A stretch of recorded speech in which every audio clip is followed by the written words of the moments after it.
I'm not going to speak to that statement, that comment that you just read out, but let me give you a little bit of what was discussed and a little bit of the call, some specifics. So the President was joined by National Security Advisor Jake Sullivan, Secretary of State Blinken, Principal Deputy National Security Advisor John Feiner, Kurt Campbell, and Laura Rosenberger. The two leaders spoke for 2 hours and 20 minutes. This call has been in the works for quite some time.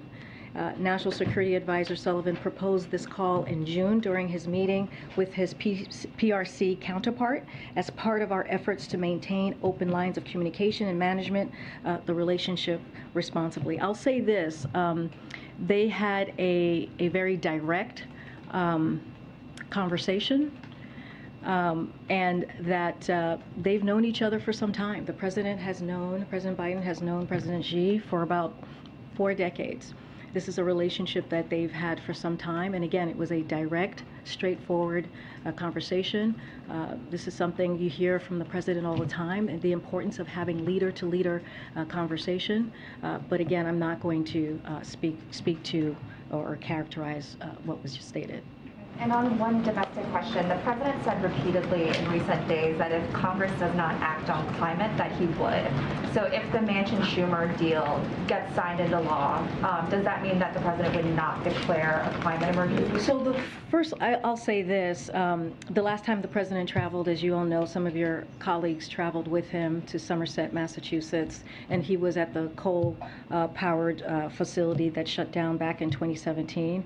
He then said climate change is an emergency, and he called it an act of urgency at the time, and he has done that throughout the 18 months. When he walked into the administration, he said that climate was a crisis, was one of the crises that we had to deal with, and so he had said if Congress didn't act, to your point, he would take action. But right now we are glad to see that Congress has heeded the call, and most significant, as we have said, the most significant investment to climate change, to fight climate change that we have seen in history, in U.S. history, and he welcomes that. But the President has been acting on the climate crisis since day one, taking bold action, decisive action to make sure that we deal with this crisis, with this emergency. So he'll continue to do that, even though the Inflation Reduction Act is progress, and we welcome it, and the President wants to sign it. Again, it is a once-in-a-lifetime opportunity. It's a game changer. It's historical. He's not going to stop taking action on climate. Okay. On Russia, Moscow has not accepted your substantial proposal to release Brittany Griner and Paul Whelan. Is there any concern that by going public with this offer now that you showed your hand too soon? So I'll say this, Brittany Griner is wrongly detained. Paul Whelan is wrongly detained, and the President has been very clear about this. He wants to make sure that they come home. And he has made this a top priority. His national security has made this a top priority. So has Secretary Blinken, as you all heard from him yesterday, as you're asking me about the substantial offer that's been put on the table. I don't want to go into details about that. As you imagine, in order to have success, we need to not negotiate in public. So I'm just going to leave that there.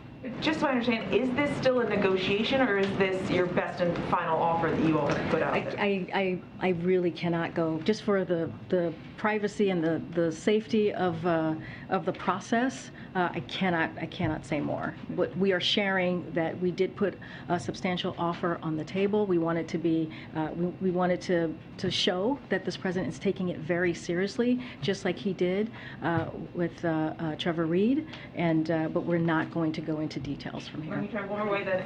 Is there anything you're ruling out? For instance, is sanctions relief off the table? I'm not going to get into details from here. So not off the table?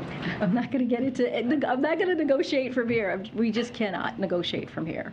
All right, thanks, Mary. In the call today, did the two leaders succeed in lowering tensions?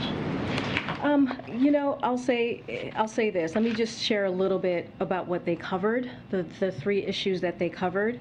Again, this was a straightforward conversation that they had. They've had a relationship for many decades. This is the fifth call that the president has had with President Xi. They wanted to make sure that they continued the dialogues, kept the open lines for conversation, and that's what we saw today. Again, it was more than a 2-hour call, but I'll share a little bit of what they covered. The first was a detailed discussion of areas where the two countries can work together, with particular focus on climate change and health security and counter narcotics.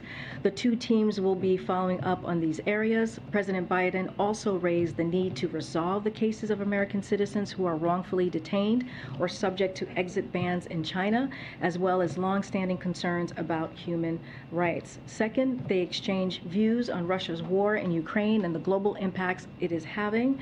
And then on Taiwan, President Biden underscored that the United States policy has not changed and that the United States strongly opposes unilateral efforts to change the status quo or undermine peace and stability across the Taiwan Strait.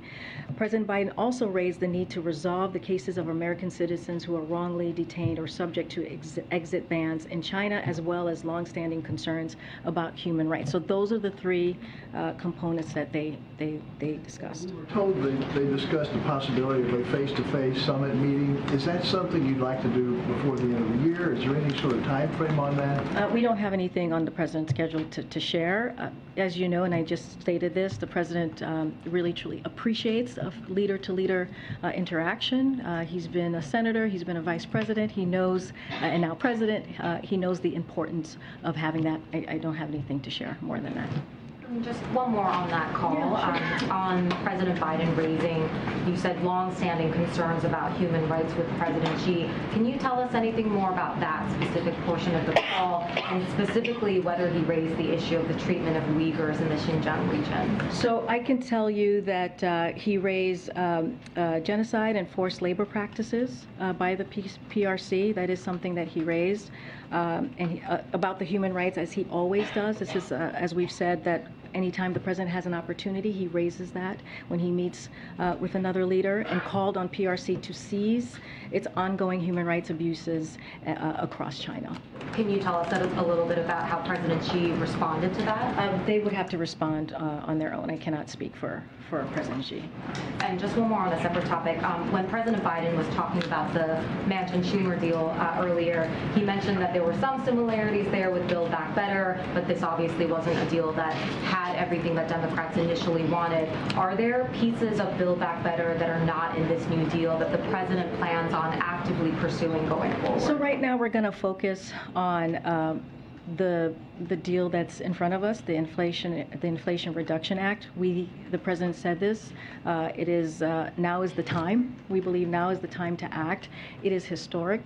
As we know, it is going to, one of the things that we have not discussed, it's going to bring down the cost of pharmaceutical drugs, which is so incredibly important as we think about our families, as we think about our seniors, something that he has been working on since he was a senator, something that is incredibly personal to him, bringing down those costs, making sure that Medicare is able to negotiate in order to bring those costs down. And so this is historic. This is important. This is going to change so many lives of everyday people, of middle-class America. And so that is what's important to us. What's important to us is, what does this mean for our grandparents? What does this mean for families who are struggling? This will ease the cost, the high cost that they are paying.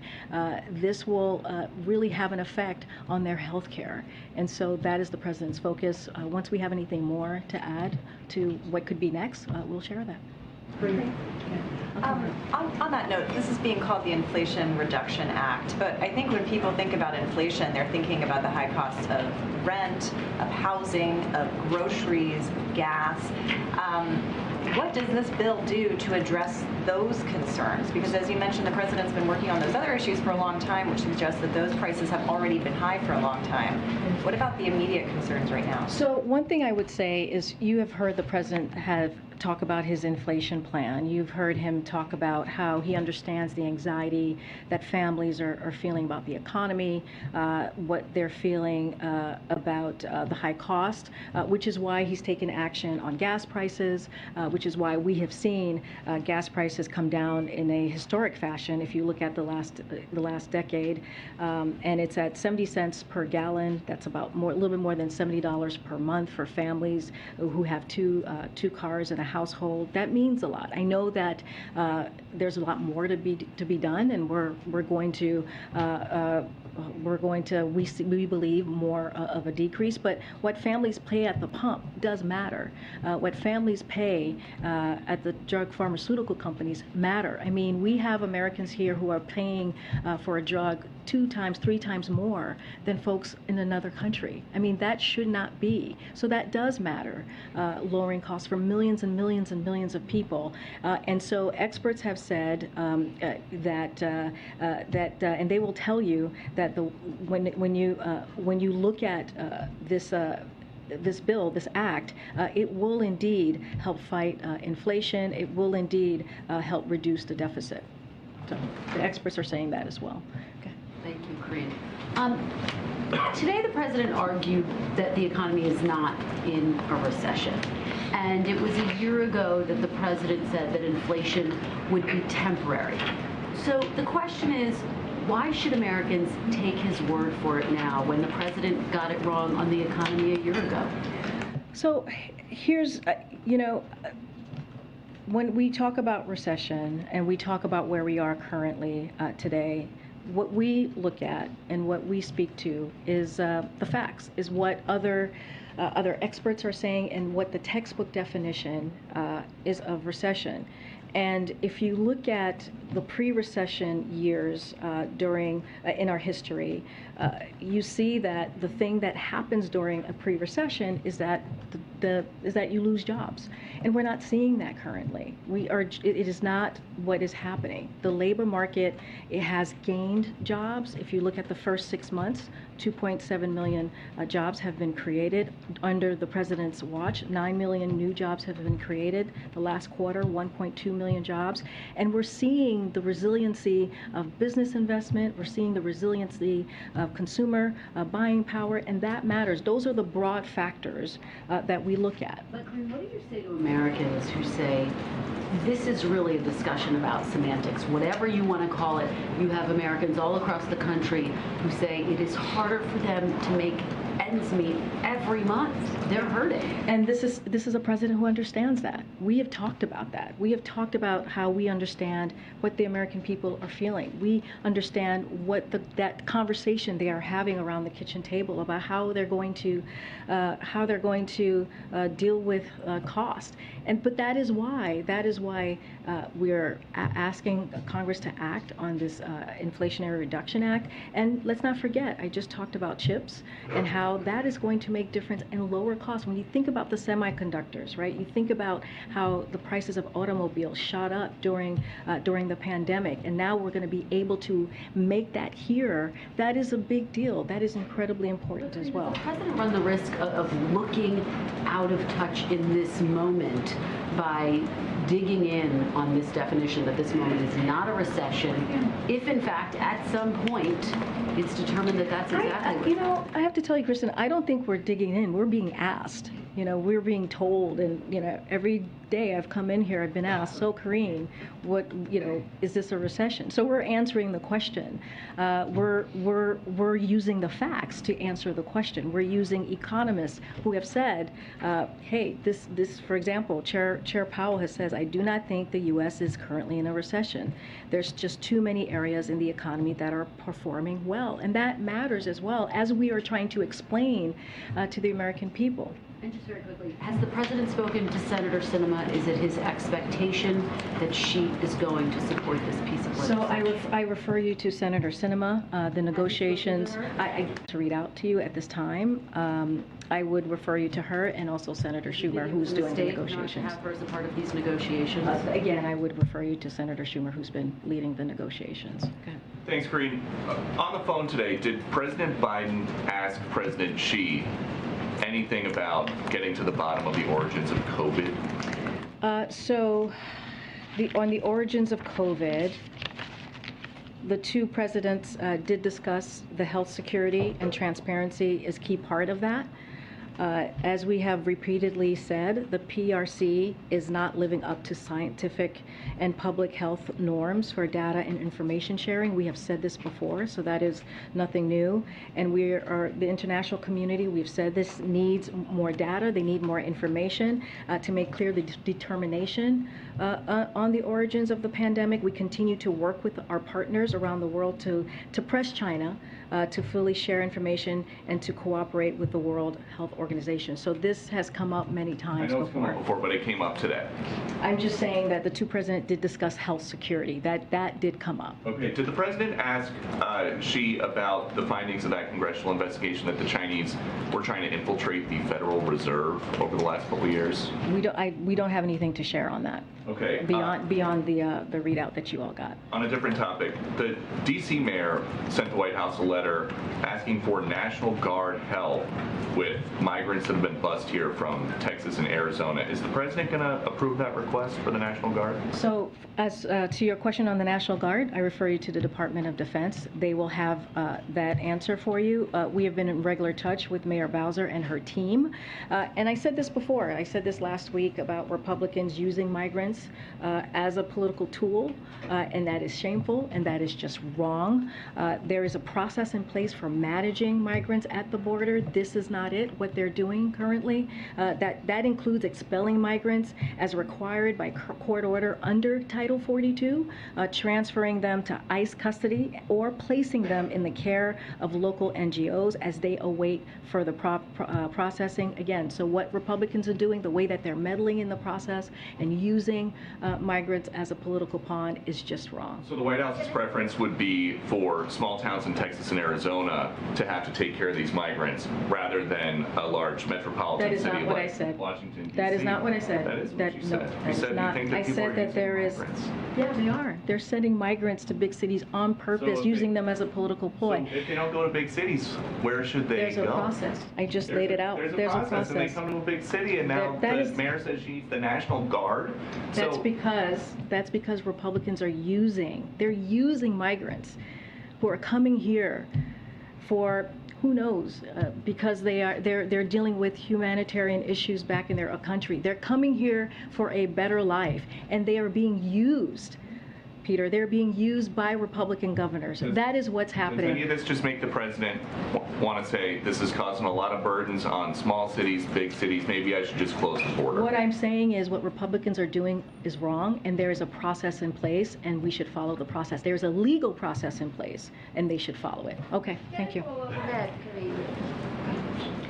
ahead, Steve. Okay, sure. I did want to go back to the question about the title of the bill, the Inflation Reduction Act. I mean, just to nail it down here, if you're on Medicare, the bill offers a potential benefit. If you were in the market for an electric vehicle, the bill offers a potential benefit. If you want to put solar panels in your home, the bill offers a potential benefit. But will the bill, if enacted, actually have an impact on the price of rent, on food, on some of the other things that have seen prices go up in the current inflationary dynamic? It's a good question. Right now, what we're seeing in the act deals with healthcare, right, and climate. Which are important things in lowering cost, creating jobs, and making lives better for the middle class. That is, we should not downplay that. That is historic, again, and that is going to be going to really help a lot of families who are struggling at this time. If we go back to the American Rescue Plan, the president has proposed and has components of that American Rescue Plan that helps with housing affordability. Which is also very important. And the work that the president has done just across the 18 months with the American Rescue Plan, with the bipartisan infrastructure legislation, is also, it's not just this piece, there are multiple pieces that is going to make a real dent in what Americans are going through right now. Remember, the reason why we're going through this is because of outside impact that we're seeing, right? We're seeing variants of COVID. COVID that has happened. We're seeing the war in Ukraine.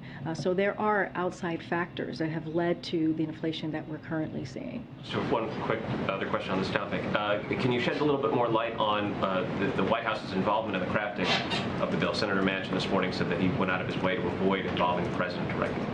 So, the president has been in touch with many members in Congress, and he has not been directly, as he has said, negotiating, but he has been in touch with them.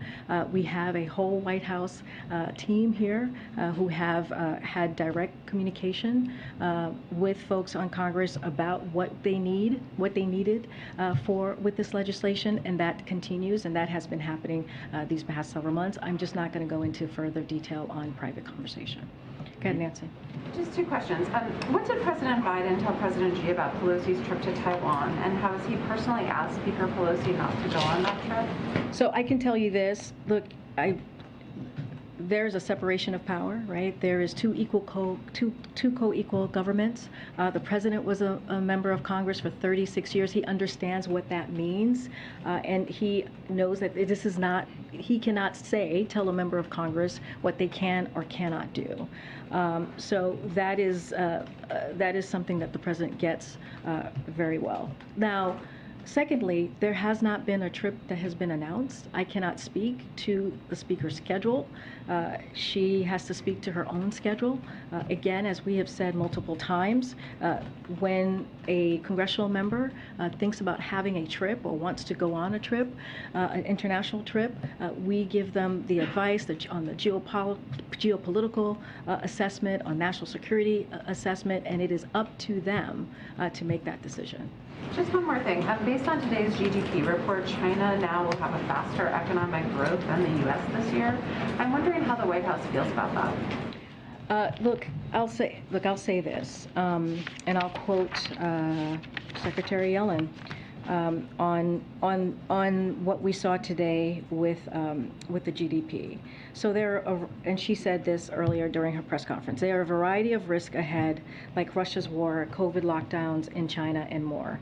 We have strengths in the economy, a strong labor market being one strength. Consumer household balance sheets remain generally strong. Credit quality is strong. You do not see some significant increase in businesses, bankruptcies. These would be the typical kinds of distress we associate with recession. That was what she said about recession. As to China, look, we also passed, the House just passed the CHIPS Act, which is going to make a difference, which is going to help us make us more competitive with China. It is a huge game changer, if you will, with having manufacturers invest here, dealing with our supply chain. Remember, one of the issues that we have had with inflation are the supply chain due to the pandemic. So this will help with that. This will create jobs. All of these things are going to matter in the upcoming months as well. Michael, I actually have an answer for you. I'll give it to you right now if you want. I remembered. Well, now let's see. Well, no, he asked me a question a couple days ago, and I was like, I gotta get that question. I answered to him. So you had asked earlier about federal efforts to protect communities impacted by extreme heat in the Pacific Northwest in particular. So I just wanted to follow up with some information specific to that region, because I know McClatchy has a lot of other newspapers under your umbrella. So as the Pacific Northwest continues to face a dangerous and persistent heat wave, the president has directed his team to take swift and aggressive action to protect communities. Federal agencies are working with state and local partners in Oregon and Washington to provide clear and accessible information on how people can protect themselves from extreme heat. For instance, multiple National Weather Service forecast offices across the Pacific Northwest have been regularly briefed emergency management partners on the expected impacts, and we are deploying more than $7 million throughout this summer to Oregon and Washington to help lower cooling costs for low-income households, open cooling centers, and buy, distribute, or loan efficient air conditioning equipment. And you still get a question. I'm just answering the question that you asked, and I said that I would get back to you. I appreciate it. On another topic, Venezuela's Nicolas Maduro has a close ally named Alex Saab who's facing federal charges in a U.S. court. He wants Alex Saab to be released. In that context, the Venezuelans this year have, separate from the two Americans who have been detained in Venezuela that the administration secured their release, separate from those two, Venezuela has detained 4 Americans so far this year that your administration believes is wrongfully detained. Yeah. With the president signaling that he is clearly willing to conduct prisoner swaps, whether it be Trevor Reed, and I know you won't go into the details of this offer with Brittany Griner or Paul Whelan, but with the president signaling that, how should dictators around the world, like Nicolas Maduro or anyone else, read that? Is the bazaar open, and is there, a value on American lives? So I'll say this: we don't think that there's an incentive, right? Because we're doing this for countries to continue to take more hostage. I know we've gotten that question, so I just wanted to answer that. But we also think that it's also critical to deter and disrupt hostage taking and wrongful detentions in the future to prevent more Americans and their families from going through this terrible ordeal. So that's why a couple of weeks ago we announced a series of actions to expand the toolkit the U.S. government can use to do that, including the ability to impose serious costs and consequences, such as sanctions and visa bans on governments and non-state actors who are involved in hostage takings and wrongful detentions. The State Department also just introduced a new risk indicator to their travel advisories to inform U.S. citizens about the risk of wrongful detention by a foreign government in 6 countries that have regularly engaged in this space. So I just wanted to talk about what we are doing currently, what we have announced. Look, the president has been very clear. He is going to do everything that he can to make sure that U.S. nationals who are wrongfully detained come home. And I think what you're seeing with his action and this offer, the substantial offer that's on the table with Brittany Griner and with Paul Whelan, shows that he is willing to take those actions, and even with Trevor Reed. So this is something that the president takes very seriously, and he's going to continue to act. Corinne. And I'll come to the back. I had a question. Does the president have another plan for passing aid to veterans exposed to burn pits? Now that the Senate Republicans blocked that bill, comedian Jon Stewart's on the Hill, talking about that. Well, I have to say it is very disappointing to see what Republicans are doing on the Hill. Just a few weeks ago, we had 84 senators, Democrats and Republicans, voted for the PACT Act. It was a bipartisan process that was moving forward. But now you see Senate Republicans are playing politics, and they're denying veterans the health care. And not just the health care, but the benefits they have earned. The benefits that they have earned, the folks who have put their lives at risk to protect us. This is what they're doing, these Republican senators. So we want to be very clear here. Veterans and their families are facing a stark reality. As Congress stands by, veterans are dying from toxic exposures, as we know. So we cannot wait any longer, and Congress needs to pass the PACT Act immediately. And that's the message that we're going to send. One other question, if I could, about the call today. Can you just share whether the president feels any progress was made on lifting tariffs against China? Any progress on when that may happen? So I don't have anything new to share. So the president did explain on his decision, but the president did explain his core concerns with China's unfair economic practices that harm American workers and families. But again, they did not discuss any potential steps he might take with President Xi. That has not been decided, so I'm not going to get ahead of the president. Okay.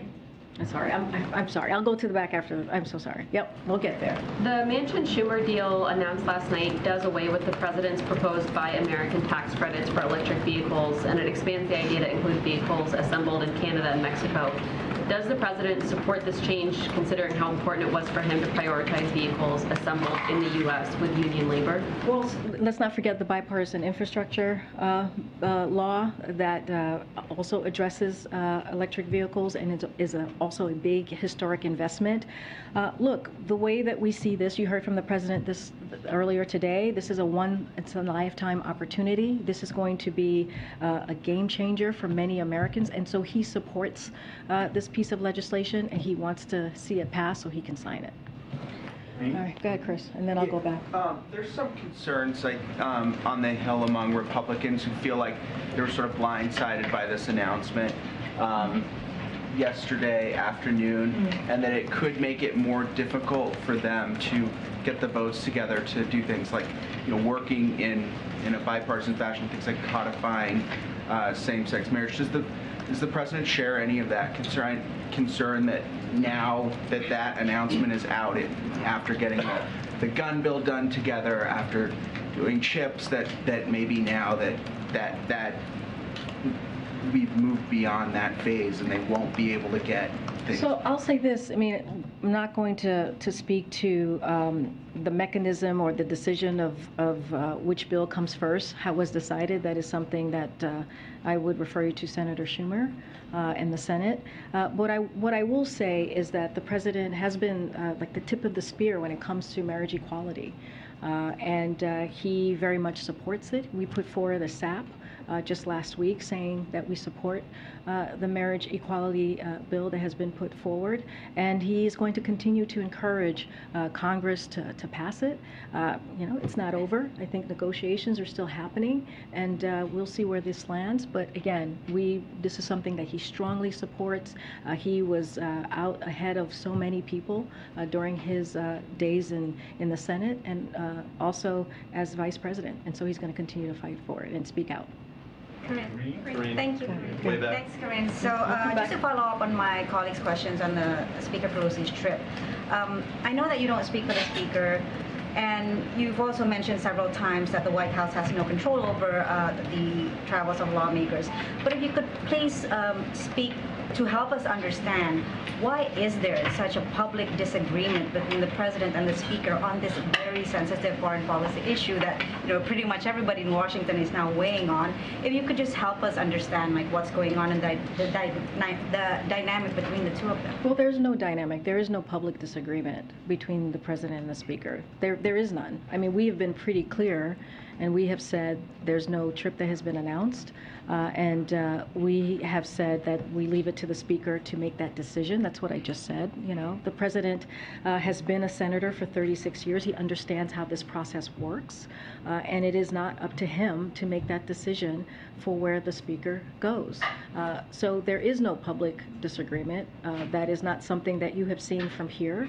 That is certainly being played out there in the world. But again, we have been very, very clear about this process and how this goes. But it's hard to speak to something that has just not been announced. And I do not, again, as you just stated when you asked me this question, I do not speak for the Speaker in her travel. Can I just follow up on another related issue? On the readout that the White House put out, there is no mention of the one China policy. There's mention of U.S. policy that hasn't changed, and there is, the administration does not want any kind of unilateral action on Taiwan Straits. But should we read into this at all, the fact that there is no mention of the one China policy? And even during the NSC briefing, I'm not even sure that was mentioned very much. Yeah. I will reiterate here, there has been no change in policy. And on Taiwan, the President underscored that the United States policy has not changed, as I just stated, and that the United States strongly opposes unilateral efforts to change the status quo or undermine peace, stability across the Taiwan Strait. So we have been very, very clear on that. There is no change in the policy. Just to be clear, the U.S. still believes in the one China policy? Yes. Thank you. That has not changed at all. Oh, go ahead, Alex, and then I'll come back. Can you be very clear here, given the importance of the issue, Was the White House, either the President Biden or top White House staffers, were they involved in any way in the negotiations of the Manchin-Schumer bill? And secondly, when did the White House learn of those negotiations? I'm not going to speak to timeline. As I said before, the White House, we have White House senior staff that have been in regular touch with congressional members on the negotiations and the process and what has and any way that we could be helpful, but I'm not going to go beyond that. But when you say on the negotiations on that specific bill, or are you just talking broadly? Well, I mean, I've said this many times before. We do speak to them, to members of Congress and staff and chiefs, very on an array of issues, and we stay in touch. We stay in touch with different members. In this particular instance, as you're asking me, yes, we stayed in touch with Senator Schumer. We were informing the process in any way that we can, helping work out details and policies. So yes, we had senior staff here who did just that and talked directly to Senator Schumer and his team and kept in close touch. Oh my goodness. Okay. All right.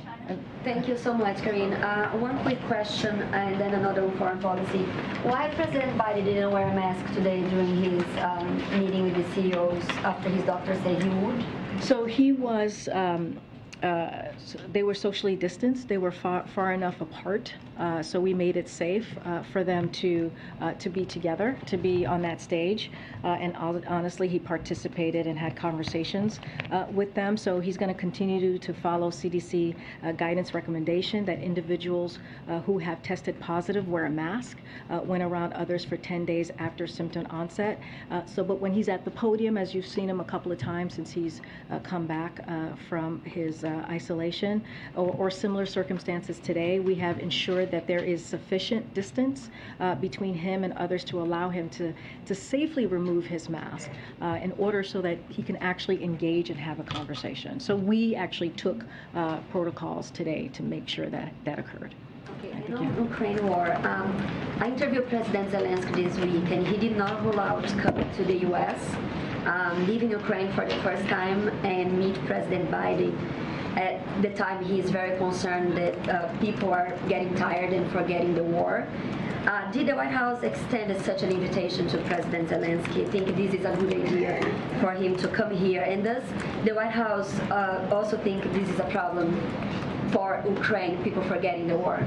So I'll say this, we appreciated President Zelensky's visit last year when he came to town here and he visited the White House. His wife, as you know, Mrs. Zelenska, visited the President and the First Lady when she was here very recently, I believe last week or maybe the week before.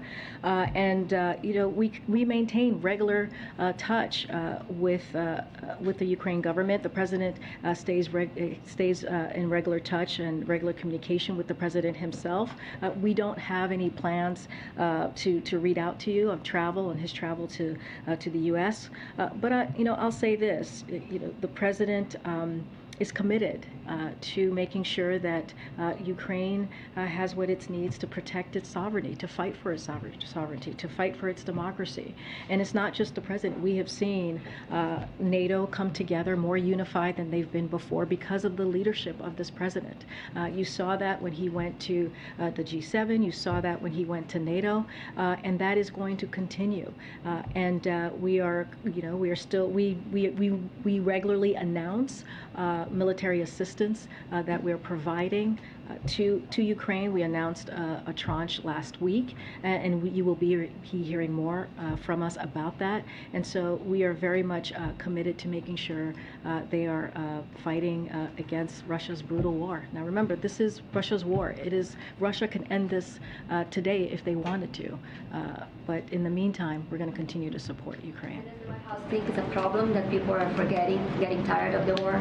Look, I think what it's important is for is for people across the globe, not just in America, to understand the importance for fighting for democracy and what that means, how important it is for all of us to stand together to make sure that a country like Ukraine, which is a democratic country, is able to fight for their freedom, and that's what we're going to make sure that continues. Rest of follow-up, Corinne? Oh goodness, there's so much. Hold on. Go Go ahead, in the back, and then. Thanks. I'm still just a little confused about the call today. You said that the two presidents discussed health security. That's pretty vague. Did President Biden tell Xi to start cooperating in the investigations into the origin of COVID that killed at least 1 million Americans? Yes, I'm aware how many Americans that COVID killed. I'm very aware of that. Clearly, the president just dealt with a bout of COVID, and because of him and because of the work that he has done the last 18 months, we are able to have a manageable process with treatment, and if you're vaccinated, if you're fully boosted, you're able to manage COVID. And I just want to remind you, since you brought this up, when the president walked into the administration, 3,000 people were dying a day. 3,000 people were dying a day. We have gotten that number down to 90%. Still, people are dying, but we have gotten, because of the work that we have done, we've gotten it down to 90%. And we're going to continue to do the work to make sure that we protect the American people. So, first of all, I just want to make sure that's very clear. We were given a disjointed response to COVID, and the president had to turn that around. So that's the first thing I want to say. I am just not going to go beyond what I just laid out. So that's not the answer to my question. And last August, the president said in a statement that the Chinese have not been cooperating. We're going on a year now. We want to jump on here live. I'm Andy Mack from Fox. As you can see the video there, just off to your right now in the center of your screen from Seattle, we are seeing that a truck is on fire on the I-5 just outside of downtown. It is likely carrying oxygen tanks that are catching on fire. It's closed, as you can see, in both directions there. Just happened just about a half hour ago.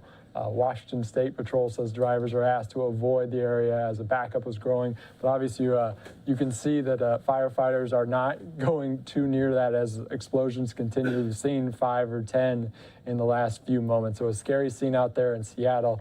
As the truck is on fire on a highway just south of Seattle. You're getting a view from up above on the helicopter as this truck is on fire. The I-5, if you're familiar with Seattle, there's big plumes of smoke, black smoke. Of course, it is carrying propane and oxygen tanks. That's what our Fox 13 affiliate in Seattle says right now on the I-5 there, the highway. Both directions, of course, on the I-5 shut down this Thursday afternoon. Courtesy, of course, Cairo there in Seattle, helicopter there with multiple stations. So we're seeing this from up above the helicopter going on. Still several explosions happening.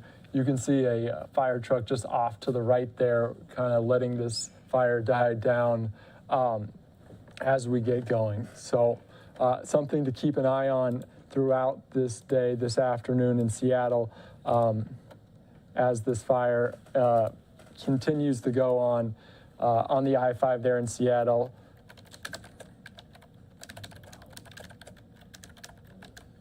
This video, certainly, obviously, a lot of black smoke there, just on the highway.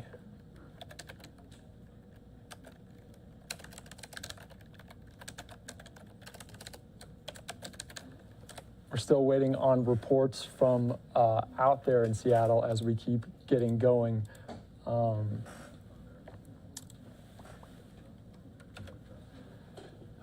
As you can see, a close-up there, as we keep watching this scene, just obviously a lot of black smoke. It might have just frozen there a little bit on us of the black smoke there in Seattle.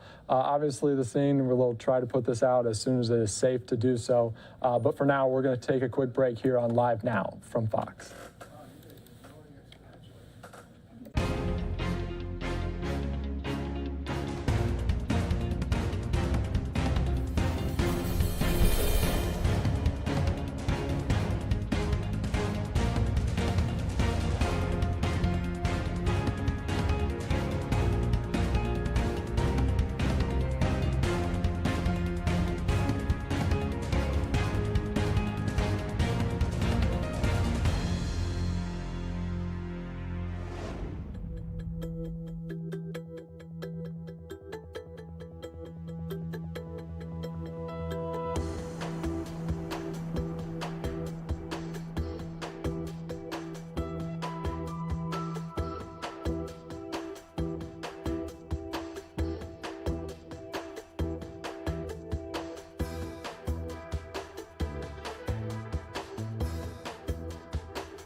You're watching Live Now from Fox. Obviously, some crazy scenes out of Seattle as we were watching that truck on fire. Also, earlier today in Detroit, firefighters were rescued after a home collapsed while battling a fire at a vacant home there. Detroit firefighter was trapped in a vacant home and pulled from the debris and rushed to the hospital. This according to the Detroit Fire Department. Of course, stuff getting going there. And we're going to dive into the Fox 2 coverage, our affiliate there in Detroit, as they cover this at the top of their 5 p.m. newscast.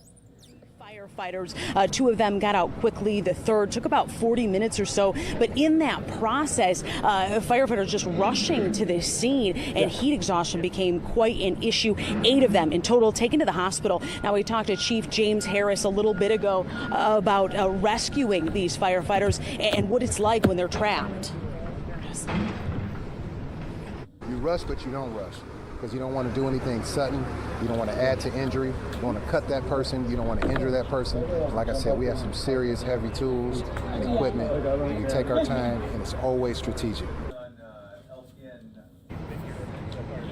So we have some pretty incredible video of sort of the chaotic scene out here earlier today from Sky Fox of that third firefighter being rescued. We could see from above how it all went down, but really the amazing effort of really these heroes out here running to the danger, running to the scene to try and save their fellow firefighters. But as I mentioned earlier, now it's cleanup time. Now it's time to figure out exactly what happened out here. As I mentioned, witnesses, people in the area say that there have been several suspicious fires. There was even sources telling us that possibly a car involved in an arson fire in this area, people running from the scene.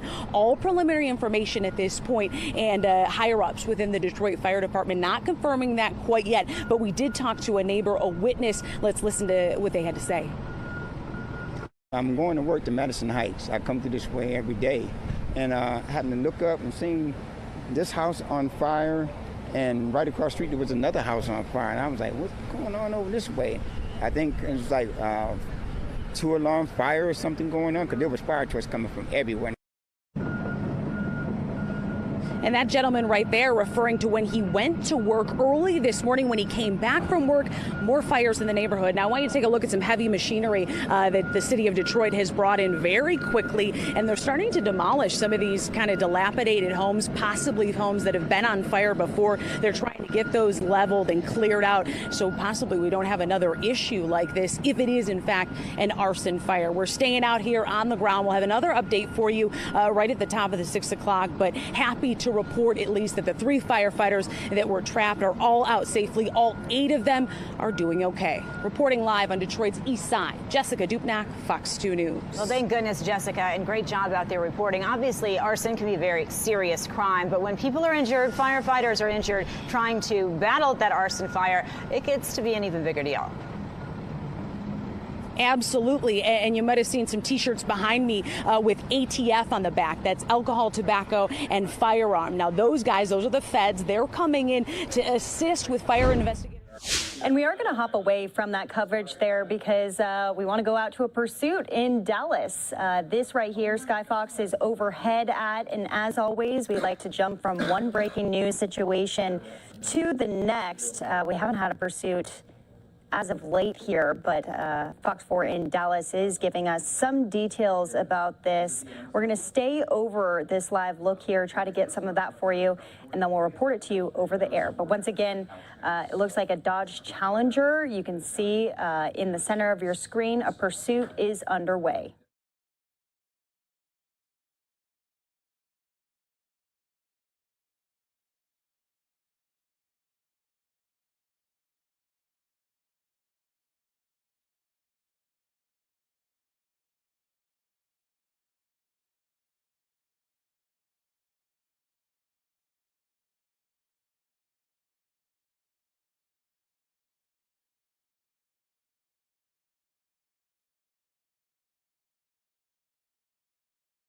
All right, so once again, we are over these live pictures in Dallas, Texas, where a pursuit was underway. Now it looks to be a foot pursuit. You can see law enforcement running after this driver who is in what looked to be a Dodge Challenger.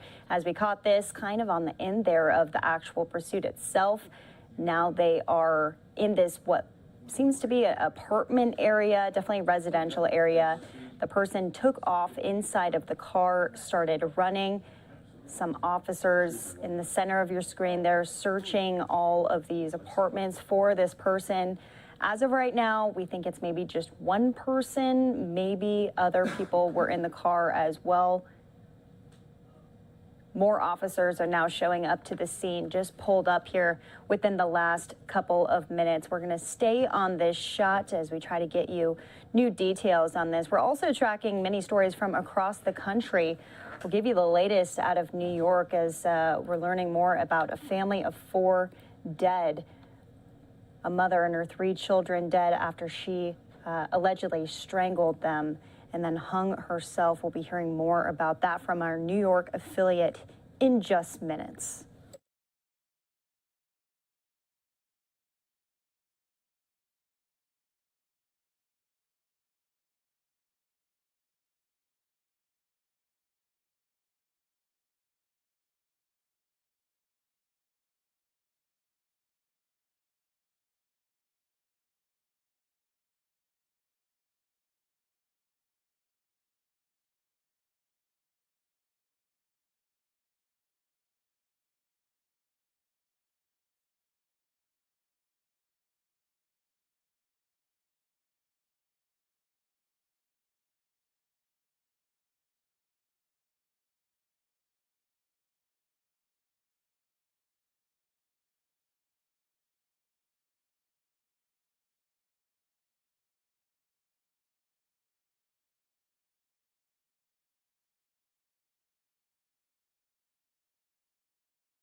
And here we have it, an arrest being made after this pursuit of a Dodge Challenger, just one person being taken off into custody here. We lost it for just a moment because there was a foot pursuit underway, kind of being blocked by some of those apartments in the area. But this driver now being taken off into custody by Dallas Police Department. We still have a lot of other live looks that we are monitoring as well. This of a truck exploding there. There is a fire once again underway, and looks like now it has spread to a nearby dumpster. So a lot of breaking news to be covering here on Live Now from Fox. We're also going to be speaking with some of our crews down on the ground in Connecticut as we're learning more about 3 children dead and a mother also dead by suicide. We'll be hearing more from Fox's Antoine Lewis after this commercial break.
Welcome back here to Live Now from Fox. I'm Daytona Everett, a little after the 2 o'clock hour here in Phoenix, a little after 5 o'clock out on the East Coast. We've been covering so many different breaking news stories, and we'll touch on that in just a little bit here. As we know, one person has been taken into custody after a pursuit that was in a car leading to a foot pursuit in Dallas, Texas. One driver being taken off into custody here, though. But let's move out to Danbury, Connecticut for this next one, where a Connecticut mother is allegedly being believed to have strangled her 3 children before hanging herself. We have Fox 5's Antoine Lewis, who is there right now with the latest on the investigation. Antoine, what are we learning tonight?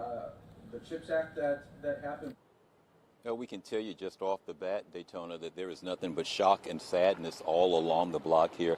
Andrew Chase is going to give you a look at the front of the house where this happened yesterday. More details coming in our story in just a moment, but you can see the display of flowers and the balloons. There's a bear and a couple of candles. As this community continues to grieve. Whenever I take my walks in the morning, they would be out, the kids would be running around. On the weekends, say hi to them. Gayshard Atkins lives 3 doors down from where crime scene tape now surrounds his neighbor's home. Danbury police say around 6:30 Wednesday night, a distressed man called 911 describing a horrific scene. Arriving officers found the bodies of 3 young children inside the house and an adult female in a shed in the backyard. All were deceased. Alexandra Silver heard the commotion and came outside. We did see the dad, I believe he was on the front porch or like in the yard when he called, and it was I just didn't expect anything. None of us did. We were all outside in kind of disbelief all day. Authorities have identified the victims as 36-year-old Sonia Loja and her 3 children, 12-year-old Junior Panjone, 10-year-old Jocelyn Panjone, and 5-year-old Jonelle. Investigators say preliminary findings indicate that Loja strangled her 3 children and then hanged herself. This is like incomprehensible. I just don't get it. It's just devastating to even try to wrap your head around something like this. Innocent children, I don't know. Police say that 2 other adults who live inside the house at 10 Whaley Street were not at home at the time of the incident. Neighbors say Loja ran a sort of daycare operation from the house. Authorities are conducting interviews with family members in a search for answers. The impact being felt all across the neighborhood. I was shocked when I heard it, then angry, then I got sad for the kids. So it's been a roller coaster.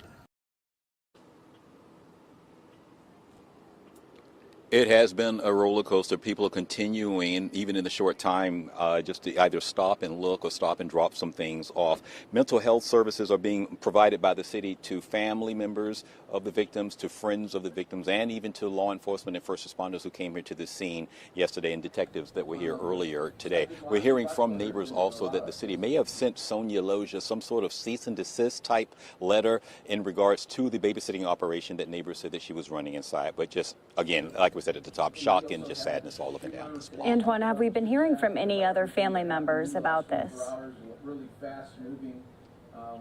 No. The tape actually went down about 4:30, 4 o'clock-ish, sometime in that neighborhood, and no one has come except those to pay respects. All right, and I'm sure the community will come together to honor the lives of that family there. Antoine Lewis, thank you so much for bringing us this report. It's just a reminder that mental health awareness is so necessary, especially in this point in time. Talking to the media members about what it's like. Absolutely. Back inside to you. All right. Well, we're going to keep it moving here on Live Now from Fox as we said, have so many different breaking news events underway. This right here is a truck explosion that we had live aerials of, and we have another shot as well from the traffic camera here. This is out in Seattle, Washington. So Washington. Traffic camera showing smoke up in the air, and finally they have those active flames under control, so it looks like it's just mostly smoke at this time. Hopefully no one inside of that truck there, because it is just was difficult to see in real time. Well, as always, we want to keep you updated on what's going on at the White House in Washington, D.C. as we got some major announcements today concerning the economy. We had the White House Press Secretary Karine Jean-Pierre, who held the briefing a little bit earlier today. We were in it for a little bit, but we want to play out the rest of that for you as well. from going through this terrible ordeal. So that's why a couple of weeks ago we announced a series of actions to expand the toolkit the U.S. government can use to do that, including the ability to impose serious costs and consequences, such as sanctions and visa bans on governments and non-state actors who are involved in hostage takings and wrongful detentions. The State Department also just introduced a new risk indicator to their travel advisories to inform U.S. citizens about the risk of wrongful detention by a foreign government in 6 countries that have regularly engaged in this space. So I just wanted to talk about what we are doing currently, what we have announced. Look, the president has been very clear. He is going to do everything that he can to make sure that U.S. nationals who are wrongfully detained come home.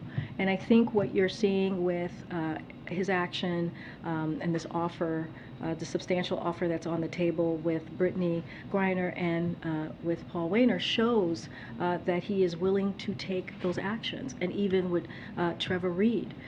So this is something that the president takes very seriously, and he's going to continue to act. Corinne. And I'll come to the back. I had a question.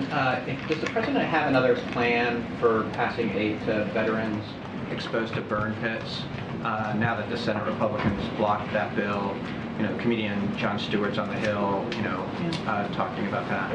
Well, I have to say it is very disappointing to see what Republicans are doing on the Hill. Just a few weeks ago, we had 84 senators, Democrats and Republicans voted for the PACT Act. It was a bipartisan process that was moving forward. But now you see Senate Republicans are playing politics, and they're denying veterans the health care. And not just the health care, but the benefits they have earned. The benefits that they have earned, the folks who have put their lives at risk to protect us. This is what they're doing, these Republican senators. So we want to be very clear here. Veterans and their families are facing a stark reality. As Congress stands by, veterans are dying from toxic exposures, as we know. So we cannot wait any longer, and Congress needs to pass the PACT Act immediately. And that's the message that we're going to send. One other question, if I could, about the call today. Can you just share whether the president feels any progress was made on lifting tariffs against China?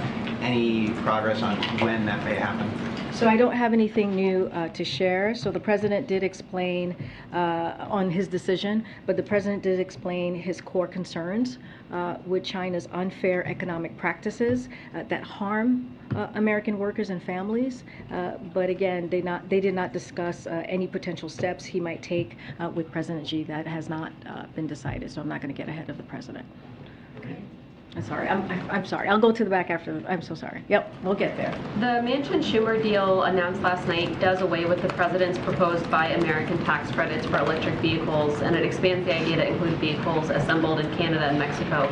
Does the president support this change, considering how important it was for him to prioritize vehicles assembled in the U.S. with union labor? Well, let's not forget the bipartisan infrastructure law that also addresses electric vehicles, and is also a big historic investment. Look, the way that we see this, you heard from the president earlier today, this is it's a lifetime opportunity. This is going to be a game changer for many Americans, and so he supports this piece of legislation, and he wants to see it pass so he can sign it. All right, go ahead, Chris, and then I'll go back.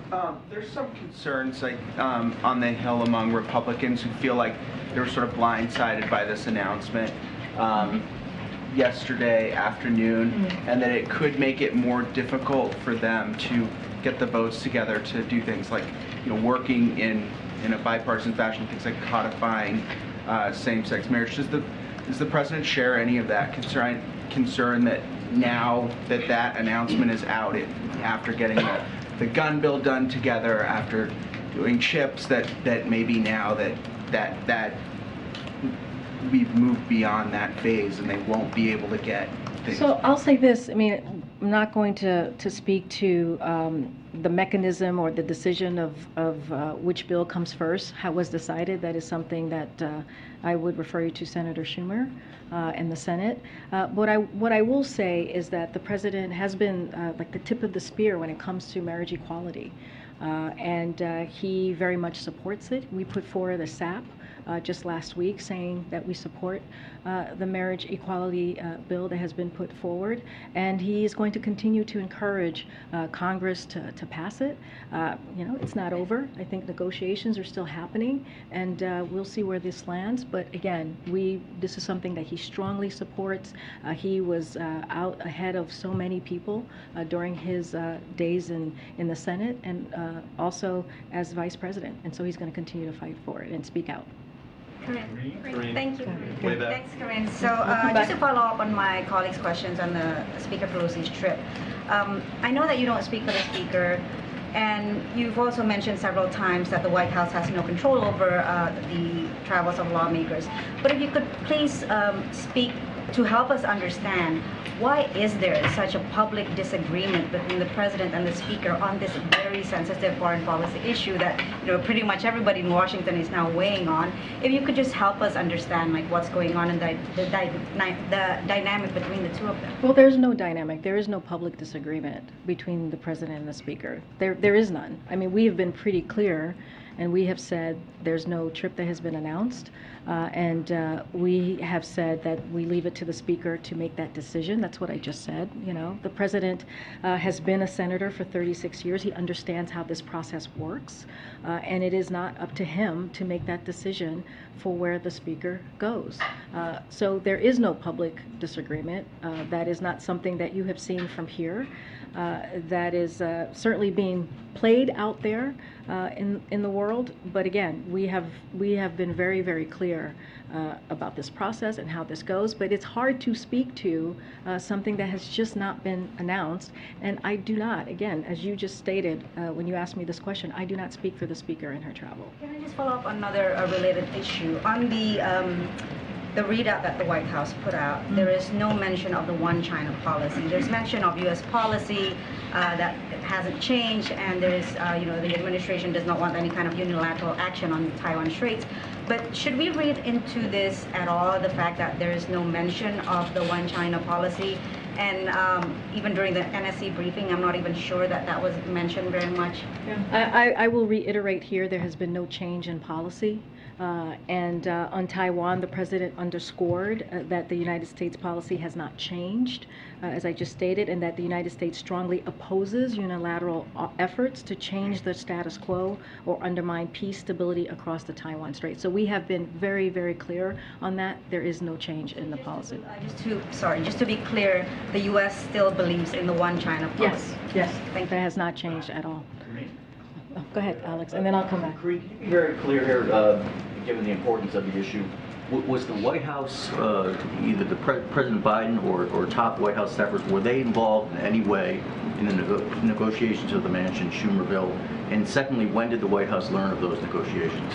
I'm not going to speak to timeline. As I said before, the White House, we have White House senior staff that have been in regular touch with congressional members on the negotiations and the process and what has and any way that we could be helpful, but I'm not going to go beyond that. But when you say on the negotiations on that specific bill, or are you just talking broadly? Well, I mean, I've said this many times before. We do speak to them, to members of Congress and staff and chiefs, very on an array of issues, and we stay in touch. We stay in touch with different members. In this particular instance, as you're asking me, yes, we stayed in touch with Senator Schumer.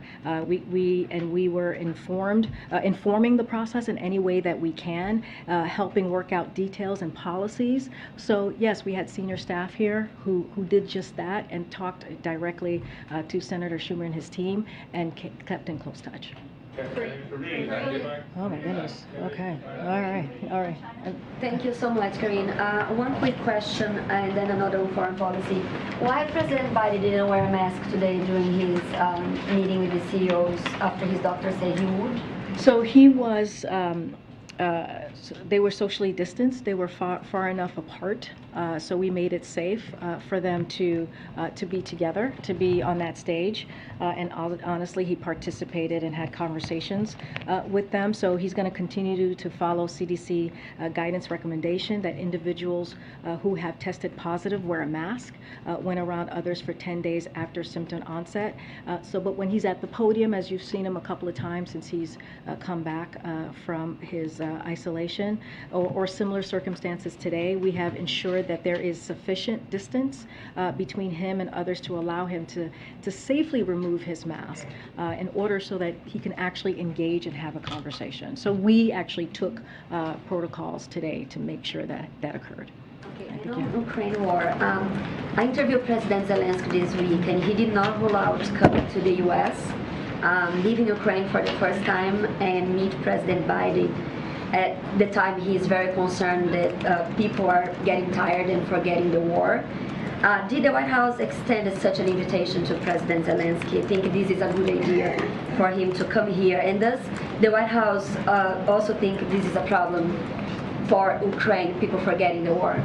So I'll say this, we appreciated President Zelensky's visit last year when he came to town here and he visited the White House. His wife, as you know, Mrs. Zelenska, visited the President and the First Lady when she was here very recently, I believe last week or maybe the week before. We maintain regular touch with the Ukraine government. The President stays in regular touch and regular communication with the President himself. We don't have any plans to read out to you of travel and his travel to the U.S. But I'll say this: the President is committed to making sure that Ukraine has what it needs to protect its sovereignty, to fight for its sovereignty, to fight for its democracy. And it's not just the President. We have seen NATO come together more unified than they've been before because of the leadership of this President. You saw that when he went to the G7. You saw that when he went to NATO, and that is going to continue.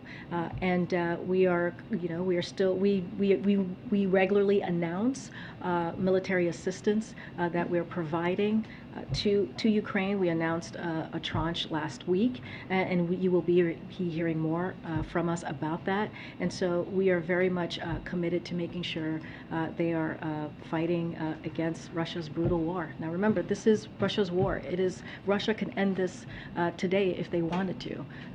But in the meantime, we're going to continue to support Ukraine. And does the White House think it's a problem that people are forgetting, getting tired of the war? Look, I think what it's important is for people across the globe, not just in America, to understand the importance for fighting for democracy and what that means, how important it is for all of us to stand together to make sure that a country like Ukraine, which is a democratic country, is able to fight for their freedom. And that's what we're going to make sure that continues. Rest of follow-up. Oh my goodness, there's so much. Hold on. Go ahead, in the back. And then Thanks. I'm still just a little confused about the call today. You said that the two presidents discussed health security. That's pretty vague. Did President Biden tell Xi to start cooperating in the investigations into the origin of COVID that killed at least 1 million Americans? Yes, I'm aware how many Americans that COVID killed. I'm very aware of that. Clearly, the president just dealt with a bout of COVID, and because of him and because of the work that he has done the last 18 months, we are able to have a manageable process with treatment. And if you're vaccinated, if you're fully boosted, you're able to manage COVID. And I just want to remind you, since you brought this up, when the president walked into the administration, 3,000 people were dying a day. 3,000 people were dying a day. We have gotten that number down to 90%. Still, people are dying, but we have gotten, because of the work that we have done, we've gotten it down to 90%. And we're going to continue to do the work to make sure that we protect the American people. So, first of all, I just want to make sure that's very clear. We were given a disjointed response to COVID, and the president had to turn that around. So the first thing I want to say, I am just not going to go beyond what I just laid out. So that's not the answer to my question. And last August, the president said in a statement that the Chinese have not been cooperating. We're going on a year now. And I just said that. You also said that, but you can't tell us whether or not the president pressed Xi to be more cooperative. I'm just not going beyond. I am not going to go beyond the readout that I just gave you. Thank you. Go ahead, you sir, and then I'll continue. I'm going to try one more time, I guess, on the Taiwan question. I know that there's not been a trip that has been announced, but does the president have an opinion on congressional delegations traveling to Taiwan? The president has been a senator himself, as I mentioned, for 36 years, right? He understands this process. You do not tell a congressional member where they can or cannot go. He believes that. This is up to the speaker to decide. And also, let's be very clear, there is no trip that has been announced. But I'm just saying, we are talking hypotheticals here. So there is no trip that has been announced. So I'm going to say that one more time. And you know what? I'm not going to get into any more hypotheticals from here. But go ahead. The president's been considering lifting tariffs on China for some time. I'm just wondering if you can explain what the holdup is on that decision. It's an important decision that the president has to make. He is taking this very seriously, and once he has the decision, we will share that. Can I also just ask about the CHIPS legislation? Is the White House considering having someone to implement that bill like you have with other legislation? That's a good question. I don't have anything right now to share on any personnel announcement at this time. Follow-up, Karine? Go ahead, Stephen. Thank you, Karine. I'd like to first ask you a question about clarifying remarks that President Biden made to me on the lawn about 2 weeks ago. Then I'd like to ask about the China call. On the lawn, I asked about whether he was planning to fulfill his campaign promise to release everyone in prison for marijuana. And he told me that he doesn't believe anyone should be in prison for using marijuana, and that he's working on a crime bill now. So I was wondering if you could clarify whether he believes people should be in prison for selling marijuana, and also whether this upcoming crime bill rules out potential mass clemency. So in April, during the Second Chance Month, President Biden announced 75 sentence commutations and 3 pardons, which are more grants of clemency at this point in a presidency than any of his 5 recent predecessors. He continues to evaluate further uses of clemency powers. We just don't have any additional announcement to make at this time, but I can tell you that's what he's been doing during his administration. Thank you. And on the China call, you mentioned counter-narcotics. I was hoping you could perhaps elaborate on what he may have mentioned to the Chinese president regarding fentanyl, and also relatedly on the China call, online business records suggest that the First Son still holds a 10% stake in a Chinese investment fund. Is it possible to have basic transparency there on whether he actually divested that stake or not? So your last questions, I would refer you to his representatives. That's not something that I can speak about from here at the podium. On your first question, fentanyl, the 2 presidents discussed this issue, the fentanyl issue that you just brought up, and tasked their teams to continue follow up on today's conversation. In the past, the PRC has been responsive to the United States concerns about the shipment of fentanyl and it analogs directly to the United States. We would welcome additional PRC attention to addressing illicit drug and precursor chemical trafficking. This is an area where the U.S. and PRC interests actually align, and so we're going to continue those conversations. Great. Thank you so much. I have a question on China and then one on reconciliation.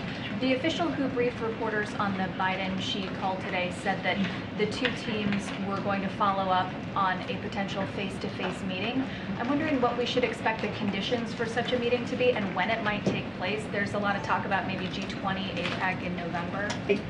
We just don't have anything further to share. Clearly, the call just happened today, so there's probably discussions that need to be had on exactly the details and a schedule.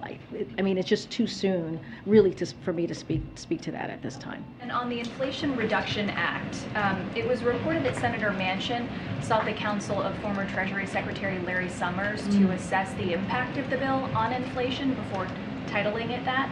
I'm wondering where the White House sought assurances that the tenets of that legislation would in fact lower inflation. I mean, I'm not gonna get into specifics or into negotiations. I would refer you to Larry Summers on their conversation that they have. I know that he has been very supportive, clearly, of the act, Inflation Reduction Act. I'm just not gonna go into any further details from that. And then I'll come. Yeah, I have a quick question about climate.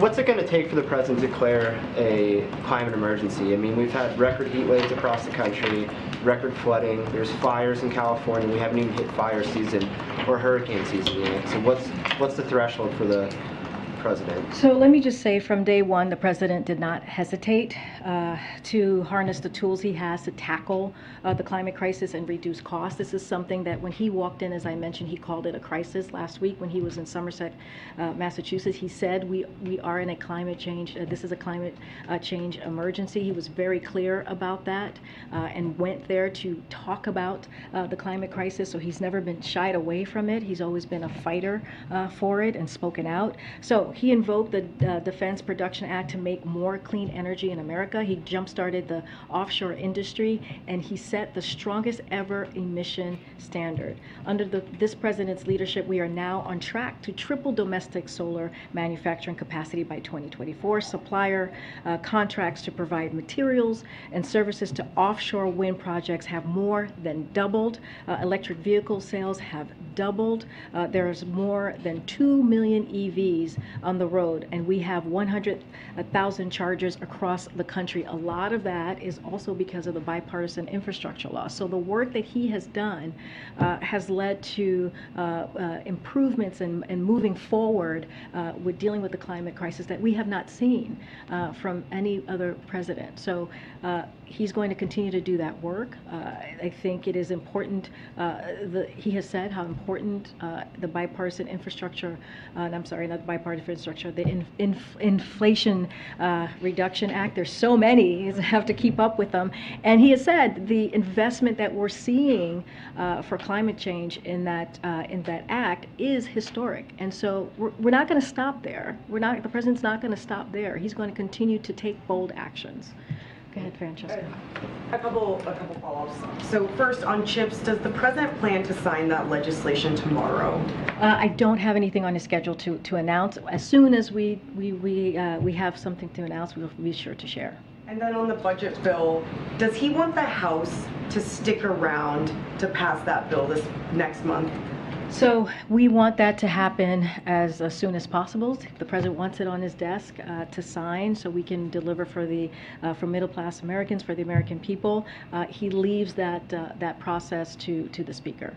Okay, and then on his meeting with Xi Jinping, it sounds like you're leaving open the possibility that it could be some sort of a standalone meeting that wouldn't necessarily be... I honestly, it's a hypothetical. I do not know. I don't have any, we just don't have, the meeting just happened a couple of hours ago. Their conversation just happened a couple of hours ago.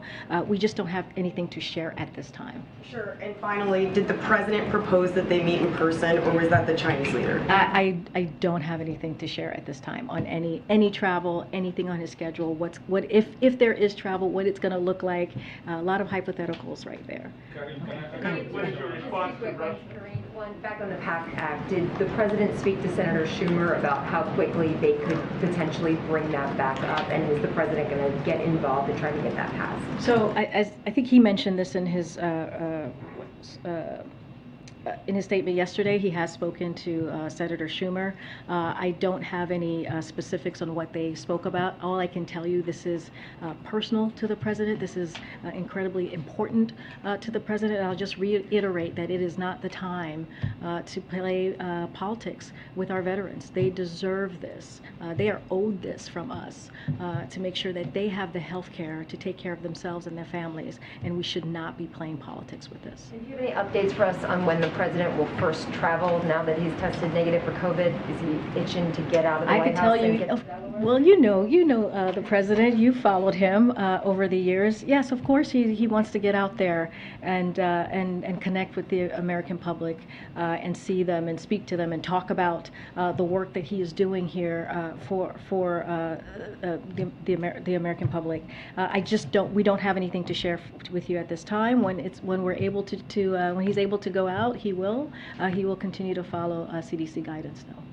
I gotta go around. When are you going to sign the CHIPS bill? Do we know? Oh, I was just asked that. Yeah, Steve, you're not paying attention. No, I'm not going to answer your question. I just answered it, Steve. Ask your colleague. Ask your colleague. I just answered.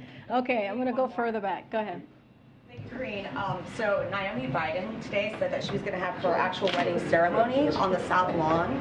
Can you assure the American people that taxpayer dollars will not go toward that ceremony? I can ensure to you that taxpayer dollars would not go to that. Look, that is a personal affair that's happening. That is not White House business, so I cannot speak to that from here. And will the press will be allowed access since it's on the South Lawn? Again, that is a couple months away. That is not even something I was tracking, to be very honest with you. But I'm just not going to speak to that at this time. Okay. We'll go. Wait. Now, the one question on Africa, but one question on the president first. The headlines that we've seen recently, the Washington Post, quit Joe, quit the New York Times, President Biden is too old to run for a second term, Kamala Harris is stuck. How do you see these multiple opinion pieces from the Washington Post and the New York Times? Do you see them as coming from a good place, good recommendation, good advice, or do you see them as a hit job, an attempt to complete January 6th by people who didn't even endorse him in the first place? Well, we definitely don't see them as any advice. I'm going to be very clear. I'm going to say this once. And the president has been very clear about this. He intends to run in 2024. And he is going to, until then, he's going to do the business of the American people, as he has been doing for the past 18 months. When you look at the COVID response, when you look at the work that he's been doing at climate change, when you look at the economy, how he was able to turn it back on when he walked in, businesses were shut down, schools were shut down. There were 20 million people that was collecting unemployment benefits, and now we're seeing gains. 9 million jobs have been created under this president since he walked into the office. That's what matters. That's what he cares about, and that's what we're going to continue to focus on. Go ahead, Alex. On you personally, I know you're a black woman and you've been here at the podium for 2 months. Have you faced any racist attack from anyone? We're going to move on, Simon. Go ahead, Alex. Just help us think about this moment in COVID right now. Los Angeles County, as you know, is debating bringing back a mask mandate. And the health commission, the commissioner there, Barbara Ferrer, suggested they may well do so. At the same time, we just saw the president, work through his illness. Obviously, he had Paxlovid and great care, but there just seem to be confusing signals. So I know you guys listen to the science, but sort of just in everyday terms, how should we be thinking about this pandemic? I'm not sure about the confusing signals. We had Dr. Jha here for almost 3 days straight. When the president was isolated, and he was very clear about what this moment means and how we saw this moment as a teachable moment for the American public, and how we're in a different place than we were 18 months ago. That is just a fact. We have vaccines, we have boosters, we have Paxlovid, which is the same thing, the same treatment that the president had. Everyday Americans could have that, and they can get vaccines for free, they can get boosters for free, and they can get Paxlovid from tens of thousands of pharmacies across the country. That is because of the work that this president has done. And we have been very clear, COVID is still here. It has not gone away. But we have made some improvements, and that matters. But we are going to continue to encourage Americans to make sure they get their vaccines, if they haven't, to make sure they get that second booster if they haven't, and they can go to covid.gov. They can get that. They could find out where to get that free booster. They can find out where to get that free vaccine. Also, free masks, free tests. So go there. Make sure you are protected. And of course, lastly, and this is something that that Dr. Jha spoke about, there is BA.5, which is very transmissible. It is the most transmissible variant that we have seen thus far. So you are going to see local governments make their own decisions. We tell folks to follow the CDC guidance on masking, and depending on the cases in your area. And so that's what we will continue to tell people, and our message has not changed. All right, guys, I'll see you tomorrow. Thank you. Thank you. Jewish agency keeping Jews from getting into Israel. So once again, the press secretary, Karine Jean-Pierre, at the White House briefing, answering a number of reporter questions, many of those surrounding the latest GDP report. As we are seeing for a second straight quarter, the numbers have shrank. We're going to be talking more about the economy, but also want to highlight some of the other things that we are watching for the rest of the evening here. This is a live look at Nationals Park, where the Congressional baseball game is going to be taking place tonight. Republicans versus Democrats. Who is going to win? We'll have the latest updates for you on that. We are also going to have this kind of fun story after the commercial break. After nobody won the Mega Millions jackpot on Tuesday, Raising Cane's is raising the stakes. We spoke with the co-CEO. We'll hear from them after this 2-minute commercial break.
Welcome back here to Live Now from Fox. I'm Daytona Everett. It is just about 2:45 here in Phoenix, 5:45 out on the East Coast. Want to catch you up on some of these headlines on the East Coast. Washington, D.C., the White House right there. The Biden administration pushing back on talks of a recession after the latest GDP report showed the economy shrank for the second straight quarter.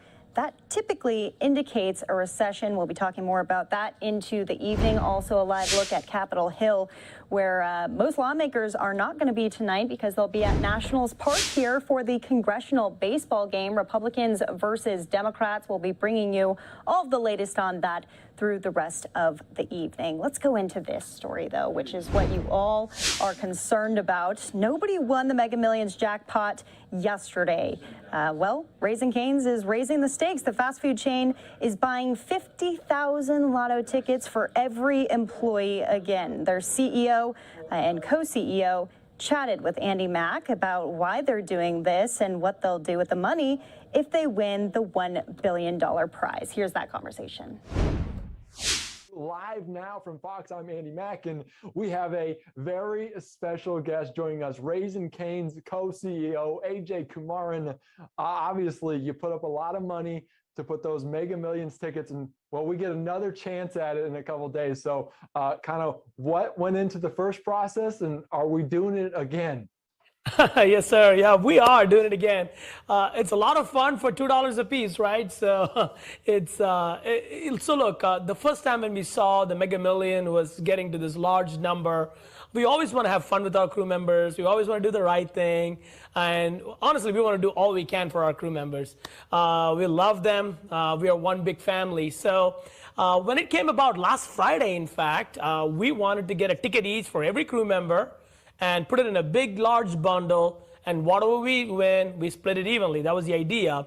But unfortunately, Andy, by the time we figured out that it takes about 8 hours to print these things, and it's a long line in the gas station. So couldn't quite pull it off on Friday. And when nobody won the jackpot on Friday, we said, for sure on Tuesday, we're going to go after it. And we did. It took a little more than 8 hours and about 2 hours in the bank to get it all done. Printed out the 50,000 tickets. It's sitting on my desk, I should say. Well, nobody won again on Tuesday. So we're doubling down. You know, what's another $2 per person, you know, for a lot of fun. Our crew members are having a lot of fun with it. They're excited.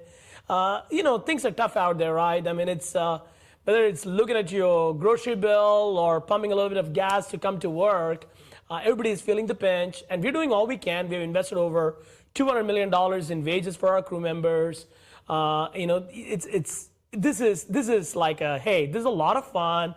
It brings that level of hope for everyone. I read somewhere that you know, every person who buys a lottery ticket, by the way, I have a 10-year-old girl who feels the same way. They all think they have the winning ticket. So so we have 50,000 people today smiling, having fun at work like they normally do, thinking that tomorrow is it, you know? You could win it, and everybody has their winning ticket. You may not have had the Mega Millions, Jack, but did you guys win any money doing this thing? Because you had 50,000. We have definitely won some. I don't know exactly how much yet because it takes some time to scan these tickets. So when we didn't win the jackpot, we were not in a rush to scan it. So we have 50,000 tickets. We scanned about 15,000 so far, and I think we have about $5,000 or so scanned already. So who knows? The second round may be paid for. We'll figure it out. Yeah, that is exactly right. And obviously, Raising Cane's has got a lot of publicity for this. Kind of what's the initial reaction from you to see all these people just like so excited for Raising Cane's and so happy to see this, like you said, like a 10-year-old girl? Kind of what does it make you feel when you see all that reaction from around the country? It doesn't surprise me, right? Because all of us are craving a little bit of good news, you know, a little bit of hope, a little bit of like, you know, break out of the day-to-day struggle that all of us are going through today. So I'm not surprised. I'm in the same camp. It makes me smile. It makes me give the same hope. You know, it's ultimately, you know, we are human beings and we have very basic needs, and one of them is just this glimmer of hope. And I think this provides that. So it's a puffy, feel-good story that you know, we didn't do it for publicity. We did it to have fun with our crew members. But I'm glad that the entire nation seemed to be having fun with that. I love that. I love that.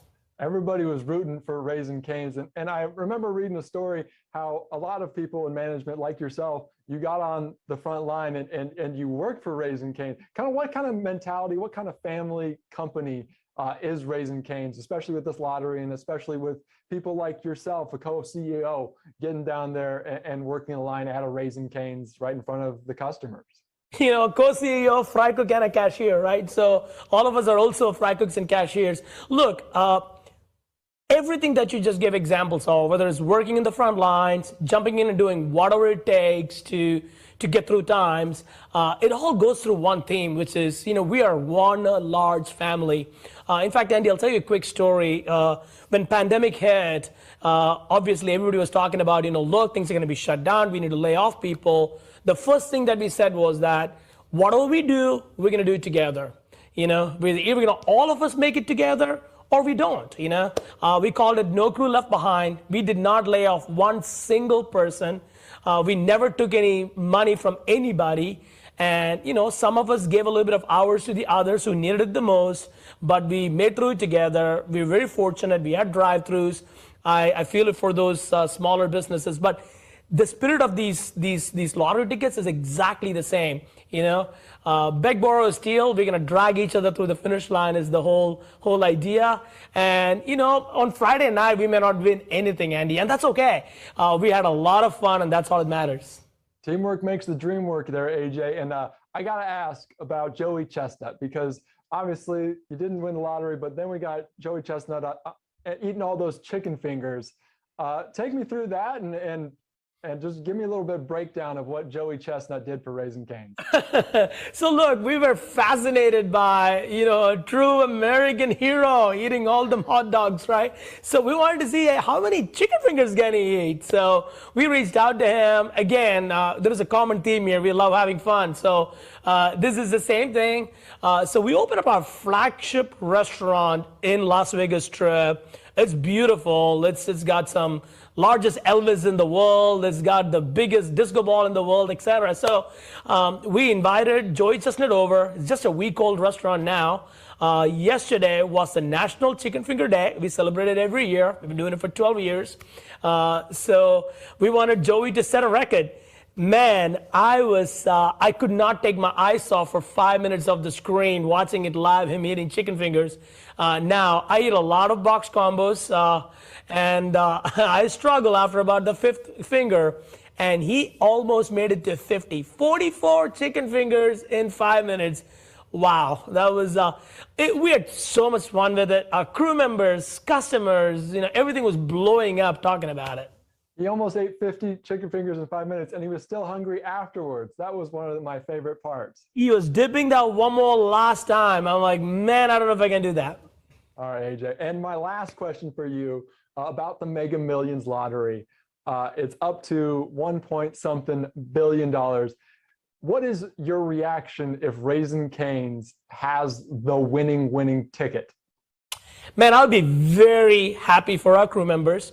It is going to be evenly split. I'm going to figure out all the logistics. So part of me is a little scared, but we're going to split it evenly amongst every crew member. I think we worked out to be about $9,000 or something is what it's going to be. It's going to be about the emotion, right? Whether it's the frontline person serving the customer that day, that second, or somebody sitting in the support office supporting those business to be growing, etc. They all make the exact same dollar as a little bit of extra for them. It'll be fun. It'll be fun. I think whoever wins, if somebody wins on Friday night, Saturday morning, our country is going to wake up to that feeling of somebody won. And I think we all love it. I think we want to hear the winning stories. For sure. So you're telling me there's a chance, 1 in 300 million chance. 1 in 303, I heard. Yep. Regardless of how many tickets you buy, which I just figured out, I could have bought 1. So regardless of how many tickets you buy, there is still only 1 in 303 million chances. There is a chance, AJ. Well, thank you so much for joining us. We appreciate it. Thank you so much for putting a smile on a lot of people's faces. Obviously, Raising Cane's does that on a daily basis. So thank you again for joining us here on LiveNOW. Thanks a lot. Thanks for having me. Thank you. All right. 44 chicken fingers in 5 minutes. I can't even imagine that. Hopefully the water really helped wash it down. Raising Cane's, what an awesome story there to help out their employees during this time. We're all rooting for them in this case here to win the Mega Millions. We're going to take a 2-minute commercial break. We'll be right back here on LiveNOW from Fox with all of your top stories from across the country.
Welcome back here to Live Now from Fox. I'm Daytona Everett. We have a busy hour planned for you. Coming up here, we're going to be going out to Kentucky as we're learning that 8 people have died from historic flooding out there. We'll have a live report from Fox Weather. Also, we're monitoring out of Detroit. A firefighter was rescued in a collapse while he was battling a fire at a vacant home. Fox 2 brings us the latest. A young boy named Ryder needs your help. He was given a second chance at life, and now he wants as many people as possible to help step up. That's right. He is looking for donors so other kids are able to live full lives. Fox 2's Taryn Asher shares Ryder's story. Who could forget this little dancing machine? Ryder Washington, now 6 years old, full of energy and life. But last year, he was diagnosed with a rare type of cancer called MDS, or myelodysplastic syndrome, that affects his blood cells and bone marrow. We talked to Ryder's mom and dad last fall. As far as what the future holds, you never know. That's why we're pushing so hard. The Ryders partnered with Be the Match, a national bone marrow donor registry, and held 8 bone marrow drives in hopes of finding the best match for Ryder. You swab the inside of your cheek. It's not your nose like a COVID. It's a lot easier. You put it in your mouth against your cheek, 10 seconds each, and you're done. Those samples go to a lab, and we do testing for something called HLA, which is an antigen, and that is tested, sits on the Be the Match registry until that amazing day when you might get the call that, hey, you've come up as a match for a patient. Ryder's parents were touched by how many people came out and registered to possibly become Ryder's donor. But it turns out his dad, Terrence, was the best match at 50%. Luckily, it was enough. With me being 50% and with the medical technology they have now, they were able to make it successful. Ryder came through. Not only did Ryder come through, his dad says, according to doctors, Ryder's MDS has been eliminated.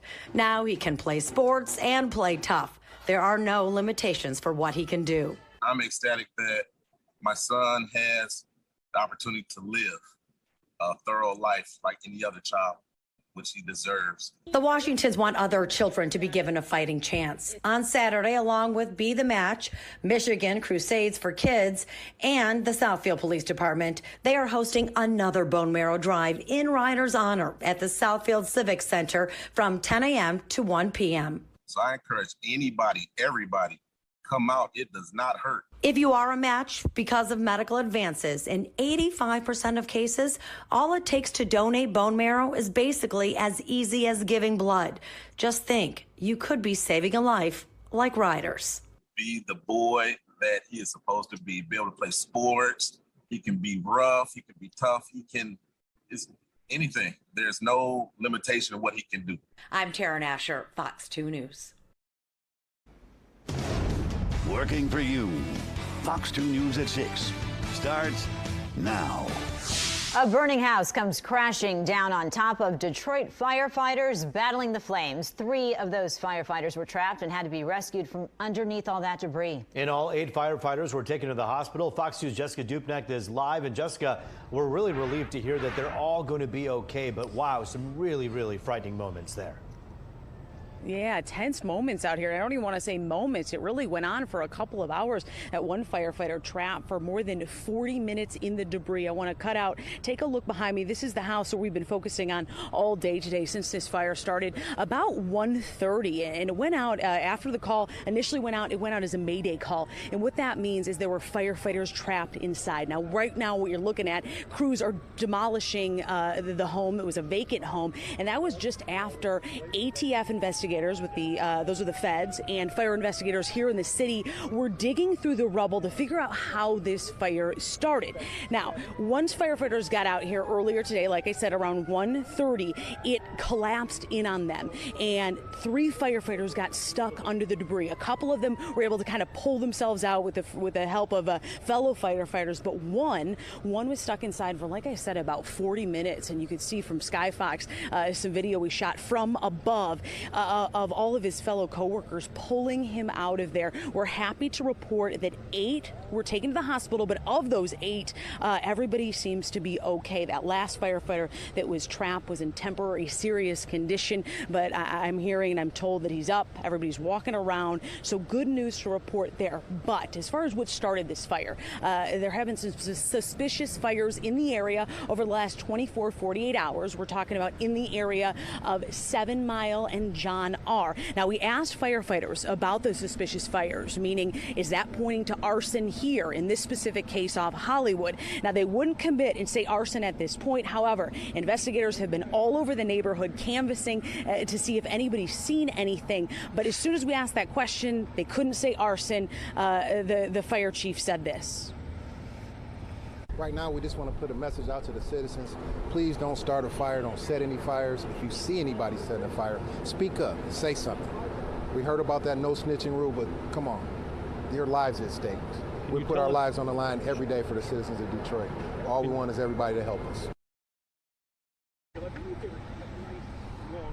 And so right now what you're looking at is some ATF investigators with alcohol, tobacco, and firearm. Those are federal agents that have been canvassing the neighborhood, asking if anybody saw anything suspicious. As I mentioned, those suspicious fires over the last couple of days. Once you have the feds in town working alongside with the locals, that means they mean business. So if this was in fact arson that caused all this damage behind me and of course put 8 firefighters in the hospital, you can believe that they're going to find out who did this. But very active scenes still out here. Thankful to report that those 8 firefighters, they are going to be okay. For now, reporting live on Detroit's east side, Jessica Dupnack, Fox 2 News. And breaking news from the Michigan Supreme Court, a landmark ruling protecting members of the LGBTQ community from discrimination based on sexual orientation. Michigan's key civil rights law, the Elliott Larson Civil Rights Act of 1976, prohibits discrimination on the basis of sex. Well, the court now says the word sex not only applies to gender, but to sexual orientation as well. Today's 5-2 decision will prevent landlords and businesses from refusing service to anyone based on sexual orientation or gender identity. Also new tonight, the FBI is getting ready to begin settlement talks with the women who were sexually assaulted by disgraced sports doctor Larry Nassar. Dozens of athletes, including Olympic medalists Simone Biles, Allie Reisman, Michaela Maroney, filed a $1 billion claim against the FBI last month, saying the Bureau mishandled initial reports of abuse and is responsible for the sexual assaults of nearly 100 young women from 2015 to 2018. Well, tonight we've learned the FBI has reached out to the survivors' attorneys, telling them the agency is interested in a resolution and possible settlement. Well, major movement on a major project tonight, meaning I-94 will reopen Friday morning in Detroit. As you know, the interstate has been closed for the past week while the new 2nd Avenue Bridge was moved into place over the freeway. Various ramps and lanes will remain closed as work does continue, but I-94 between 75 and the Lodge is expected to reopen tomorrow at 6 a.m. Well, the warm and sunny Thursday in Metro Detroit. It's days like today that remind us why we love summer in Michigan. Rich Luderman joins us now. And Rich, you're setting us up for a All right, as they head into some weather out there, we'll be talking weather in the next couple of minutes with Fox Weather out in eastern Kentucky. As we're hearing, at least 8 people have died in historic flooding there. Will Nunley is going to break it all down for us. Until then, though, let's go out to more of a positive story. Still in the Michigan area, as a teenager building a state-of-the-art library in his community. Here's Fox's Charlie Langton with more. Kids books, teens books, and adult books, and we separate them based on what they are. We've got canned fruit, baby food, milk, juice boxes. Meet Dylan Susi. Why'd you do all this? Because people were struggling during the pandemic, and I figured we may as well help them out. And that was 4 years ago when Dylan was 13. That's for the pet food pantry down here, where we've got canned dog food, cat food, we got treats, we got toys. All for free. Dylan, now 17 from Warren, was inspired by the street side free library, so he decided to make one, which expanded into a pet food pantry and a blessing box food pantry. Dad, can you open the garage? Wow, look at this. Dylan's parents converted their garage into a storage facility to replenish the free food. Spam, we're out of Spam. Just We need a lot of protein, just not tuna, and we could always use bread because we go through bread very quickly. What do you think about your big brother? Oh, he's actually my little brother. Well, Your little brother? Yeah, she's I'm 18. Ah, what? You're 17, you're 18? Yeah, I graduated this year. He's taller than me, but Where you guys headed? To go see the mayor. I believe that Dylan is an example of what Harry Truman spoke about. I get calls from people every day and they say, Mayor Fouts, I can't afford to make my house payments. Can you help me out? And because of Dylan's efforts, the mayor's office will begin to accept food and books and pet food to help Dylan. Donations from as far away as New Hampshire. You are the guy that's helping to do what Harry Truman asked a half a century ago. Oh, but there's more to the story. And Dylan. He was classified as Asperger's, which is autism, but now they call it the autism spectrum disorder. And it's an honor to work with you. Yet Dylan functions at a very high level. If you notice, like, he doesn't make eye contact, affection is hard for him, making friends is difficult, so it's more of a social aspect for him in terms of autism. Dylan will be a senior at Cousino High School in Warren next year. Dylan, what do you want to do in life? I'm not really sure. I've always loved working with computers, but I always loved working with my hands. I'm probably going to end up going to trade school, be something like a welder or a carpenter. If you'd like to help Dylan with food or other donations, contact Mayor Fouts' office in Warren. Charlie Langton, Fox 2 News. So as always, just great storytelling from Fox 2's Charlie Langton there. We're going to step back into some of the breaking news and weather across the country here as we're now learning a line of slow-moving thunderstorms that dumped torrential rain across eastern Kentucky early today is now being blamed for at least 8 deaths as floodwaters swept away homes and vehicles, and rivers and creeks rose out of their banks. We'll hear from Fox Weather's Will Nunley in eastern Kentucky after this break.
Welcome back here to Live Now from Fox. 3:15 here in Phoenix, Arizona, 6:15 out on the East Coast. We are going out to some coverage here when it comes to weather. At least 8 people have been confirmed dead in eastern Kentucky after historic flooding. To break it all down for us, we have Fox Weather's Will Nunley joining us live now. Will, how are conditions? It looks like you have quite an interesting scene behind you.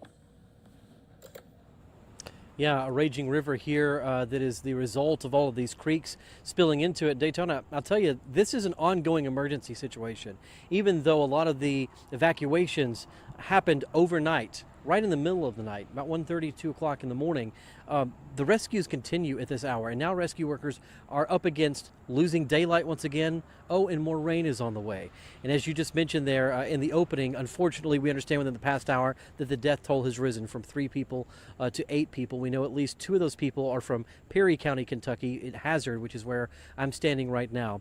I want to walk you through some video, Daytona, you may have there for the folks. This is from Lost Creek. It is here in the county, and this this is about 15 minutes outside of Hazard, and what you're seeing here are splintered homes. This is just a small section of creek, not even a quarter of a mile that I'm looking at here in this video, but at least 8 homes collapsed in the middle of the night into this river, were broken apart, splintered apart under the force of this water, and carried downstream. Vehicles, everything, you name it. If it was near that creek, it's now gone.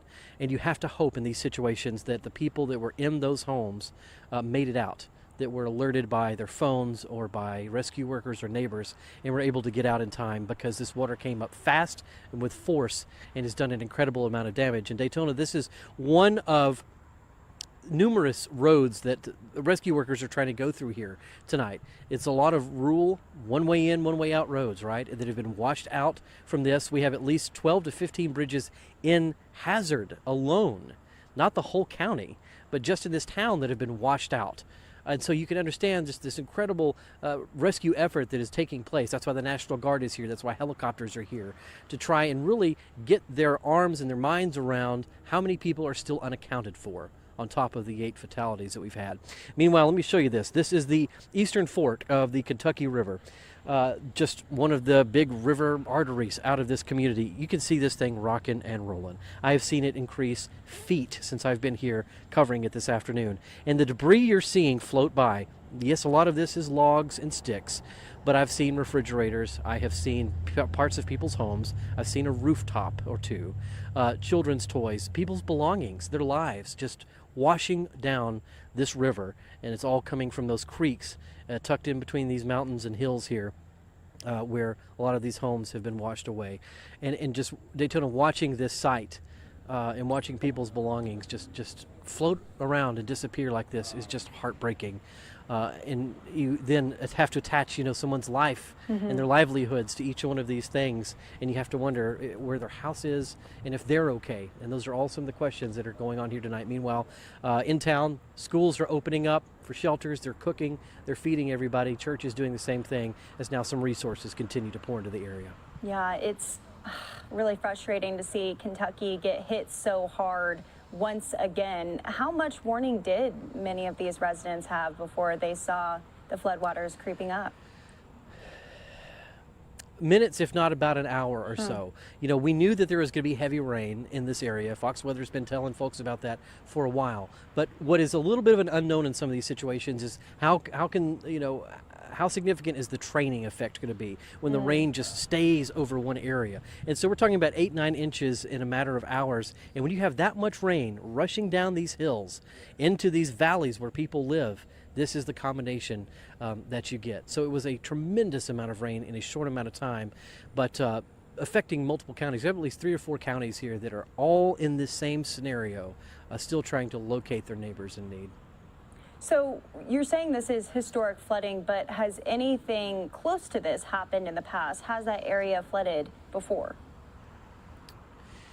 Well, sure, and they have had some flooding like this, but again, when you have a tremendous amount of rain that just hangs over an area, this is the result. Of course, there are creeks and there are ditches, and you can even tell where waterways have been constructed and kind of dammed up and held in with the banks before to manage water. But when you have this much rain in just such a short period of time, it's just too much. It doesn't matter what the infrastructure was, how well it was designed. It's going up against circumstances that it was simply not designed to handle, and that's what people are up against here. And it is an incredible sight. Roads just gone, guardrails, everything, trees just collapsing into the river like it's nothing.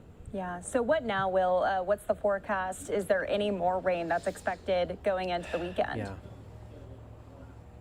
We are hours away from more rain. It is going to be in London, Kentucky, Paducah, Kentucky right now, which is just a couple of hours away from here. So more showers are in the forecast. And it didn't stop raining until about 2 o'clock this afternoon. So even as the rescuers were trying to get in here, we had a day full of rain. This river is not even reflecting the rain that fell here today. This is just what would have come through overnight. So we're going to see this. This is going to be the second part to this story, Daytona, because all of this has to go somewhere, right? This is the catch-all for all of these creeks that are trying to empty. Now, where does this go? So we're going to be bringing you coverage from some of these smaller communities that are dealing with the results from this water and the debris that's all washing through here. Well, you guys do a great job. Fox Weather, you can always watch them if you're maybe in the Kentucky area or really across the country. We've seen so much crazy weather already, Will, just in this year. It's incredible, and I'm sure frustrating for a lot of repeat And Kentucky, areas. yeah, and in Kentucky dealing with so much of it. You know, I was in the front lines of Mayfield when that happened. So we've had that. We've had additional flooding since then. You've had St. Louis this week, and now here. Take a look at, again, here's an entire tree, and on it, belongings. There's a basketball. Who knows where this stuff has come from? And we've just seen whole appliances. People's just, their livelihoods, their lives, everything that they've worked to gather over the years just washed away in a matter of minutes. It's unbelievable, and I think that this is just the start of it, Daytona. We're going to continue to bring you some pictures here on Fox Weather when we really are able to get into more of these areas, talk to some more of these people, and share with you their experiences. Right, and as you mentioned, just shows how strong those currents are. Will Nunley, thank you so much. We so appreciate you. Please stay safe out there, and we'll be keeping track with Fox Weather as you guys follow this. Anytime. Well, we want to go out to some of those remarks from Governor Beshear. It's really unfortunate because it feels like he's the only one who makes headlines when tragedies hit, especially these weather tragedies. So he did hop online and was able to give Kentucky residents an update. Again, at least 8 people have been confirmed dead because of this historic flooding, that rising from only 3 that were confirmed just about a couple of hours ago. Here's Governor Beshear with more. Hey everybody, it's Andy. Tonight, we need your continued prayers for the people of Eastern Kentucky impacted by what I believe is historic flooding. This is an ongoing disaster that continues to put people in danger, and it looks like we will have more rain tonight that may worsen the situation in many places. Our death toll is growing. By the end, we expect it will be in double digits, and a lot of families out there have lost absolutely everything. I want to thank all our first responders that are out there doing such heroic work. I know we've already airlifted between 20 and 30 people. Thank you to the National Guard and our Kentucky State Police that are doing that work. And I want to give a special thank you to the Guard and the governors of both West Virginia and Tennessee, which are sending us extra aircraft. I want to thank Fish and Wildlife, as well as the Guard and emergency management in different areas that are doing boat rescues out there right now. But folks, realize that there are some people that are hard to get to. The current is significant, and there are a lot of people out there that are still in danger that need your prayers. We're also going to be without power in some places for a while. It's taking out some of our water systems, so we are shipping water. But there is ultimately going to be things that we can all do to help. Today, we launched the Team Eastern Kentucky Flood Relief Fund. That is a fund that is going to go 100% to the families that are impacted by this disaster, just like what we did for Western Kentucky. It's a way that we can make sure that we're not just there for them today, tomorrow, and next week, but it's going to take a long time to rebuild. I wish I could tell you why we've been hit by so much between the pandemic and ice storms, tornadoes, and now this. But what I can tell you is we see God in the response, and the special people that are out there, and the way people open their homes and their hearts to help each other. Stay strong, Kentucky. If you're there in Eastern Kentucky, we love you. We're going to help just as many people as we can, as quickly as we can. For everybody else, we'll also get a list of shelters out as soon as we can, including our 3 state parks that are open to take in people that have lost their homes and ultimately give them a dry place, a meal to eat. We're going to make sure we're there for them. Thank y'all. So Governor Beshear out of Kentucky with strong words, powerful words per usual. He's so passionate and has worked directly with President Biden as he went and visited after, of course, those tornadoes ripped through Mayfield, just destroying so many communities and neighborhoods. They've really been through it this past year. We'll be watching as we still continue to get those live pictures out of Eastern Kentucky. Fox Weather does a great job with keeping us up to date on all of that. We're going to take a 2-minute commercial break. We'll be right back with all of your top stories from across the country.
Welcome back here to Live Now from Fox. It is the bottom of the hour, 3:30 here in Phoenix, 6:30 out on the East Coast. We want to get into some of this news coming out of Washington, D.C. For the last 6 months, the U.S. economy has been shrinking. That's what we learned today with the newest quarterly GDP report. While many economists define this as a recession, the White House is pointing to other factors, just saying it's a transition. Fox News correspondent Lauren Blanchard with more.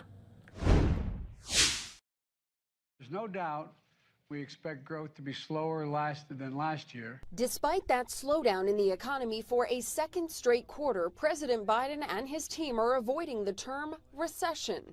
If you look at our job market, consumer spending, business investment, we see signs of economic progress in the second quarter as well.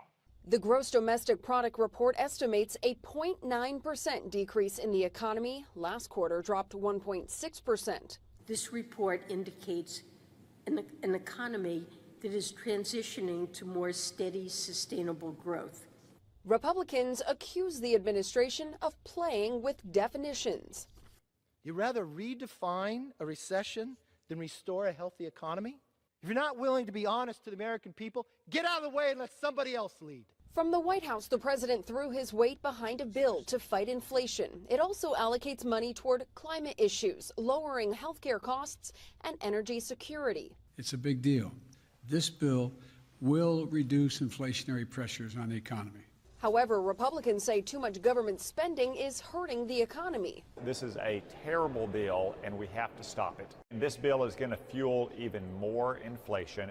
The president says the Inflation Reduction Act is similar to his so far unsuccessful Build Back Better bill, except this one should have enough support to pass, including Senator Joe Manchin. In Washington, Lauren Blanchard, Fox News. And as Lauren just mentioned right there, Senate Democrats rejoicing at the news that their colleague, Joe Manchin, reached an agreement with Majority Leader Chuck Schumer on a reconciliation bill. It's a far cry from President Biden's Build Back Better plan, but it does focus on key aspects of his economic agenda. The clock is ticking on holding a vote before the August recess, and it's not totally clear whether every Democrat is on board with the legislation. Fox News correspondent Rich Edson reports from Washington. I think that we've hit a balance. This is not a Democrat bill. This is not a Republican bill. This is an American bill. Quarantined this week with COVID-19, Senator Joe Manchin still managed to cut a deal with Majority Leader Chuck Schumer that could salvage President Biden's domestic agenda. Dubbed the Inflation Reduction Act, the legislation provides more than $300 billion to confront climate change and boost clean energy programs. It also is designed to lower prescription drug costs. Manchin and Schumer say it will be fully paid for through a 15% minimum tax on corporations earning more than $1 billion a year. Driving down inflation was my #1 goal. The package is significantly smaller than what President Biden proposed with his Build Back Better bill. But the White House is praising the agreement, seeking one more legislative victory ahead of the midterm elections. This bill would be the most significant legislation in history to tackle the climate crisis and improve our energy security right away. Republicans are in strong opposition to the bill. They argue raising taxes and new regulations will only further an economic decline. This bill is going to fuel even more inflation. It's not going to fight inflation, no matter what Joe Manchin says. Democrats likely need all 50 of their senators to support this for it to pass. It could reach the floor early next week before the August recess. In Washington, Rich Edson, Fox News. In the beginning of that report, you heard briefly from Senator Manchin as he is still quarantining with COVID at this point in time. Remember, there was a major outbreak within lawmakers there. They asked him a number of questions, and we have the luxury of playing out full press conferences like that here on Live Now from Fox. So let's listen in to what the senator has to say. And just, $400 to $500 billion in revenue, that's a lot of money. I guess I'm curious what some of those provisions were that were seen as too possibly harmful. Let me just say this, they're not there anymore, okay? When we got down to it, and those weren't things we agreed upon, those things were being discussed. So rather than to identify something, and that was bad or this was bad, that was just a range of discussions of different things that could be. And if all these things could be, and it was 1.1 or 1.2, I thought well, wait a minute now. And then when the 9.1 came out, it really put the brakes on for me to even be talking, even considering. So I think that's when we just worked through it and just kept looking at everything. Thanks, Senator. Okay. Thank you, Andy. Next, we'll go to Curtis Tate with West Virginia Public Broadcasting. Curtis.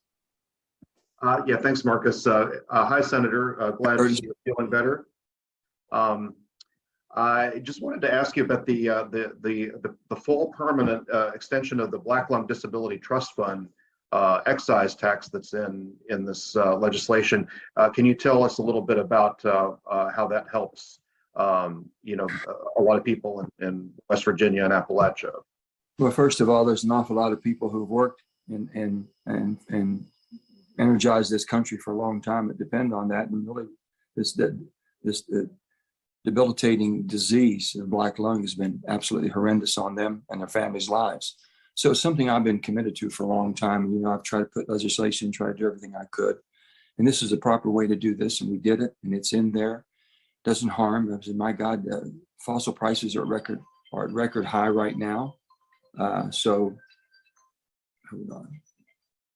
Fossil prices are at record highs right now. It's not harming anybody whatsoever.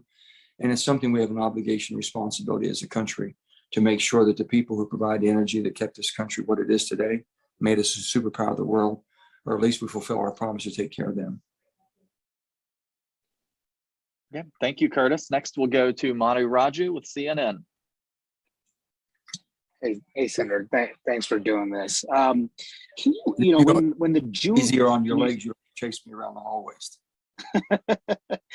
Yes, indeed.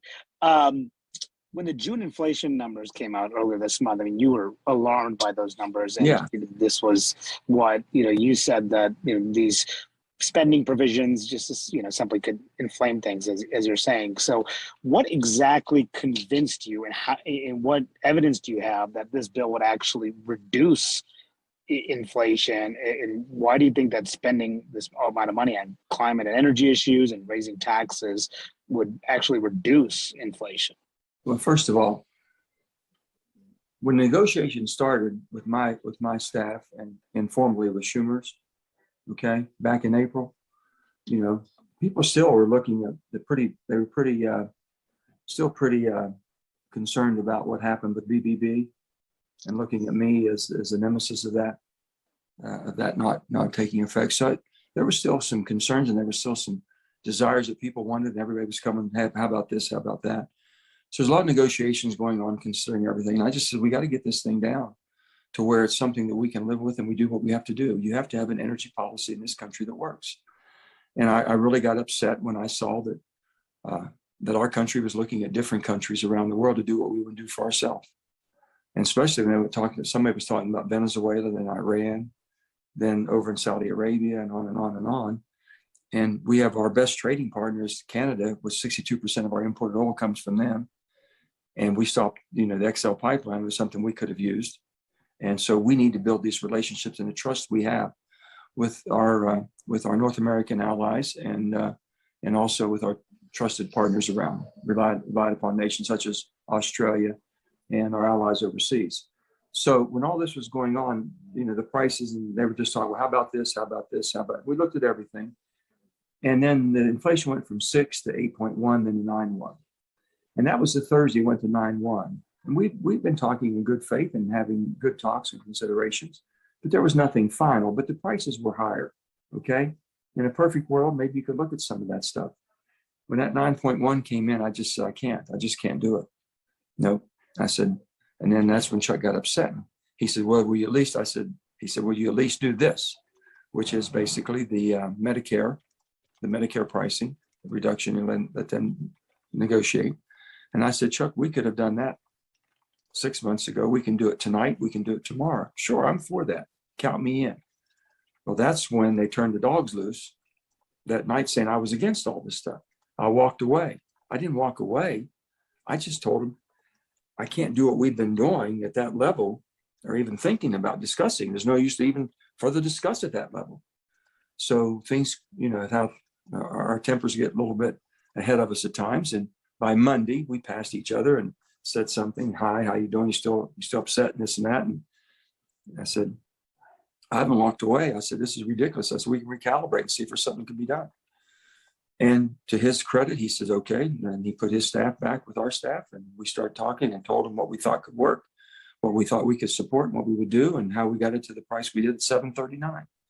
So people say, why didn't you wait for the inflation figures? Because I know I'm not adding to inflation. I'm not adding unless there's companies that weren't paying anything at all, and you believe it's fair to let them not pay. And they're saying they're going to do this and that and retaliate because now they got to pay a minimum of 15. That's the only thing I can see, Manu. And I don't understand that, how they could have the benefit of this great country and not pay. How do you know, Senator? Who told you that you're not adding to inflation? I mean, was this a Larry Summers discussion? Was there some analysis? Did the White House tell you that? I've had discussions with people that we've been trusted on, the same people that work with me on saying inflation. Trust me, Joe, inflation will not be transitory. This thing is going to blow up wide as long. And we said that, what, a year ago? Before everybody made fun of me, and they said, all true. We have 17 Nobel laureates that say it's going to be transitory. And I said, I believe those 17 Nobel laureates are telling you what you want to hear. This is not going to be transitory. Okay. So I went against that grain by the same people who've been advising me all along. And it's been a cross section of really, really some good intended people, well intended and not self-serving. All right, thank you, Manu. Next, we'll go to Mike Toney with the Charleston Gazette-Mail. Hi, Senator. First of all, glad you're on the mend and hope you keep feeling better. I just wanted to ask if you could specify what pipeline or transmission permitting reforms you're prioritizing for passage in the fall, and how the Mountain Valley pipeline figures into that. Well, I would like to think the Mountain Valley would be the top of the heap because it's ready to, it's complete. It can be in production in 6 months and put 2 billion BCF, 2 billion cubic feet a day into the system, which is badly needed in order to help ourselves and help our allies who are in desperate need right now with LNG. So that's one. Any of that we have across the country that are ready to be in production should be. And we're hoping that that'll accelerate that. Also, with the permitting reforms, Mike, they're not going, we have a hard time building some new transmission lines that will be built probably in the Midwest or out west, where large wind farms, solar farms, and all that's going to be needed to carry that into the marketplace. So these are all things that we need to have permitting reform to make sure that we have a really vibrant energy reliance that we have now, and using our fossil cleaner than anywhere else in the world. We put incentives for the carbon captures and all the new technology that would help that happen. And also major investment went into the new technologies, whether it be solar, small nuclear reactors, or hydrogen. Hydrogen is going to be a big one here because we believe that's a good transition. It's a good clean fuel that we're able to go to, and it's going to help our state and many other states. What specific reforms with regard to Mountain Valley Pipeline, since that's at the top of the heap in terms of your priorities, what specific reforms would get that going? Well, I think there'll be contents of that coming out, and you should basically see that because they really worked very hard on permitting reforms for us to be able to do our permit and evaluations and have conclusions done within a 2-year period, not the 10-year periods taken now. So we looked at other countries around the world who are developed nations do it extremely well, and they do it in a very short period of time. We should be able to do the same. You see the big issues being on FERC's end of things, or? Well, FERC is all, it's the whole, it's basically all the hoops that we make people, maybe duplicate hoops that have to follow through. Just looking at how we can make sure that we're still protecting the environment and also have a pathway forward. If it's not going to work, don't you think you should know before you're taken down and you invest billions of dollars and then get stopped at the end? I think that doesn't fare well for America. It hasn't fared well for us having secured energy policy. And we have to go around the world asking other people to do what we should be able to do for ourselves. Does not basically identify the superpower of the world being able to take care of itself and help its allies. So I think this is geopolitical. It's many things, but we think we can walk and chew gum and have a balanced approach and have the new investments and the new clean technologies we need for the future. So we think we've kind of covered it all, hopefully. Okay, thank you, Mike. Next, we'll go to Kelly Ferris with Fox News. Thanks, Senator. Glad you're feeling better. My question is about kind of the repercussions of announcing this deal. You mentioned that you think Republicans are now holding the PACT Act hostage after that vote, the procedural vote failed last night. My question is, there's been a lot of negotiations around the gay marriage Equality Act, and Kyrsten Sinema and others have been trying to get 10 Republicans on board to vote for that. There's some Democrats saying now that they're worried that announcing this deal last night is going to blow up those negotiations. What do you say to your Democratic colleagues about why you announced this deal last night, despite it possibly jeopardizing other negotiations, and also to Republicans who might be on the fence about voting for things now that this Dems-only reconciliation bill is moving forward? Well, first of all, there was no malice intended whatsoever. I just know the timing. If we're going to do something before we go to the August 6th break and have it washed and have it at the bird bath and have the parliamentarian go through all the things that she has to, we had a bill that was almost completed. We were able to get it completed by Wednesday. So because of Wednesday, that means that we can go into reconciliation by next Wednesday and be done before we leave on the 6th. And if that could be done, we should do it. If it couldn't be done, then that's fine. Well, it came to fruition to where once we had negotiations and agreements that we could move forward, and our staff worked diligently across the board and around the clock, everybody was, it was kept very quiet because I wasn't sure it was ever going to come to fruition. I wanted to make sure that we had a robust energy and a reform of our permitting process, which has been hindering us to being able to produce the energy we need to be self-reliant. And once everyone came to an agreement, okay, we agree with you, we started working in a way that was able to find the pathway. And that's, sometimes it opens up and sometimes it doesn't. I think you've been around long enough to know it's fallen apart as many times as it's come together. And it wasn't intended to hurt or help. It was intended, basically, the timing would work out. The timing worked out. If we could come to that agreement on Wednesday, then we could go into and let the parliamentarian do what she has to do for a full week or more, and then come back and get it done before we leave on the 6th. That was not sure. Are you worried about it jeopardizing those negotiations, though? Well, it should. That's what I worry about, is that we become so dysfunctional. I mean this sincerely. My Republican friends, these are all so good people, and they're good friends of mine. But to get wrapped up in thinking, well, we've got to be against something because it might make the other side look good. And for the Democrats, they've done the same thing. Okay, so I'm not siding with either side. I think they're both immature when it comes to that. We should be looking at what's good for the country. This is a piece of legislation. It's historical. We're paying down debt. We didn't raise taxes on anybody. All we did was say, can't you at least pay your 15%? Well, you and I would have thought everybody was paying at least 21%. So when we got to an agreement, we said, then let's go. And I'm hoping that my Republican friends will look at this bill and if they'll just take time to look at the bill and look at the contents of this bill and how it was presented and what's really in it. It's going to have to be all politics to drive you to be opposed to it, because there shouldn't be things that you've wanted and I've worked with you on, especially on permitting reforms that it's most needed in our country. And you could not be supportive of it. I would hope they would look at it with clear lenses. All right, thank you, Kelly. Next, we'll go to Alexa Baer with Mountain State Spotlight. Hi, Senator. My question's also about Mountain Valley Pipeline. I imagine when you say there are projects that are basically good to go, you're thinking of Mountain Valley Pipeline, which is about 95% complete. That said, the reason the rest hasn't been completed is because they're mired in permitting issues with the Army Corps of Engineers, with the U.S. Forest Service, Fish and Wildlife, and the Fourth Circuit has ruled that these agencies were acting unlawfully by permitting them originally.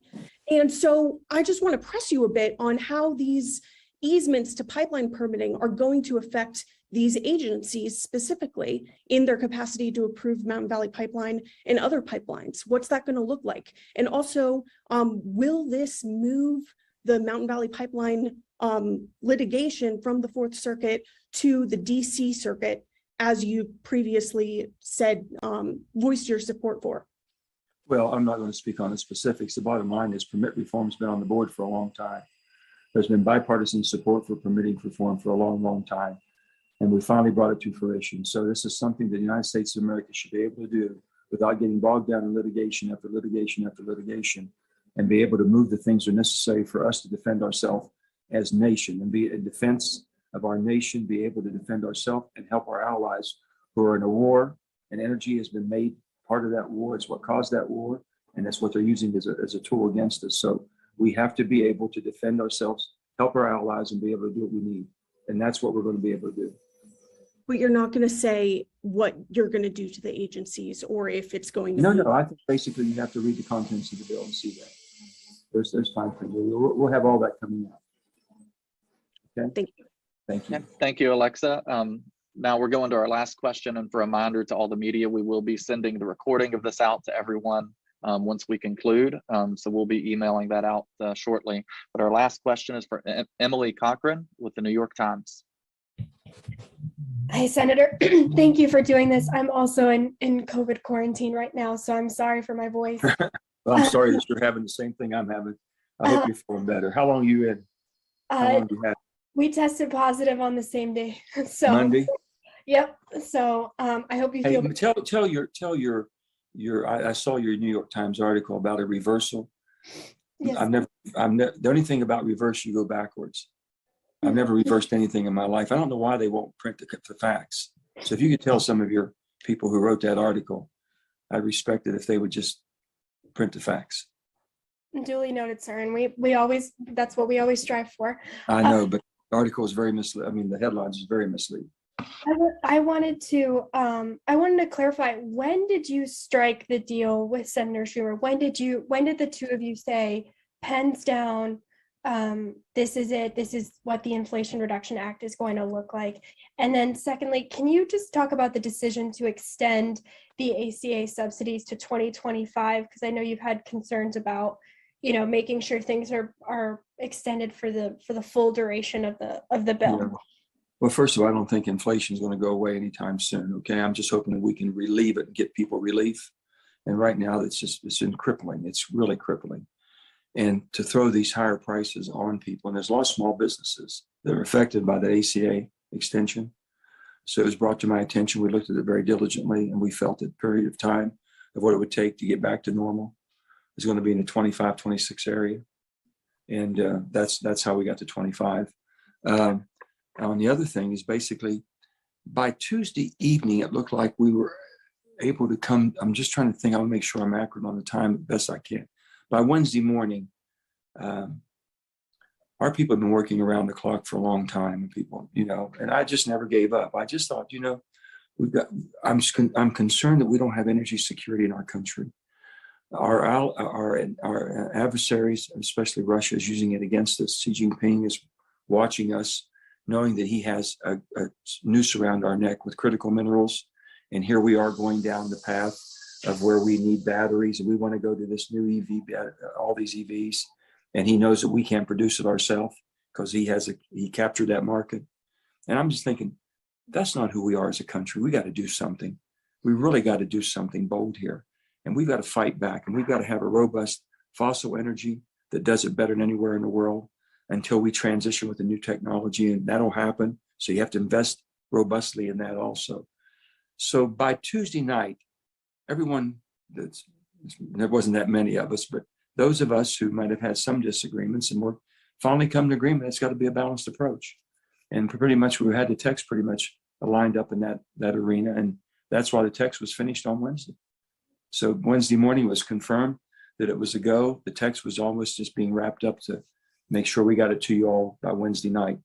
And Wednesday was the deadline because we wouldn't get out of here on the 6th without it, and we wanted to get it done by then because, as you know, chaos will break loose no matter when. It already has. It's just a shame that the politics on both sides, Democrat and Republican sides, are looking that if you do something good, and I'm a Democrat and you're Republican, I've got to be absolutely against it. And that's just not who I am. I do not, if you do something good, I'm going to help you do something good because I think it's good for me too. It's good for my country.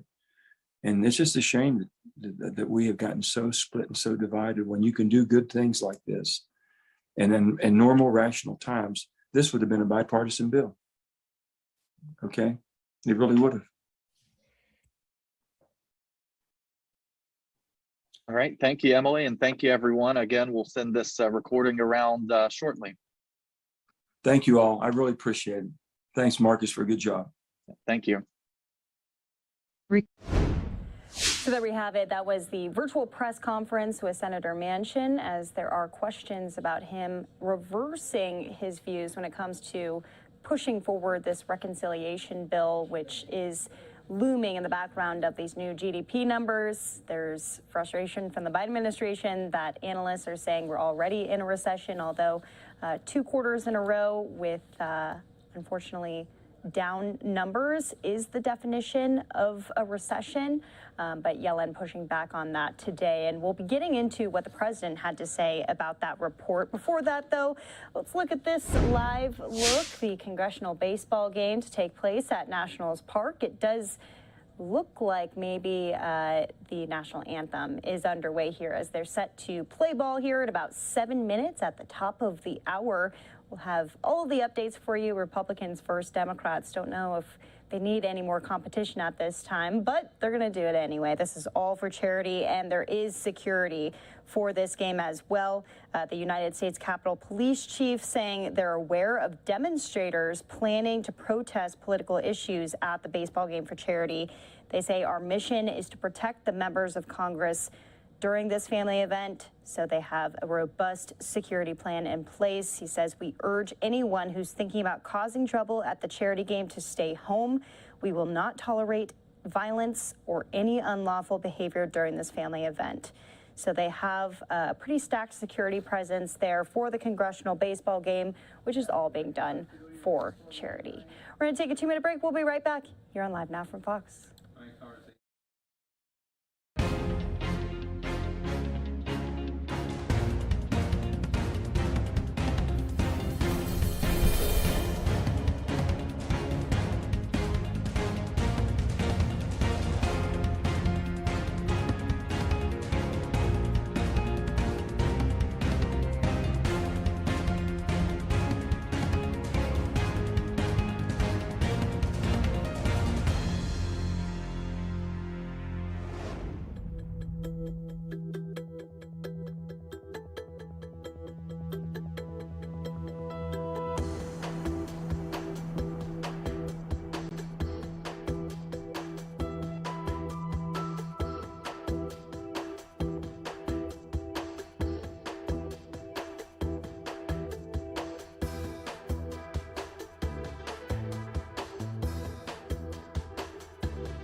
Welcome back here to Live Now from Fox. We want to finish out this hour with a really sweet story as they're giving free wedding dresses to first responders that are about to be getting married here.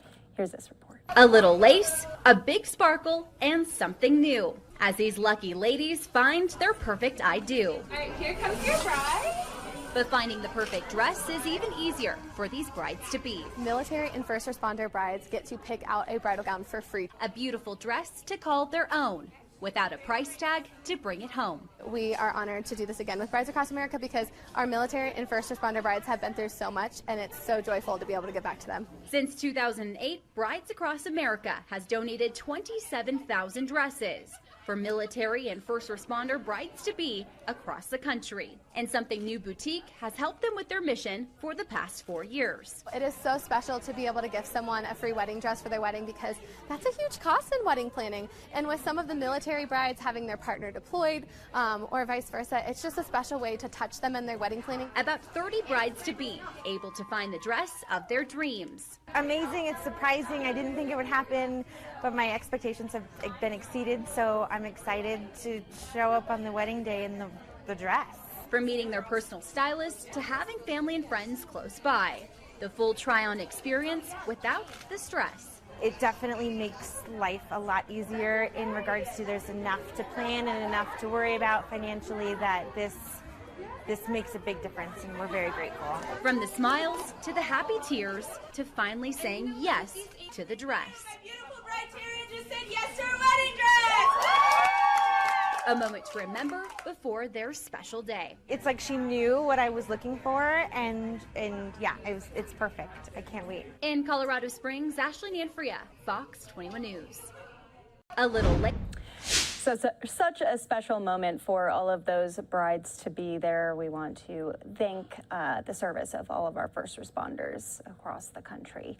Well, it is the top of the hour. It's 4 o'clock now here in Phoenix. It's 7 o'clock out on the East Coast. As always, we want to hit on some of the live looks that we have, the LiveNOW looks. This is a Congressional baseball game about to take place at Nationals Park here. They're about to throw out the first pitch. It's going to be Republicans versus Democrats as a lot of legislation is passing through on Capitol Hill. We'll be getting into many of these bills that are going through, the PACT Act, the CHIPS Act, and so much more. But first, let's start off with some of the economic news of the day. The Biden administration pushing back on talks of a recession after the latest GDP report showed that the economy shrank for the second straight quarter. That typically indicates a recession, but Treasury Secretary Janet Yellen says that this time is different, noting a strong job market. Yellen was, of course, referring to the nonpartisan National Bureau of Economic Research on some of these numbers, which makes the final call when it comes to a recession. She said the labor market remains exceptionally strong. This is not what we see in past episodes that the NBER has labeled to be a recession. President Biden coming out today and highlighting this report, though, at the White House earlier. If you missed it, no worries. We're going to play it out in full right here. It's not all of it. We've moved a long way. I'll be going into detail in a minute, but simply put, the bill will lower health care costs for millions of Americans. It will be the most important investment, not hyperbole, the most important investment we've ever made in our energy security and developing cost savings and job-creating clean energy solutions for the future. It's a big deal. Also, for the first time in a long time, began to restore fairness to the tax code, by making the largest corporations in America pay their fair share without any new taxes on people making under $400,000 a year. Experts, even some experts who have criticized my administration in the past, agree that this bill will reduce inflationary pressures on the economy. This bill will, in fact, reduce inflationary pressure on the economy. It's a bill that will cut your cost of living and reduce inflation and it lowers the deficit. It strengthens our economy in the long run as well. This bill has won the support of climate leaders like former Vice President Al Gore, who said the bill is, quote, long overdue and a necessary step to ensure the United States takes decisive action on the climate crisis that helps our economy and provides leadership for the world by example. Inflation hawks like former Secretary of Treasury Larry Summers said, quote, this bill is fighting inflation. Let me say, this bill is fighting inflation. Progressive leaders like Senator Elizabeth Warren said, quote, this is a bill that truly is about fighting inflation, bringing down the cost for families, and putting our country on a sounder economic footing. Here's how it works. First, the bill finally delivers on a promise that Washington has made for decades to the American people. We're giving Medicare the power to negotiate for lower prescription drug prices, which means seniors and consumers will pay less for their prescription drugs. Medicare will save in the process about $290 billion. And in addition, it also changes the circumstances for people on Medicare by putting a cap of a maximum $2,000 a year. They have to pay no more than $2,000 a year no matter how many prescriptions they have for all the prescription drugs, which is especially important for people with cancer and long-term diseases. It's a godsend. It'll literally be a godsend for many families. Second, the bill locks in place lower health care premiums for the next 3 years for millions of families that get coverage under the Affordable Care Act. They will mean an average savings of $800 a year for 13 million people. Third, it invests $369 billion. Granted, I call for 500 plus, but it invests $369 billion to secure our energy future and to address the climate crisis, bringing down family energy bills by hundreds of dollars by providing working families tax credits. It gives folks rebates to buy new and efficient appliances, to weatherize their homes, and tax credits for heat pumps and rooftop solar. It also gives consumers a tax credit to buy any electric vehicle or fuel cell vehicle, new or used, and a tax credit for up to $7,500 if those vehicles were made in America. This investment in environmental justice is real. It also provides tax credits that will create thousands of good-paying jobs, manufacturing jobs, on clean energy construction projects, solar projects, wind projects, clean hydrogen projects, carbon capture projects, and more by giving tax credits for those who build these projects here in America. Now, let me be clear. This bill would be the most significant legislation in history to tackle the climate crisis and improve our energy security right away. It'll give us a tool to meet the climate goals that are set, that we've agreed to, by cutting emissions and accelerating clean energy, a huge step forward. Fourth, this bill requires the largest corporations to begin to pay toward their fair share in taxes by putting in place a 15% corporate minimum tax. Now, I know you've never heard me say this before. It will come as a shock to you, but 55 of the Fortune 500 companies paid no federal income tax in 2020. I know you only heard me say that about 10,000 times, but the fact is they paid no taxes on an income, collective income, over $40 billion. Well, guess what? This bill ends that. They're going to have to pay a minimum of 15% tax on that $40 billion or whatever the number turns out to be. Fifth, this package will reduce the federal deficit by over $300 billion.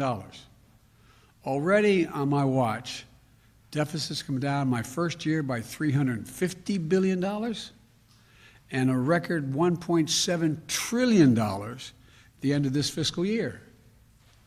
Now, this bill is going to keep that progress going. Yes, I'll say it again. This legislation will bring down the deficit. Bring down the deficit.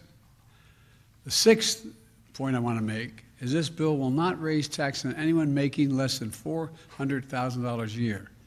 And I promise, a promise I made during the campaign and one that I've kept. Now look, I know it can be sometimes seem like nothing gets done in Washington. I know it never crossed any of your minds, but the work of the government can be slow and frustrating and sometimes even infuriating. Then the hard work of hours and days and months from people who refuse to give up pays off. History is made. Lives are changed. With this legislation, we're facing up to some of our biggest problems, and we're taking a giant step forward as a nation. That didn't just happen on this Inflation Reduction Bill. It also happened yesterday when the Senate made the bipartisan decision as a nation to invest in America's manufacturing technology of semiconductors and additional funding for basic research and development and the cutting-edge industries of the 21st century. If the House passes this bill, I think, I want to thank Speaker Pelosi. I think she's going to get it done for her leadership here. It has the added benefit of creating tens of thousands of additional good-paying jobs, lowering inflation. It's going to give us the ability not only to compete with China for the future, but to lead the world and win the economic competition of the 21st century. You've heard me say 1,000 times, we have to invest in research, development, and growth. I hope that the House is going to pass this bill today. My plea is, put politics aside, get it done. We need to lower the cost of automobiles, appliances, smartphones, consumer electronics, and so much more. And you can't do it. All of these things are powered. Almost everything in our lives is powered by these semiconductors and tiny computer chips the size of a fingernail tip. Look, we should pass this today and get moving. I know the compromise on the inflation bill doesn't include everything that I've been pushing for since I got to office. For example, I'm going to keep fighting in the future to bring down the cost of things for working families and middle-class families that matter by providing for affordable and accessible things like affordable child care, affordable elder care, preschool, the cost of preschool, housing, keeping students with helping students with the cost of college, closing the health care coverage gap. You know, that's a fancy way of saying the health care coverage gap. Expanding Medicaid in states that refuse to do it, and more. Look, this bill is far from perfect. It's a compromise. But it's often how progress is made, by compromises. And the fact is that my message to Congress is this. This is the strongest bill you can pass to lower inflation, cut the deficit, reduce health care costs, tackle the climate crisis, and promote energy security, all the time while reducing the burdens facing working class and middle class families. So pass it. Pass it for the American people. Pass it for America. I'll have more to say in this later. Now I want to thank Leader Schumer and Manchin, Joe Manchin, Senator Manchin, for the extraordinary effort that it took to reach this result. Thank you. And let me speak to one other issue. The GDP, and whether or not we are in a recession. Both Chairman Powell and many of the significant banking personnel and economists say we're not in a recession. But let me just give you what the facts are in terms of the state of the economy. Number one, we have a record job market of record unemployment of 3.6% today. We've created 9 million new jobs so far, just since I became president. Businesses are investing in America at record rates, Foreign business like SK and others are investing in America, hundreds of millions and trillions of dollars, sum total. $100 billion in semiconductor investments already announced by Intel, Samsung, and Texas Instruments.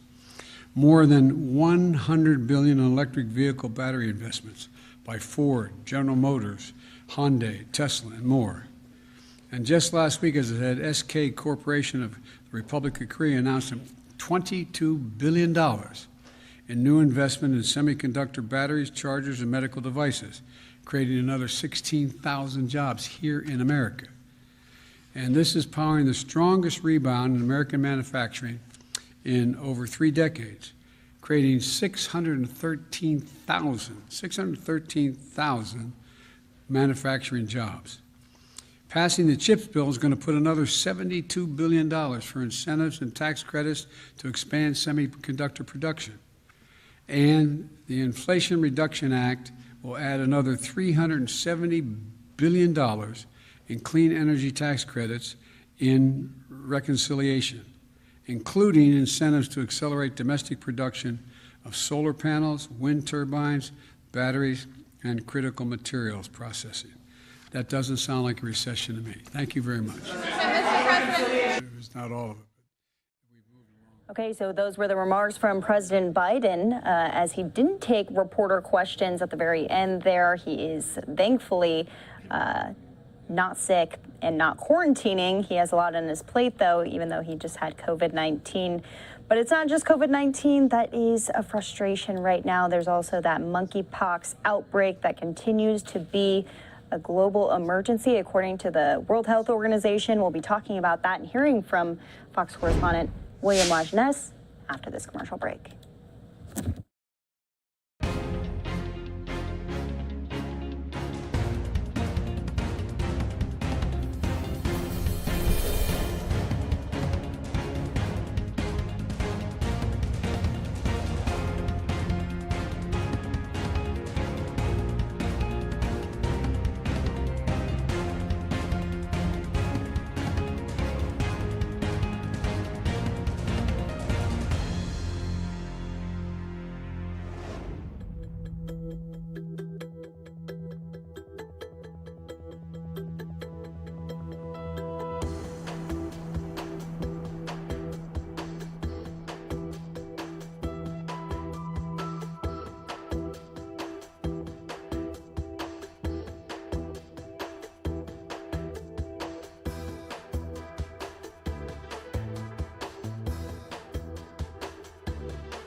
Vaccine debate is underway as the monkeypox outbreak continues.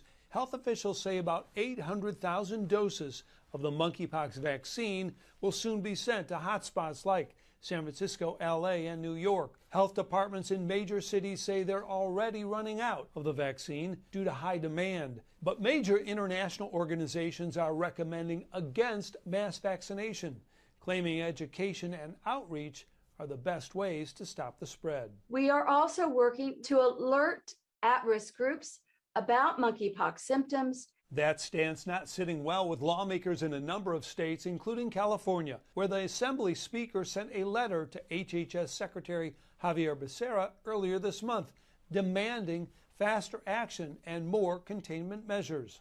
Cases continue to climb, especially in some of California's larger cities. This demands an even stronger response. There are now more than 4,600 confirmed cases in the U.S., mostly among men who engage in gay sex. The WHO is recommending those at high risk for infection limit their sexual activity, prompting new fears among some activists who worry a stigma will be attached to monkeypox. You can't tell people to have less partners. It is better to educate about how to be safe with the people you are close to. It is still not clear if monkeypox will be labeled a public health emergency. The White House says it is being discussed. In Los Angeles, William Lajeunesse, Fox News. And back out again to some of the news from the White House and from the administration when it comes to the economic numbers that were released today. We want to show you this look of the big board, where it all ended. Wall Street finishing strong for the second day in a row. The Dow gained 332 points. NASDAQ added 130 and change. S&P tacked on 48. Markets were up most of the trading day despite a gloomy economic forecast. The Commerce Department reporting the economy shrank for the second straight quarter, although this led to some pretty heated conversations on the floor today, House floor specifically. We're going to listen in to Representative Kevin McCarthy as he highlighted what he thinks the administration should do to alleviate some of the pain for Americans. The government announced what every American has been feeling for nearly a year. We are in a recession.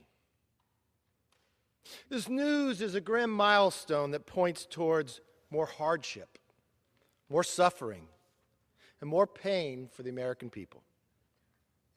But even as we were expecting today's news, let me address what happened in the past 24 hours. The Senate passed a bill that took a small discretionary program and turned it into a $280 billion blank check, including $79 billion in mandatory spending on corporate welfare to be handed out to whoever President Biden wants. For the record, I'm a no on the Senate CHIPS bill that will come to the floor today. I was a no last week, I was a no last night, and I'll be the first no on the board later today. I urge all my Republican colleagues to join me. Reject this deeply flawed bill. Let's start from scratch. And if that wasn't enough, Senate Democrats then announced they want to spend another $500 billion during a recession.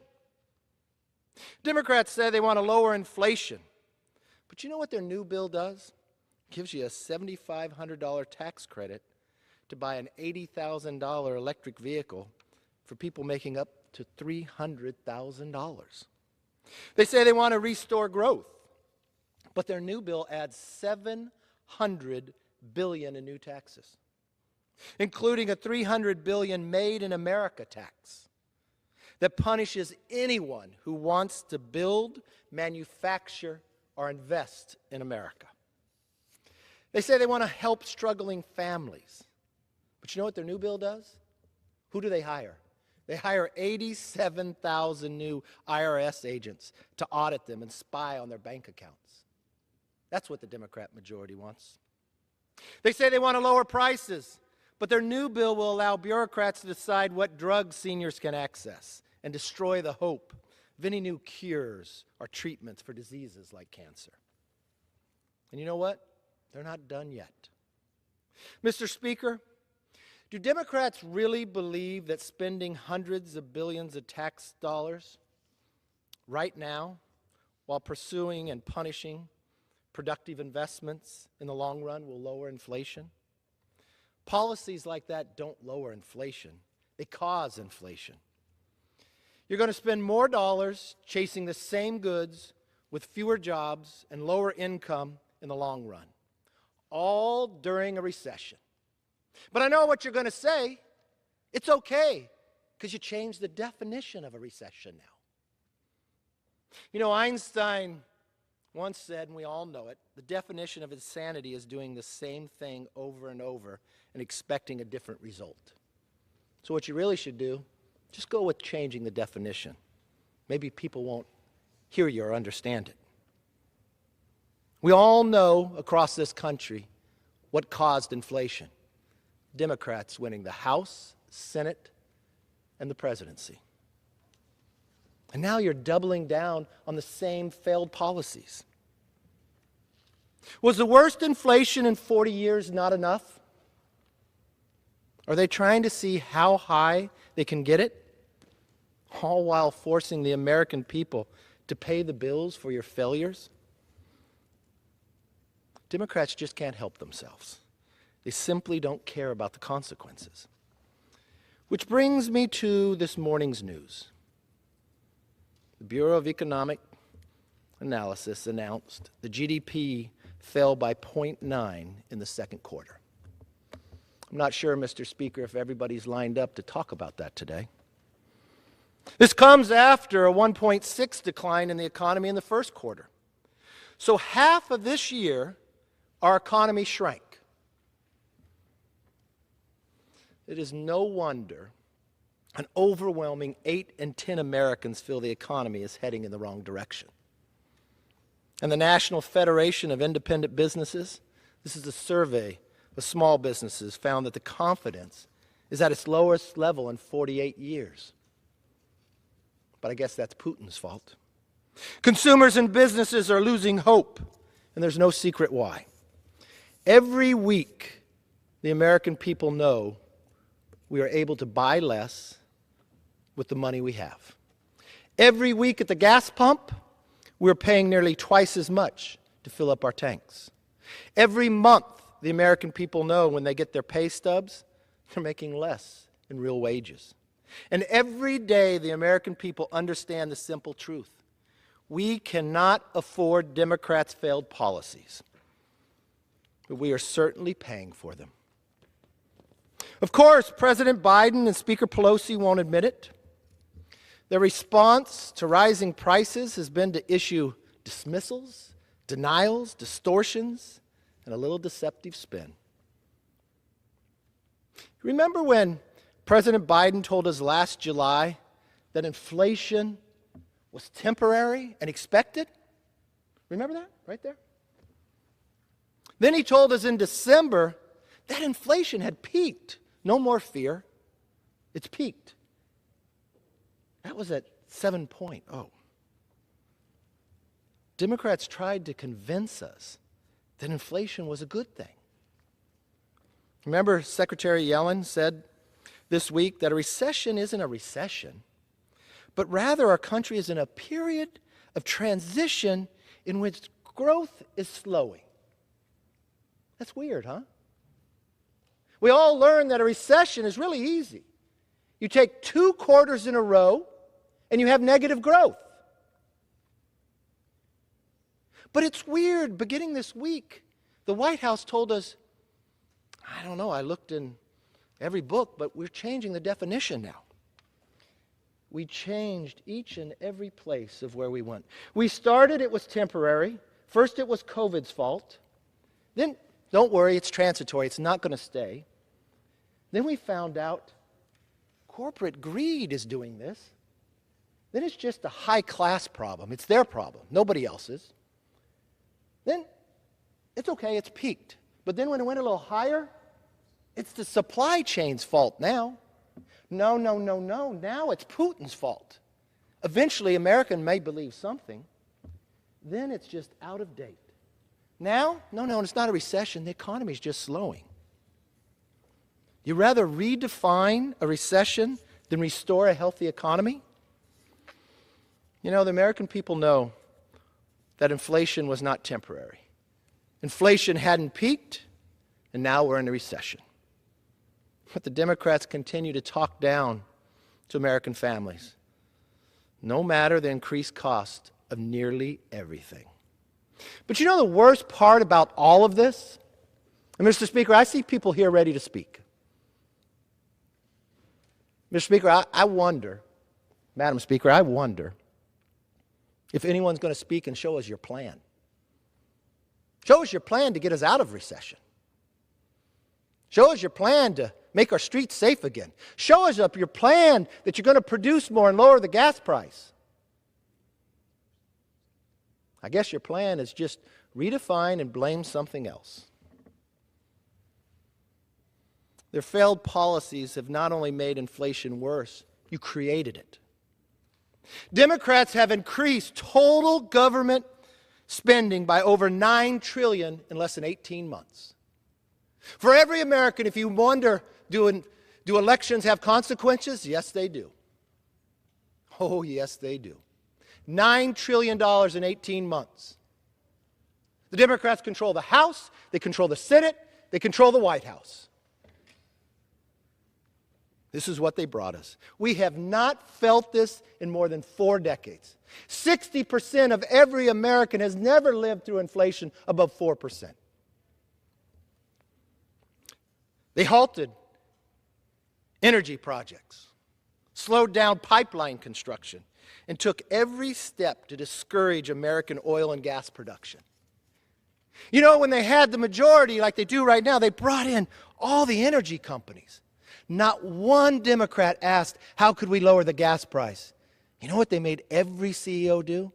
They asked them, would you promise to produce less next year? Because we want the gas price higher. We want to punish Americans. That was their question. To produce less. They want to intimidate them. and they crippled the labor market by paying people to stay home instead of going back to work, including themselves. This is the only place in America you can go and enjoy a wedding in France for some movie star and still vote on this floor and get paid for it. This is the only place in America you could be on a boat celebrating, still vote in this house or in your committee and get paid for it. This is the only place in America, and this is the only Congress that has ever allowed it. Ever. It doesn't matter what we have ever gone through. A pandemic, a war. And you know what? Madam Speaker, I don't see one member wearing a mask, and we were only going to keep that during the pandemic. I see one. I stand corrected. But I guess the rest of you feel it's okay. If this sounds like a healthy economy to you, I hear there's an opening at the White House press office. But for the rest of us who live in reality, it's painful. I want to ask everybody in America, can you afford to give up 1 month income? Think about that. Could you afford to give 1 month of your pay up? I don't know if very many people in my district can. Madam Speaker, maybe Paul Pelosi can, but nobody else that I know can. But that's exactly what you took from every single American. You see, inflation is so high, every single American has lost a full month's pay. Can Americans afford to keep the Democrats in power? Can you afford to lose another month's pay? Or do you feel good that it's not a recession or it's Putin's fault?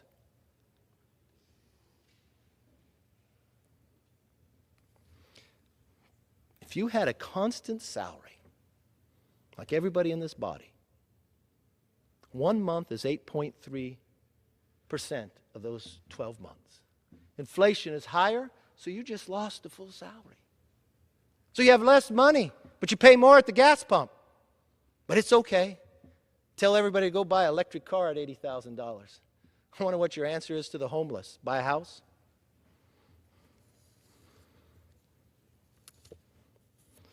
You know, if you think about this, this is actually the Pelosi's pay cut. Because not one Republican voted for your $2 trillion inflation-creating bill. Not one. The Pelosi pay cut affects every American. But you know what? It's especially hard on families who have extra expenses. I don't know if you watched the clip, but I watched this clip of a 15-year-old girl named Ginger Vincent from Indiana. This poor girl was diagnosed with bone cancer. She has to travel every week for treatment. It's located more than an hour away. Last year, her parents, Keith and Annalisa, paid around $100 each week for that trip. But because of the surge in gas price, but it's okay if I listen to the Democrats, the president said it was a good thing, good thing. They're now spending more than $200 each week. They also have 2 other children. The Vincents say they simply can't afford the price hike, and they've turned to loans to cover the cost. Can you imagine having to take a loan to pay for the gas, to take your 15-year-old daughter to get cancer treatment? At the same time, losing a full month of pay? You know what's worse? In this story, that 15-year-old girl, Ginger, this is what she said. Having to watch her parents say, we have to pay this bill, we have to pay that. And I'm downstairs and I hear all that. It just seems so stressful. Just seems so stressful. They shouldn't have to go through this. Madam Speaker, my question is, do Democrats agree with Secretary Buttigieg that the more pain families like the Vincents feel at the pump is a good thing? Madam Speaker, that's the Secretary of Transportation. I guess they seem to agree with him. Because rather than have a plan to lower gas prices, their answer is to tell the Vincents and others to buy a Tesla. They're borrowing money to pay for the gas, and you're telling them to buy a Tesla. But you know who is probably happy? Because their new deal, you can make $300,000, and that same taxpayer that just lost a month's salary that has to get a loan to pay for the gas, they're going to have to pay more in taxes so somebody else wealthy can get that tax break. That is not compassionate. It's cruelty. And the American people are suffering the consequences every day. You know, Americans aren't imagining that their grocery bills are higher than ever. They are. Americans aren't imagining that they have to pay more to fill up their gas tanks. Okay, so the House Minority Leader Kevin McCarthy there on the floor today railing against this new package Democrats have agreed to on reconciliation, offering billions of dollars to climate and energy proposals. And of course, McCarthy responding there to the news we got today that the economy shrank last quarter. Many that we have spoken to say that means we are in a recession, though the Biden administration folks say not so fast. I'm Andrew Kraft. Thanks for being with us here on your Thursday afternoon. We want to get to more of these, business and economics related headlines because like we have been reporting and like we were reporting yesterday, the Federal Reserve raised those interest rates for the fourth time this year as part of an effort to fight inflation. When rates go up, though, the costs of mortgages often follow. This time, though, might be different. Joining me now to discuss this even further is Fox's Madison Scarpino. She's live for us in St. Louis, Missouri.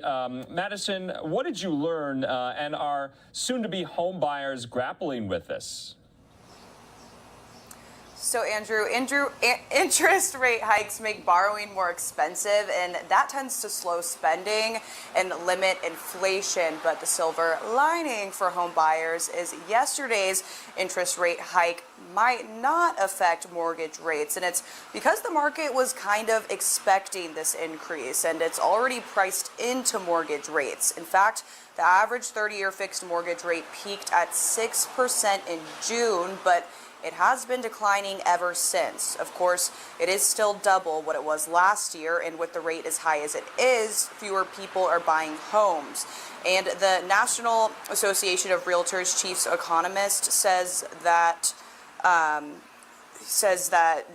sellers may need to cut their expectations in this market. For home sellers, they should be realistic. They cannot simply jack up the price and do the sales. The other part for the home buyers is that now that more inventories are showing, some buyers essentially priced out. So if the buyer is still able to buy, they can obtain a mortgage. There is less buyer competition. Maybe they can take a little longer in determining which home is the best fit for their lifestyle. And keep in mind that even though mortgage rates might not climb this time, you could still see higher rates on credit cards and home equity loans. Andrew? Okay, Fox's Madison Scarpino there live for us in St. Louis. You know, Madison, we are expecting as well a little bit later this year more interest rate hikes. At least that's what Jay Powell was saying yesterday when we heard from him. So it remains to be seen. Madison, thanks for your report, and we'll talk to you again. Thanks, Andrew. Okay, let's take a quick commercial break. When we come back, I know we were showing you remarks on the House floor from earlier from House Minority Leader Kevin McCarthy. We have a LiveNOW look there on Capitol Hill at this hour. We want to show you some of the remarks, though, from Senate Majority Leader Chuck Schumer taking questions from reporters at his daily press conference today about this reconciliation proposal that was reached, this agreement that was reached between him and Senator Joe Manchin. More on that in 2 minutes.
Okay, welcome back here to Live Now from Fox on this Thursday afternoon. Live Now looked there on Capitol Hill. This is as members of both parties in Congress are playing in the congressional baseball game at National Park as we speak. But lawmakers are about to go on August recess. And so there's been a lot of items on the agenda, a flurry of legislative activity, including that deal that was reached by Senators Schumer and Manchin, known as the reconciliation package.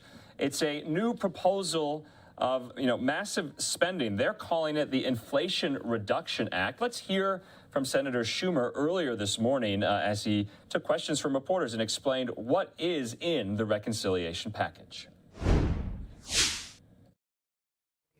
That's what we got. Yeah. Okay. Well, it's been a momentous 24 hours here in Congress, a legislative 1-2 punch that the American people rarely see.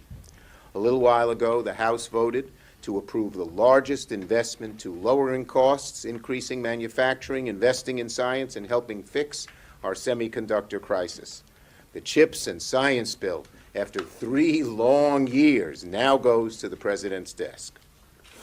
And last night, Senator Manchin and I announced an agreement on a reconciliation package, the Inflation Reduction Act, that will finally deliver on some of the biggest challenges facing the American people: lowering costs, fighting inflation, fighting climate change, and making health care more affordable in this country. Again, the past 24 hours have been a legislative 1-2 punch that Americans rarely see and will benefit them immensely. A bill to supercharge American industry and a bill to fight inflation and mark a turning point in our fight against climate change. For years, decades even, many in Washington have promised to address some of the biggest challenges facing our nation, only to ultimately fail to deliver. With the Inflation Reduction Act of 2022, this Senate Democratic majority will finally take on Big Pharma and lower prescription drug prices. This Senate Democratic majority will tackle the climate crisis with urgency and vigor. This Senate Democratic majority will ensure the wealthiest corporations and individuals pay a fairer share in taxes. And this Democratic majority will reduce the deficit. By a wide margin, this legislation will be the greatest pro-climate legislation that Congress has ever passed. This legislation fights the climate crisis with the urgency that the situation demands and puts the U.S. on a path to reduce by roughly 40% emissions by 2030. That's a very strong goal, and this legislation puts us on the path to do it, all the while creating new good-paying jobs in both the near and long term. This morning, I met with my Democratic colleagues to discuss this bill and discuss the path to passing it in the next week in the Senate. I expect the remaining work with the parliamentarian will be completed in the coming days, and the Senate will vote on this transformative legislation next week. Look, we now have been in the longest 50-50 Senate ever. Someone's reminding me of that. Yes, Brian, it was the longest ever. Shots. Every one of my Democratic senators has my phone number, and I talk to them directly. That's how you keep a caucus that runs from Sanders to Manchin together. Conversation, not email, talking. Anyway, we've been the longest 50-50 majority, 50-50 Senate in the history of America. It's been a wild ride. There have been a lot of ups and downs. When we were in the minority for many years before this Congress, we often talked as a caucus about what we would do if we got the majority back. We talked about expanding and improving the ACA, the Affordable Care Act, about passing a large infrastructure bill, about finally doing something about gun safety and mental health, about bringing manufacturing jobs back home and stopping them from going to China, and competing with countries around the world successfully.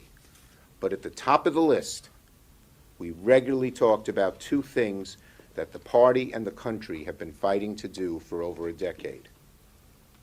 Letting Medicare negotiate for prescription drugs and fighting the existential threat that climate change brings to our globe. We now have the opportunity to get these two hugely important priorities passed before the August recess, and I believe we will get it done. Yes? Sinema didn't appear to be at your caucus meeting this morning, and she has in the past opposed closing the carried interest loophole. Are you certain you can get her on board, and how? Look, the members are reviewing the text. It's a long text, 700 pages. I'm giving everyone time to review the text. In the meantime, we're continuing with the bird bath, and we expect to move forward next week. Yes, Manu. Well, just to follow up on that, why, given how important she is in the caucus, why did you not include her in the negotiations, and would you drop that carried interest provision to get her support? Members are reviewing the text, and we'll all be talking shortly. So given that, what's your timeline on this then? We hope to finish with the parliamentarian. It's going to be hard to do that because it's a shortened timeline with a large bill, and move to the Senate floor next week. Yes? How concerned are you about COVID taking out one of your members again? Senator Durbin this morning, you've had Carper and Senator Smith, and just... It's always a worry. It's made life much harder in a 50-50 Senate, but we're going to have to persevere. Yes? So the reconciliation bill doesn't include a provision addressing insulin prices. Is there a floor? Yes, we will be adding things on insulin to the reconciliation proposal. Yes? During the vote-a-rama, will you allow your members to offer amendments to add things in, or are you worried that would jeopardize the bill? And likewise, would you allow them to Look, vote? we're going to work out how to pass this bill successfully going through vote-a-rama, and I think we'll have the cooperation of all 50 of the members. Leader Schumer, as you know, during the July recess, Leader McConnell said if you guys continue to work on the reconciliation package, Republicans would block the CHIPS bill. On July 14th, the talks with Manchin fell apart on climate and taxes. CHIPS bill passed yesterday, and then a few hours later, you announced this deal. Was this dumb luck, or are you the master of the Senate who choreographed this beautifully? What happened? Good try with flattery. Look, because of the length of the parliamentary bird bath, we wanted to get things done as quickly as possible. Senator Manchin came to visit me on the 18th. In other words, the talks broke up on Thursday the 14th. The whole nation was aware of it over the weekend, and Manchin requested a meeting with me on the 18th, and he said, can we work together and try and put together a bill? I said, as long as we finish it in August, we're not waiting for September or August 10th or whatever else. And so we worked hard on the bill. It took a long time, and we wanted to move as quickly as possible. We got the JCT score Tuesday night, and we went public Wednesday. Yes? Can I ask, how important were the electric vehicle tax credits to you in terms of the Manchin deal, and what percentage of that 40% reduction of emissions comes from more electric vehicles? Look, electric vehicles are something that's been very, very sought after by many in our caucus. I proposed the Clean Cars in America Act several years ago, as you may remember, which was the core of this. Senator Manchin had some real disagreements about it, and so we tried to come to a compromise. It's not everything I would want, but there's a provision in the bill. It is a very small percentage of the 40%. Leadership, yes. On top of that, the legislation also includes lease sales for drilling in the Gulf of Mexico and Alaska. How do you make the argument that this is a pro-climate piece of legislation when there are lease sales for Look, drilling? Senator Manchin wanted certain things in the bill that the vast majority in our caucus didn't want. But we had a North Star, 40% reduction in carbon. The BBB bill had 45% reduction. So getting to 40 was a remarkable achievement, and that includes the things we didn't like that Manchin put in the bill. And on the leasing provisions, it's the existing leases that Biden had already announced. There's, a move to push him to get him to actually do them. None of them been announced, and only in areas where there's already been some offshore drilling by the Cook Inlet in Alaska and Gulf of Mexico, no new places. So sticking to the 40% is what really counts, the amount of carbon that goes into the atmosphere, much as I would have personally never put these provisions in the bill, but we had to get it done. We need 50 votes. Yes? Part of this agreement is to do something on permitting in the future. What is that going to look like? And is the idea to attach that to a CR or appropriation? Yeah, so this was the other thing, other than leasing, that Senator Manchin asked for. We came together on a provision. It has a few good things in it. You know, there's some kinds of permitting that get in the way of clean energy as well, things that I wouldn't like. We have come to an agreement between Senator Manchin, President Biden, Speaker Pelosi, and myself that we would try to get that provision in the CR. Where was President Biden on this? I mean, Manchin said on the radio today that it was. He was not. He was not. It was the whole negotiations, both before the 14th and 18th and after, were just he and me.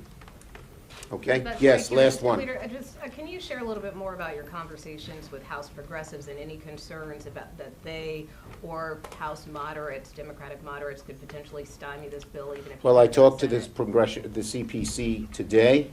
Congresswoman Jayapal was very laudatory of the agreement, as was just about everybody on the phone. Speaker Pelosi said it best. She said, when you look at this agreement, you don't look at what's not in it. All of us would have wanted more in it. You look at what's in it, and what's in it is dramatic, significant, and will move America forward a great deal. DeBonis, you're the last one. Thank you, Mr. Leader. Your constituents pay a lot of state and local tax. They're not going to get relief on their federal return under this deal. What do you say to them, and what do you say to the other members who represent? You saw Manchin in his statement. He's opposed to it. Got to get a bill done. I would love to do it, but he's opposed. So you're okay. going to get 50? You're going to get this done. 9/11 health funding in there, which there are responders in New York. Again, we will get this. There's ample opportunity to get this in the CR and other must-pass bills, NDAA. Manchin didn't want it in this bill, but there's going to be opportunity, and we're going to get it done. What do you do with the PAC Act? Thank you, everybody. PAC Act? That is a truly relevant question. We are going to give our Republican friends another opportunity to vote on this Monday night. Will you give them amendments, the We two are. amendments they asked for? We have, this, I don't know where they came up with this. We offered to me, standing in the way, the ability to do an amendment at 60 votes, just like the bill is a 60-vote bill. He insisted, at least in conversations with some others, saying, no, if you don't put it in the bill, which will kill the bill, I'm not going to be for it. But we stand by the offer. I stand by the offer. We will give Senator Toomey a right to bring his amendment to the floor and try to get the votes for it. Thank you. At 60, to be clear. At 60, just like the bill is at 60.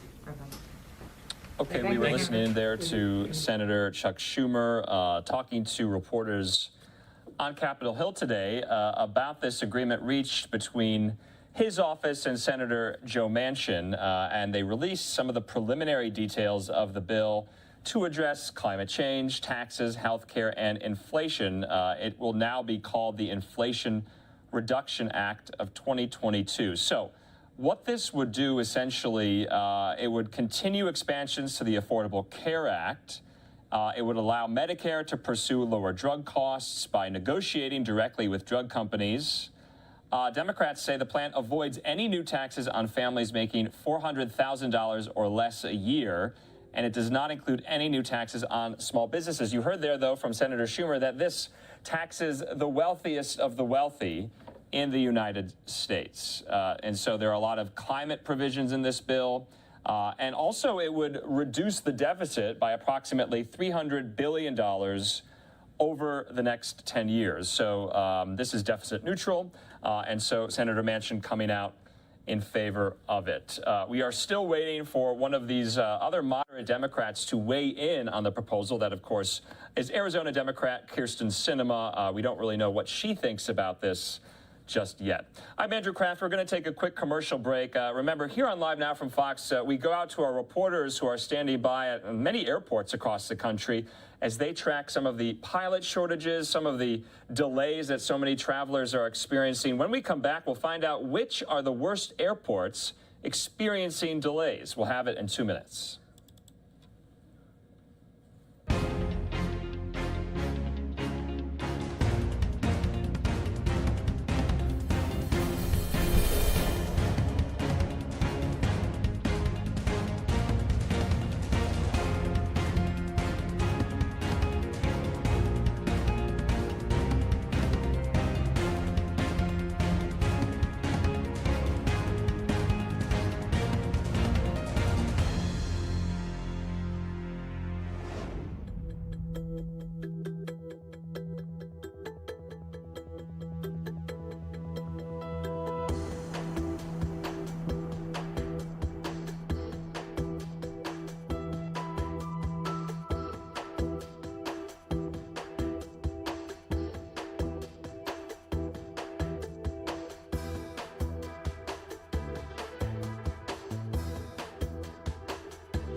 And welcome back here to Live Now from Fox. On this Thursday afternoon, I'm Andrew Kraft. Let's get into some more of these top headlines here because after that massive wave of flight delays and cancellations that really has been going on throughout the duration of the summer, new data is showing that some U.S. airports rank among the worst in the world for delays. That's according to FlightAware, which tracks airports with the most disruptions. Joining us from one of those worst airports is Fox's Caroline Elliott in Orlando, Florida. Caroline, what did you learn, and how are Orlando officials at the airport contending with this really bad statistic? Yeah, it's certainly not good news to hear, Andrew. We've all heard those horror stories all summer long of travelers stuck in the airport for days at a time in some cases. And this new list shows us which airports have the most delays. So here's the top 5 in the country right now. Certainly not a list you want to be on, but we'll break it down for you now. Chicago Midway International Airport had the highest proportion of delays in the entire country. 38% of flights were delayed at Chicago Midway since June 1st.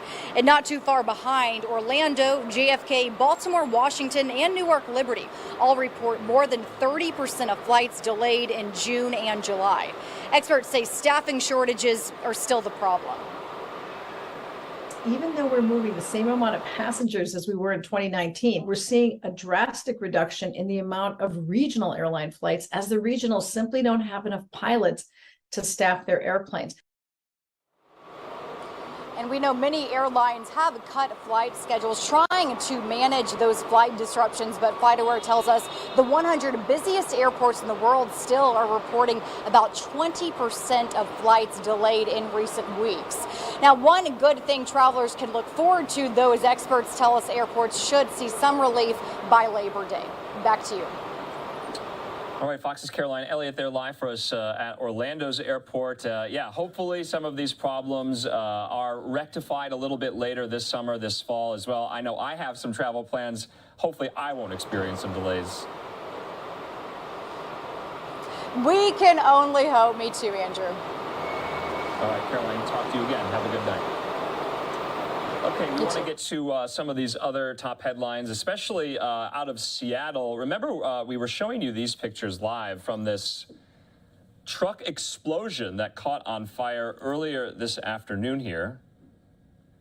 And you can see this has just really put a wrench in a lot of commuters' commutes and traffic there. Look at that explosion. Okay, so Fox 13 in Seattle is telling us that the southbound lanes of I-5 are still shut down this afternoon in downtown Seattle after that vehicle there with liquid oxygen tanks caught fire and began exploding. So according to the Seattle Fire Department, no injuries, thankfully, were reported, but it was too soon to know what caused the fire. Officials said they suspected a possible maintenance issue with the truck itself. So we were getting some live looks out of I-5 in Seattle as well. We have this picture here, but I mean, you can't really get enough of that explosion. I mean, that is just incredible, incredible aerial pictures from earlier this afternoon. But we do have a live look. I believe this is in Seattle right here. So it looks like some of I-5 is still shut down. We also want to put up this live look that we have on one of our feeds here. I'm going to put this up here. So, emergency management officials are still on site. It looks like traffic, though, is somewhat going, but this side of the I-5 lanes, no traffic going as looks like they're putting it on the back of this flatbed truck here to get out of the highway. But there is the charred carcass of that truck there that went up in flames earlier this afternoon. Let's go back out to some of that video from earlier this afternoon. Take a look at this. Let's watch it one more time as it exploded there. This truck was filled with liquid oxygen tanks. Seattle Fire still doesn't know how this all happened, but you can see the fire was extinguished. We just showed you. Officials, though, warn residents living near the I-5 to close their windows and doors to avoid getting toxic smoke exposure from the fire. So it's not entirely clear when the I-5 will reopen. This is a live look overhead, though. So if we get any more details, maybe we'll be speaking to some of our Fox 13 Seattle reporters about what exactly happened today.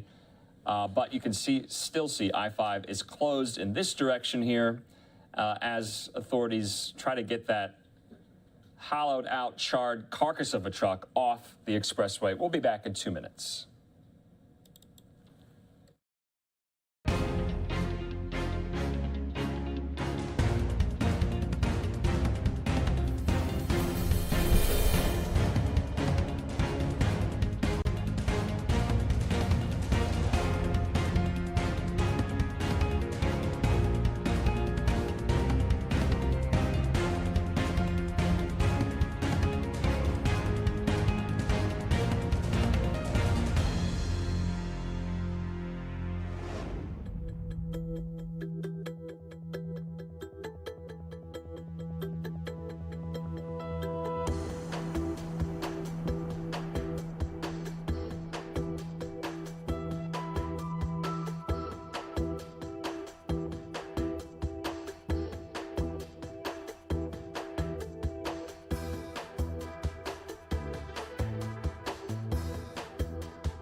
Okay, welcome back here to Live Now from Fox on this Thursday afternoon. We just wanted to show you these live pictures yet again. It looks like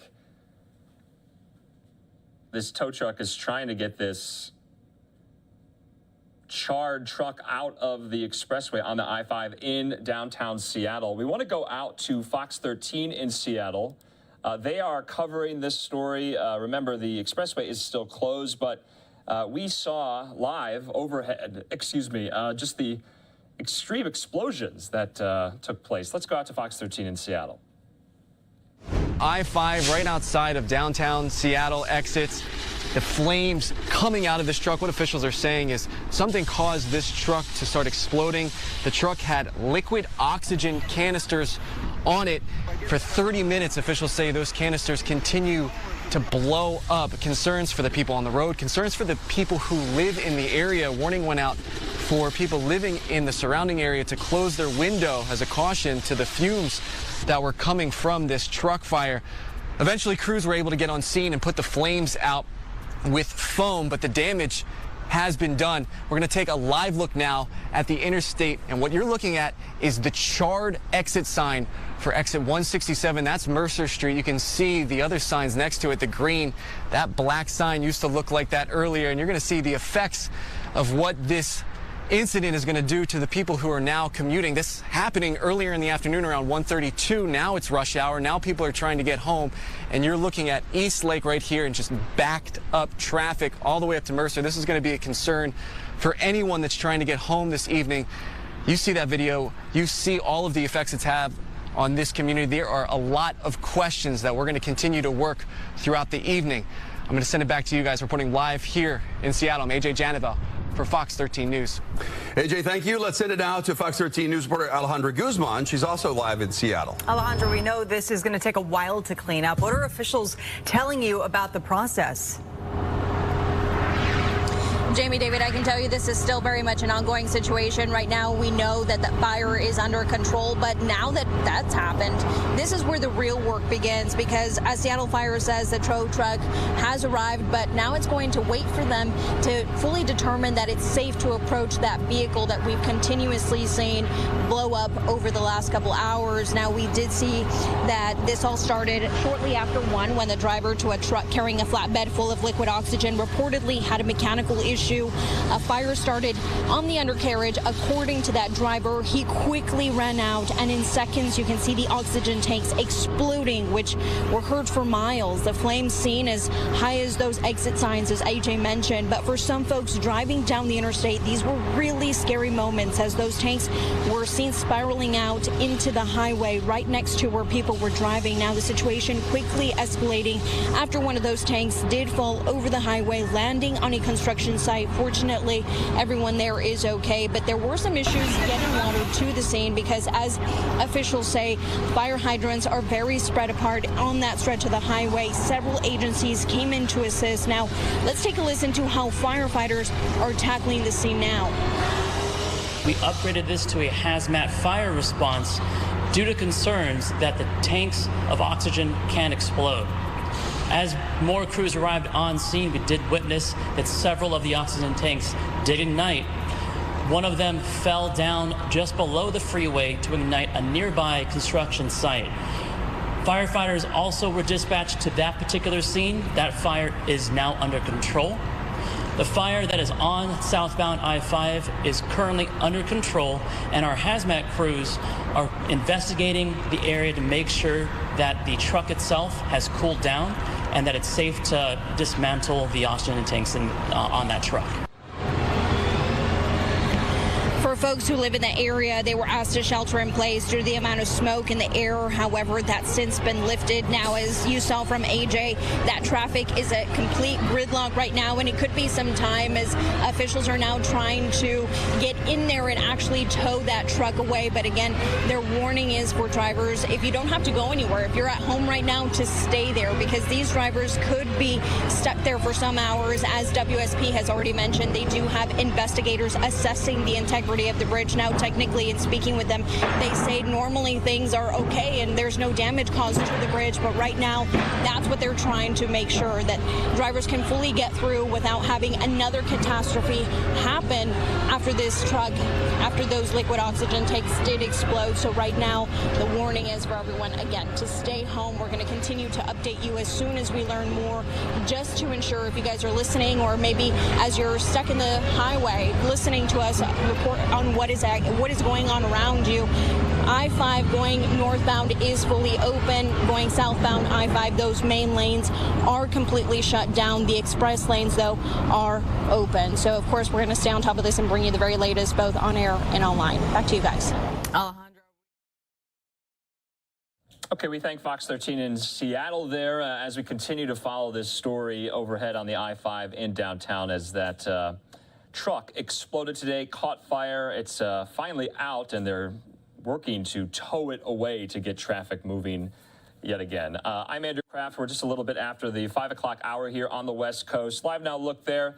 At the White House, we did get the new GDP numbers today. The U.S. economy contracted for the second straight quarter from April to June. That's according to the Bureau of Economic Analysis. This is pressured by surging inflation, rising interest rates, and intensifying supply chain pressures. GDP fell 0.9% for the period. So if you think the items you're purchasing seem smaller than before, though you pay the same price, you are not alone. This is known as shrinkflation. It's one result of inflation. It's now affecting businesses across the country. Joining me now to discuss shrinkflation, Fox's Joy Addison live from Houston. Joy, what did you learn and what can Americans expect as they pay more for fewer goods? Hi, Andrew. Shrinkflation is typically a result of long-term inflation. It's the practice of reducing product size but keeping the same price tag. And businesses across the country and right here in Houston say they see it happening more and more every day, and it's even happening to them.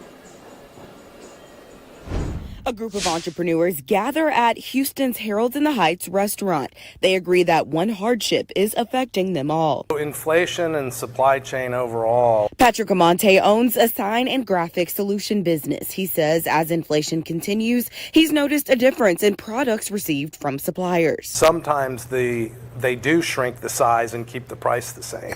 Michelle Korsmo with the National Restaurant Association says inflation is also affecting her industry. Last year, restaurants have seen wholesale food prices go up 13%. This is the biggest increase in wholesale food prices that we've seen in 5 decades. Like most restaurants, we've had to increase our prices, but they probably need to increase more. Allie Jarrett owns Harold's in the Heights. She says as inflation continues, she's also noticed smaller products from suppliers. You've noticed a few things on some of the larger suppliers that maybe their pack is slightly smaller so that they don't have to necessarily increase the price of the pack. But at the end of the day, the price has still gone up. Jarrett says she notices less shrinkflation from local suppliers who are not shipping products across the country.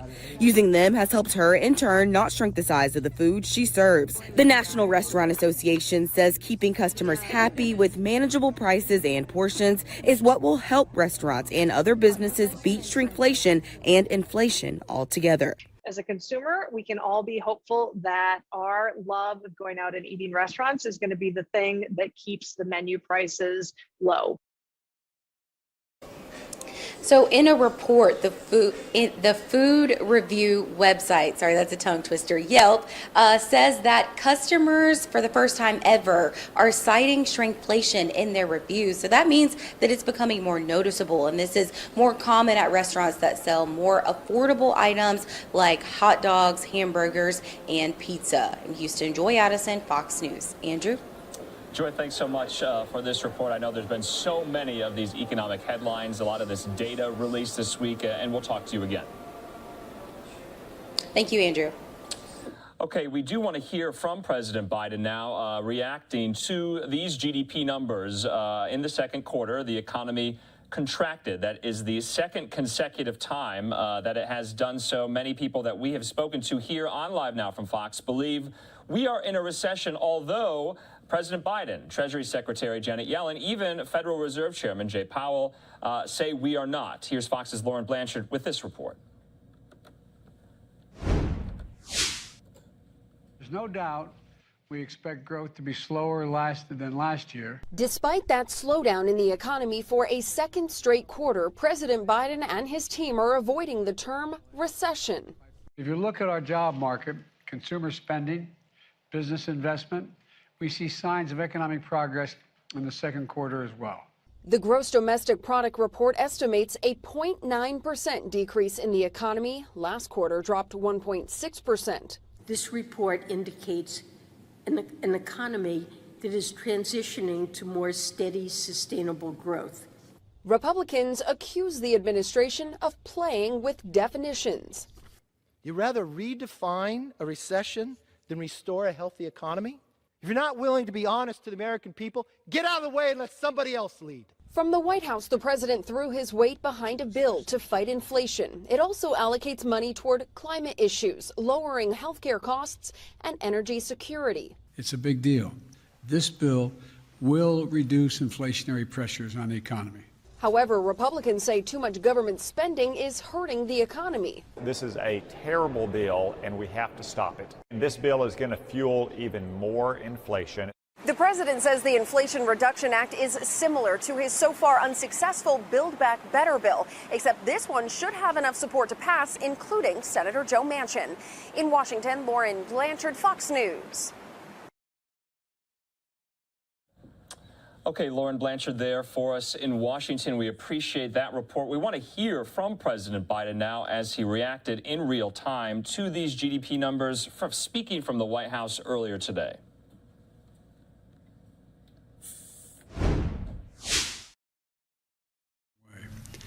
I'll be going into detail in a minute, but simply put, the bill will lower health care costs for millions of Americans.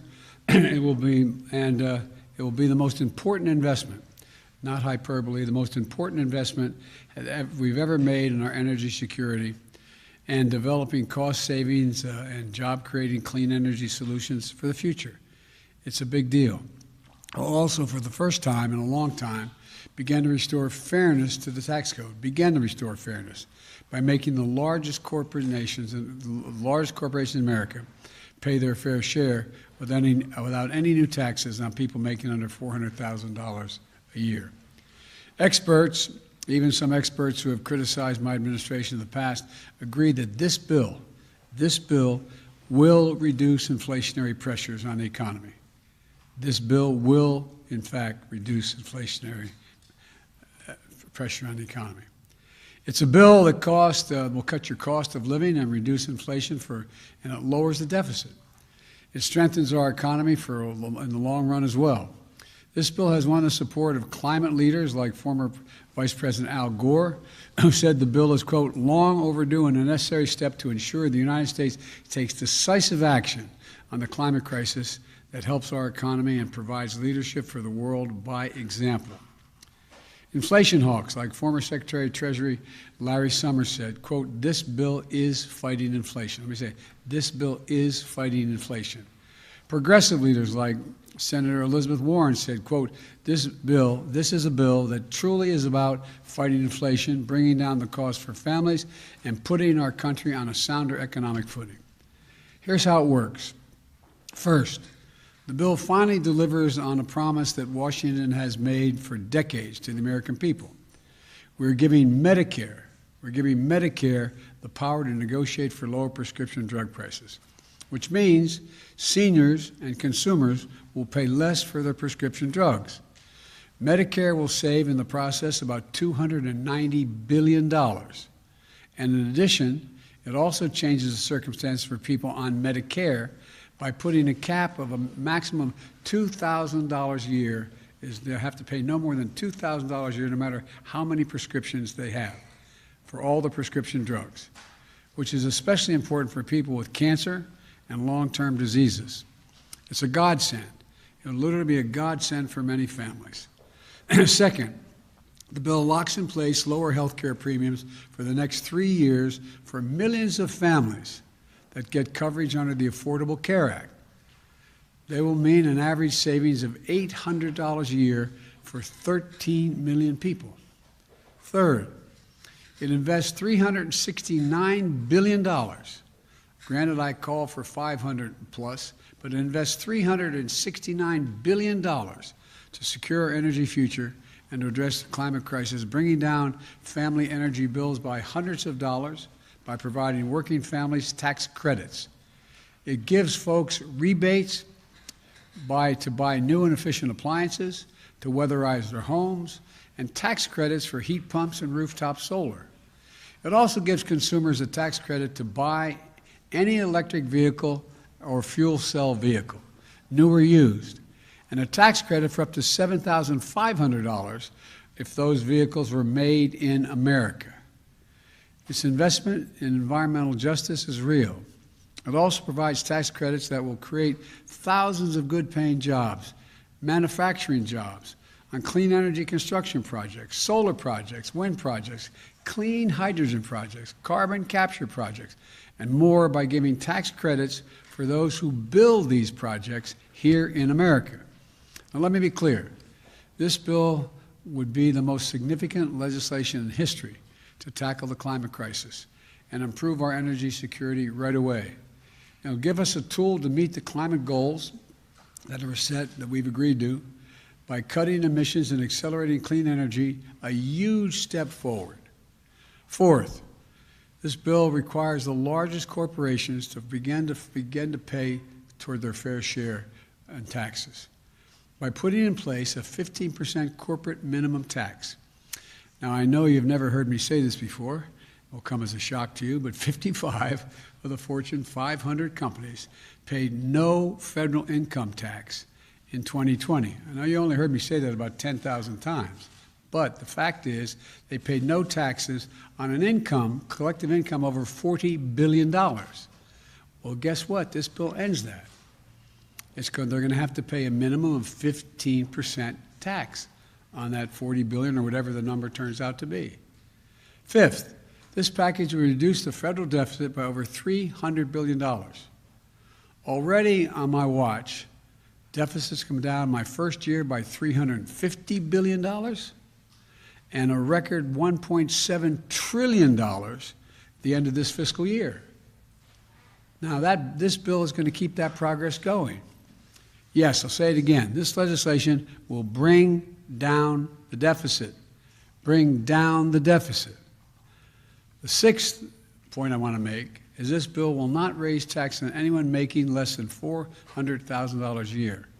And I promise, a promise I made during the campaign and one that I've kept. Now look, I know it can sometimes seem like nothing gets done in Washington. I know it never crossed any of your minds, but the work of the government can be slow and frustrating and sometimes even infuriating. Then the hard work of hours and days and months from people who refuse to give up pays off. History is made. Lives are changed.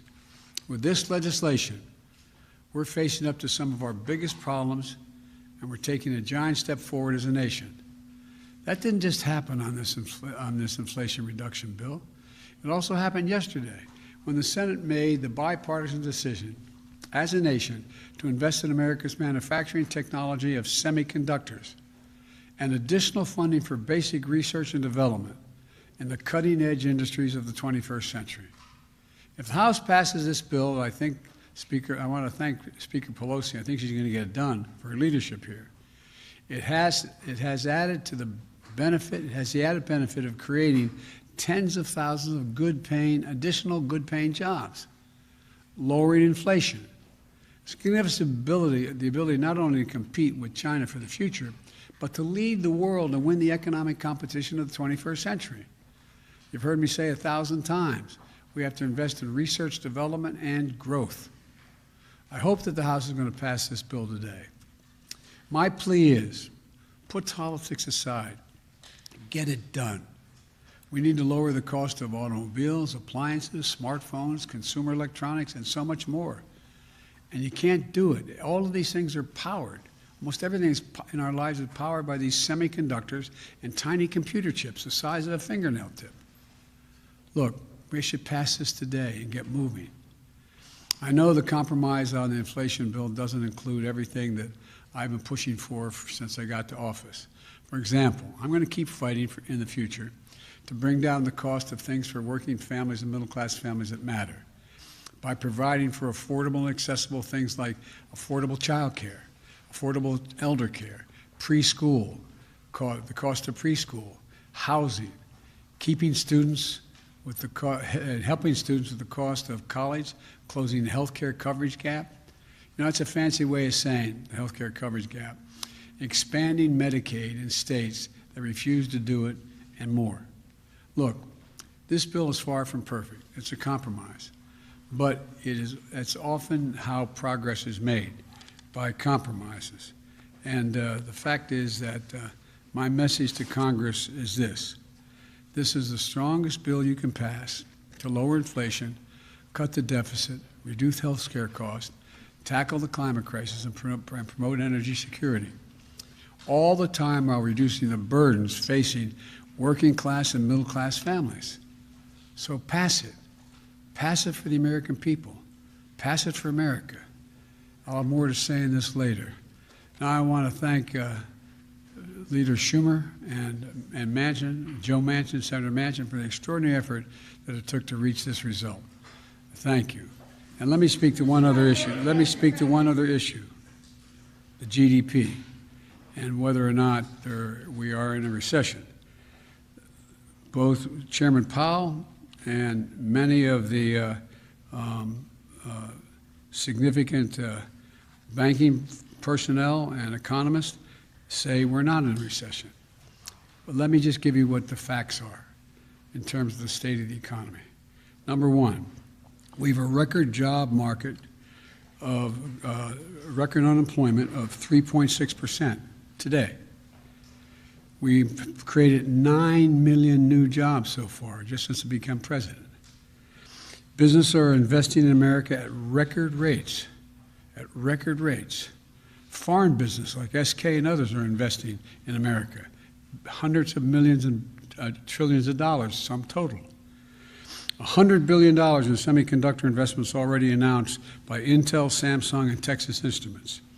More than $100 billion in electric vehicle battery investments by Ford, General Motors, Hyundai, Tesla, and more. And just last week, as I said, SK Corporation of the Republic of Korea announced $22 billion in new investment in semiconductor batteries, chargers, and medical devices, creating another 16,000 jobs here in America. And this is powering the strongest rebound in American manufacturing in over 3 decades, creating 613,000 manufacturing jobs. Passing the CHIPS bill is going to put another $72 billion for incentives and tax credits to expand semiconductor production.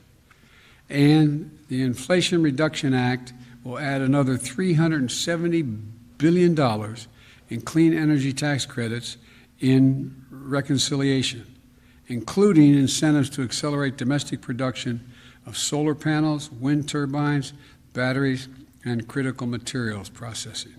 That doesn't sound like a recession to me. Thank you very much. Okay, President Biden there didn't take any questions after speaking to the press pool at the White House. Looks like the nation's capital is getting some storms at the moment. It's almost 8:30 there. Take a look at this Capitol bump shot as well. Some rain moving into Washington, D.C. We'll keep an eye on some of this. We do have some weather-related stories, some updates we want to bring to you, especially some of the deadly flooding that eastern Kentucky experienced this morning. In the meantime, let's take a quick commercial break. We still want to bring you some of these economic-related headlines. We're going to hear from Treasury Secretary Janet Yellen. We're also going to hear from Speaker Pelosi. She was speaking out on abortion rights. Also, Vice President Kamala Harris. She was in New York City today talking with New York City Mayor Eric Adams on a number of different issues. So we'll have all of that and more in 2 minutes.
Welcome back here to Live Now from Fox. San Francisco Mayor London Breed, other city officials, and State Senator Scott Wiener of San Francisco are holding a briefing today, right now, live, giving an update on the city's monkeypox response and to talk about the low supply of vaccines available. This is all ahead of talk that San Francisco could possibly declare a public health emergency because of the monkeypox outbreak.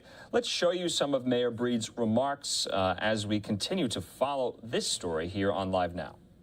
I appreciate everyone joining us here today, and just to be clear, the message is that if there were any other community that was disproportionately impacted by monkeypox, the way the gay community has been impacted, this whole country would be up in arms.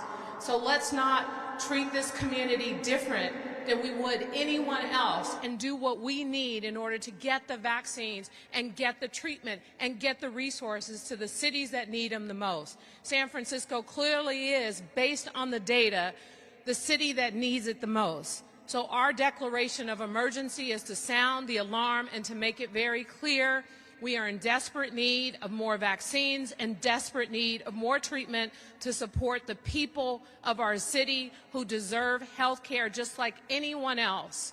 And I also want to take this opportunity to recognize and thank Speaker Nancy Pelosi, and we have Dan Bernal here, who is not only a representative of Speaker Pelosi, but also president of the Health Commission here in San Francisco. All our wonderful speakers, and again, thank the president of the board, Shimon Walton, for being here on behalf of members of the Board of Supervisors, expressing just how critical this is to our city and the need to do everything we can. We have the infrastructure. We have the ability to move vaccines to the community quickly. We have the community partners. We can do this. But we definitely need support from our federal partners, and we will not let up until we get the resources we need to have a significant impact and to see these numbers decline and get to a point of being non-existent. And with that, we're going to open it up to any questions that you may have from mostly Dr. Phillips and Dr. Grant Kofax.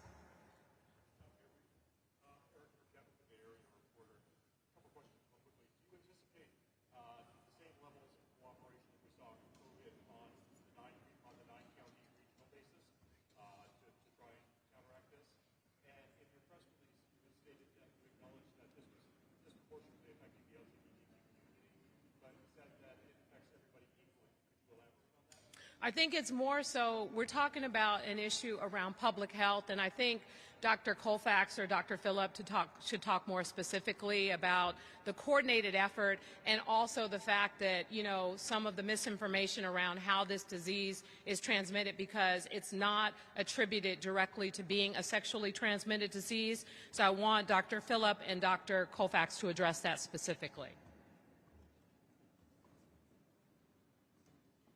Thank you.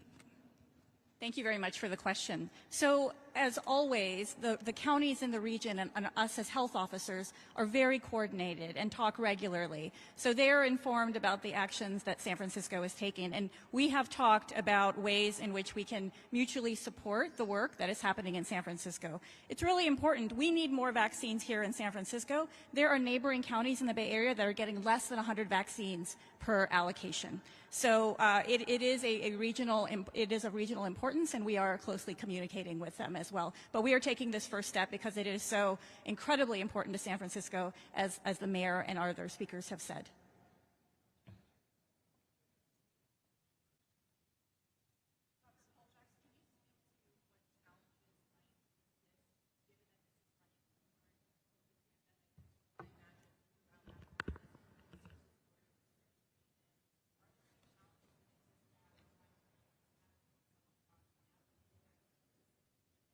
Right, absolutely. And I just wanted to also follow up on there was another question about everybody's at risk. And, you know, we have seen 97% of the monkeypox cases in San Francisco are among men who have sex with men and trans men.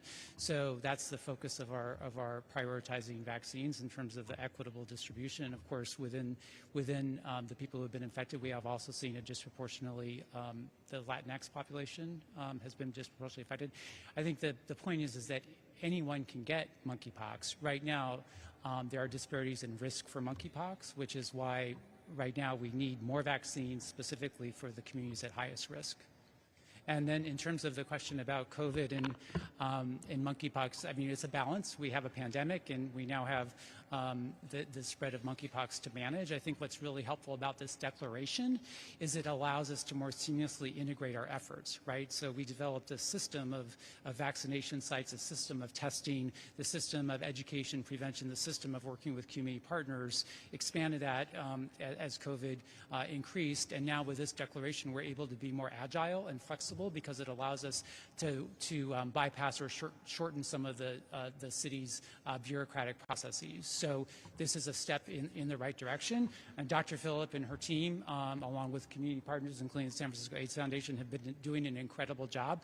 I will say, though, it is an ongoing strain with our system, but I'm just so proud of what the team and what our community partners have been able to do. And I'm confident, again, with this declaration, it will give us more ability to move faster and be more responsive. Of course, what we need is more vaccine. We're ready for those 35,000 doses. We have more than 10 sites being, that are ready to give vaccine. And again, we have far more demand than supply. Okay, San Francisco officials there, including Mayor London Breed, declaring a public health emergency over monkeypox and the outbreak in certain cities around the country. They're demanding more of a vaccine supply. And so it remains to be seen on if other cities like Washington, D.C., like New York City, will follow suit. Also, what will the Biden administration do? Will they declare a public health emergency over the monkeypox outbreak? We are getting some reporting in just a couple of days ago that they could be asking Congress for more money to get a better handle on this monkeypox outbreak. Let's listen into Fox's William LaJeunesse with a better summary of where the outbreak stands right now.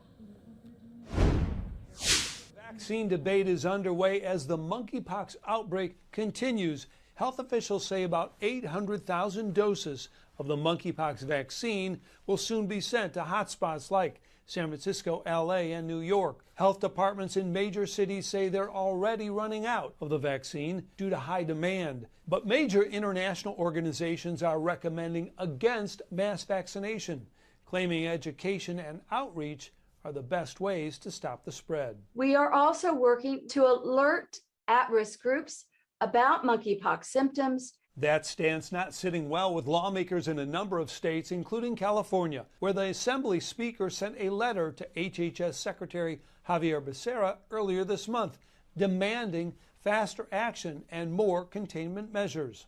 Cases continue to climb, especially in some of California's larger cities. This demands an even stronger response. There are now more than 4,600 confirmed cases in the U.S., mostly among men who engage in gay sex. The WHO is recommending those at high risk for infection limit their sexual activity, prompting new fears among some activists who worry a stigma will be attached to monkeypox. You can't tell people to have less partners. It is better to educate about how to be safe with the people you are close to. It is still not clear if monkeypox will be labeled a public health emergency. The White House says it is being discussed. In Los Angeles, William LaJeunesse, Fox News. William, thanks so much. We're going to take a quick commercial break. When we come back, though, we'll be breaking down this major phone call President Biden had with Chinese leader Xi Jinping today, and we'll be breaking down what was on the agenda, going over the readout the White House put out. We'll see you in 2 minutes.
And welcome back here to Live Now from Fox. On this Thursday night, I'm Andrew Kraft. Live Now look at the White House, where earlier today, President Biden spoke with his Chinese counterpart, the Chinese leader Xi Jinping. The White House putting out a readout saying the call was part of the administration's efforts to maintain and deepen lines of communication between the U.S. and the PRC and responsibly manage our differences and work together where our interests align. Joining me now to discuss this even further is the Vice President of Foreign Policy at the Heritage Foundation, Jim Carafano. Jim, thanks so much for being with us.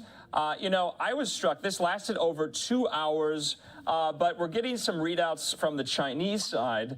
And Chinese President Xi said, essentially, those who play with fire will perish by it, talking about Taiwan, alluding to Taiwan. What do we know about this call today? Yeah. Well, again, talk about both sides. From the U.S. side, it kind of feels like hot tub time machine, like we morphed back to the Obama era, where the policy was we want to mitigate how we compete, and we want to look for areas to cooperate. And that was a demonstrably failed policy. China has only become more aggressive and expanded their malicious activity over the last decade. And so for essentially the Obama team to come back into office and morph back to Obama policies doesn't make a whole lot of sense. So for example, the president spent a lot of time trying to talk about things he wanted to cooperate with China on, one of them being public health policy. Well, look, here we are still in the midst of a COVID pandemic, which regardless of what you think of the origins, it came out of China and it spread so quickly, and the world was ill prepared because China did not even meet its responsibilities under the World Health Organization reporting requirements. And so for the president essentially saying we should cooperate on something where clearly the Chinese are not cooperating is just nonsensical. So the US side looks completely weak and toned up, and is a complete contrast with what we heard from the Chinese side. Yeah, I mean, the kind of Chinese readouts of this call today are you know, quite bellicose, I would say. The rhetoric is quite strong. Let's get to the Taiwan part of the call. The White House readout says the president underscored that U.S. policy has not changed and that the U.S. strongly opposes unilateral efforts to change the status quo or undermine peace and stability across the Taiwan Strait, while the China readout says, like I said, playing with fire will set yourself on fire. The U.S. side should abide by the one China principle. What is the one China principle, and is that our policy towards Taiwan?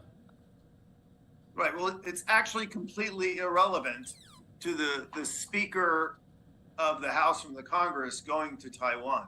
The U.S. side response is completely weak, because the reality is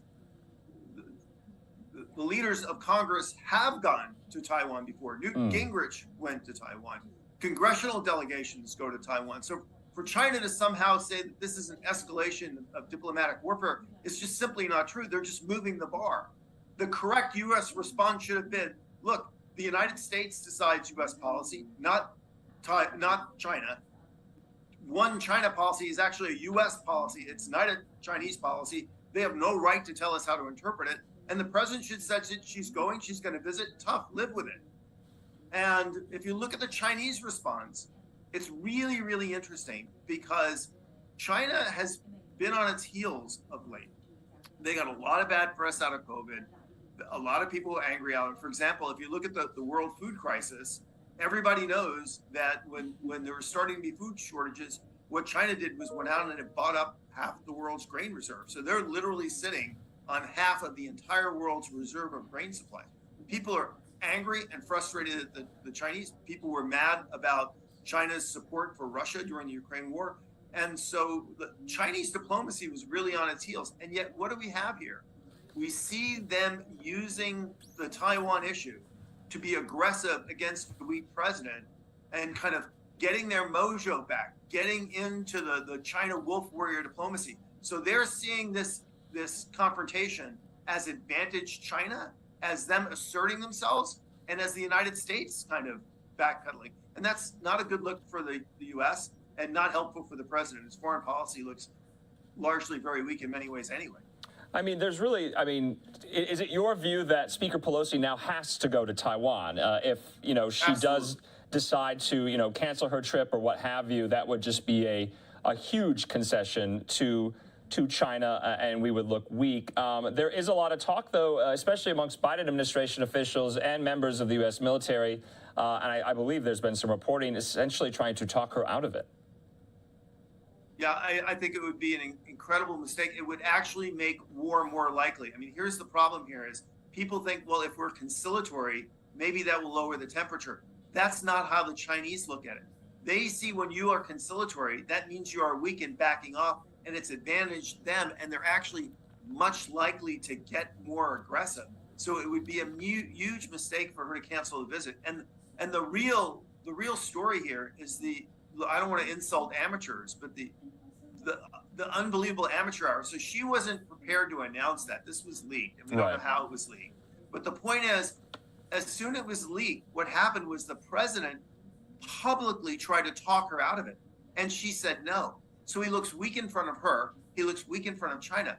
The reality is look, if they're the same political party, you would think they would have one joint message. And for them to not even be on the same sheet of music, that makes us look like the Keystone Cops. Yeah, I just think the Taiwan issue is so interesting. I mean, the Chinese readout was, you know, as blunt could be. They say we firmly oppose Taiwan independence, separatism, and interference by external forces, and will never leave any space for Taiwan independent forces in any form. Much, much stronger than the U.S. readout. But my question to you is, you know, is that such an escalation that China could not get over for a delegation of congressional leaders to visit Taiwan? I mean, would that be, you know, a break in the dam, if you will? Not. Yeah. No. Gingrich went. Other congressional delegations have gone. Former cabinet officials have gone. Some cabinet officials have gone to Taiwan. This is a ridiculous claim and demand by the Chinese government. It's utterly ludicrous. It conforms in no way to the norms and practices established. And why are the Chinese doing this? For one very simple reason, because they believe with Joe Biden, they can raise the bar like this and get away with it and pay no price. What's the worst that happens? She goes, they get demonstrative, but they've already made Biden look weak and feckless. So in a sense, they've already chalked a win in the win column. So there's now, just lastly, Jim, there's talks of possibly some type of in-person meeting with Xi and Biden. No one knows when, but would that be a good idea? They have not met in person since Biden became president. Look, here's the problem, quite honestly. And it's true for the Chinese and the Russians and the Iranians. They focus on what we do, not what we say. Trump kills Soleimani. The Iranians take notice. Trump drops cruise missiles on the Syrians. The Chinese took notice. Trump sends javelins to Ukraine. The Russians take notice. So Biden can have all the weeks, the meetings he wants. He can put out all the communiques. He can put out all the phone calls. The Chinese and the Russians and the Iranians, they just don't care because they think he's weak. Look, we're in a war in Ukraine in large part because the Russians thought the Europeans and the Americans would never act. And even now, the administration is playing for a draw in the Ukraine. And the Russians and the Chinese, they interpret this as weakness. We continue to struggle to do a deal with the Iranians, even as they threaten to kill U.S. officials. So he is not sending signals of a president that believes in peace through restraint, that people can take seriously. And even if they don't start World War III, they know for absolute sure that in the public space, they can ridicule, be aggressive, say hard things, and get away with it and pay no price for that. All right, Jim Carafano, we're going to have to leave it at that. VP of Foreign Policy there at Heritage. We appreciate your time and insight into this, and we'll talk again. Thanks for having me. Okay, hope you enjoyed that conversation there. This was a major call President Biden took today with the Chinese leader. It was more than 2 hours, like I said, but very harsh rhetoric coming out of the Chinese side about what was said in this call, especially when it comes to the issue of Taiwan. Jim brought up there, though, of course, the issue of the origin of the COVID-19 pandemic stemming from mainland China. Of course, there's a lot of investigations into how that exactly happened. Many parts of China are also still under very strict lockdown. So a lot of items on that agenda for that call today. We'll be back in 2 minutes with more top stories.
Welcome back here to Live Now from Fox. We want to continue with some of these international headlines, especially having to do with Capitol Hill, also the war in Ukraine. There was an event today held by Senator Lindsey Graham and Senator Richard Blumenthal talking about a resolution that they hope the Senate will take up to declare Russia a state sponsor of terror. I believe a similar resolution already passed in the House this week. Let's listen to these two senators talk about why this is necessary as the war in Ukraine continues.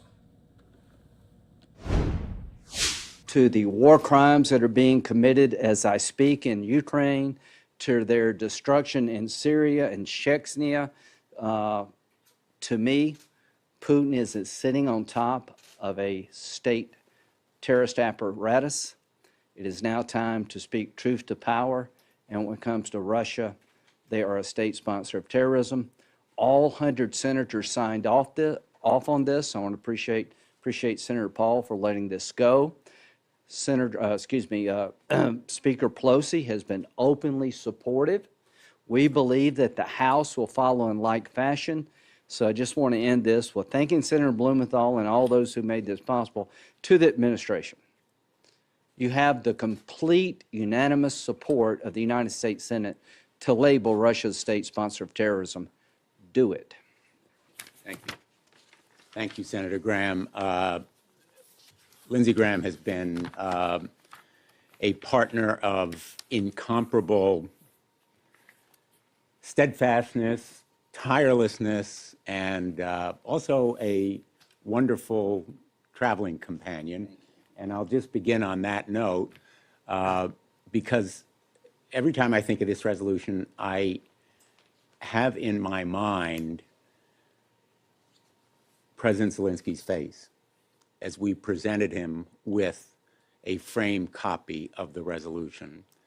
And it's difficult for me to overstate the sense of gratitude and even admiration that he had as we presented him with this resolution, which really marks a vote of support and confidence in the people of Ukraine, as well as a condemnation of Vladimir Putin. Designation of state sponsorship of terrorism puts Russia in a very small club. It consists of nations like Syria, Iran, Cuba, that are outside the bounds of civilized countries. They are pariahs. And that is exactly the designation that Russia deserves for what it has done in Ukraine as well as other countries. And on our trip to Ukraine, we also went to Bucha and some of the surrounding towns where we saw the mass grave sites and photographs of women and children, hands tied behind their back, shot in the head, not just a few, but hundreds of them. That is genocide, killing people simply because they are of one nationality or one race or one religion. And that is a mark of terrorism, clearly meriting this designation. The practical impacts of being part of that pariah club mean Russia can be sued in our courts. The Foreign Sovereign Immunities Act, which normally would protect countries against lawsuits by private citizens or others in our courts, no longer applies to Russia if they are designated as state-sponsored terrorism. There are other stronger economic effects, like embargoes on exports to Russia. And of course, there is the world condemnation and the effect in morale on the Ukrainians. So this designation is more than just symbolism. It has practical significance. And I join in urging the administration to heed this call. Vladimir Putin has succeeded in uniting NATO, which nobody thought was possible. And now he's succeeded in uniting the United States Senate, which seemed even less likely. But on this point, Americans are united. We're backing Ukraine. We have your back.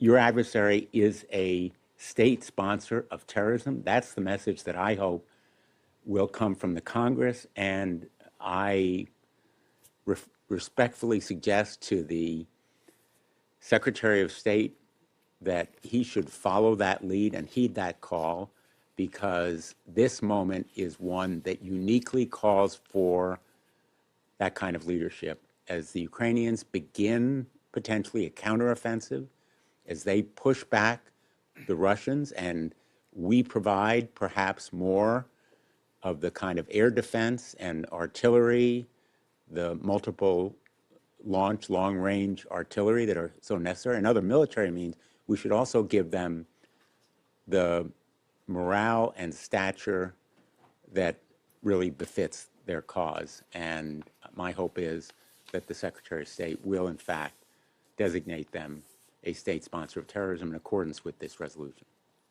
Thank you. Well said. Senators? Do you have any indication of where Secretary Blinken's mind is on this issue? Have you talked to him? And if he's not amenable to this, do you have any sense of why?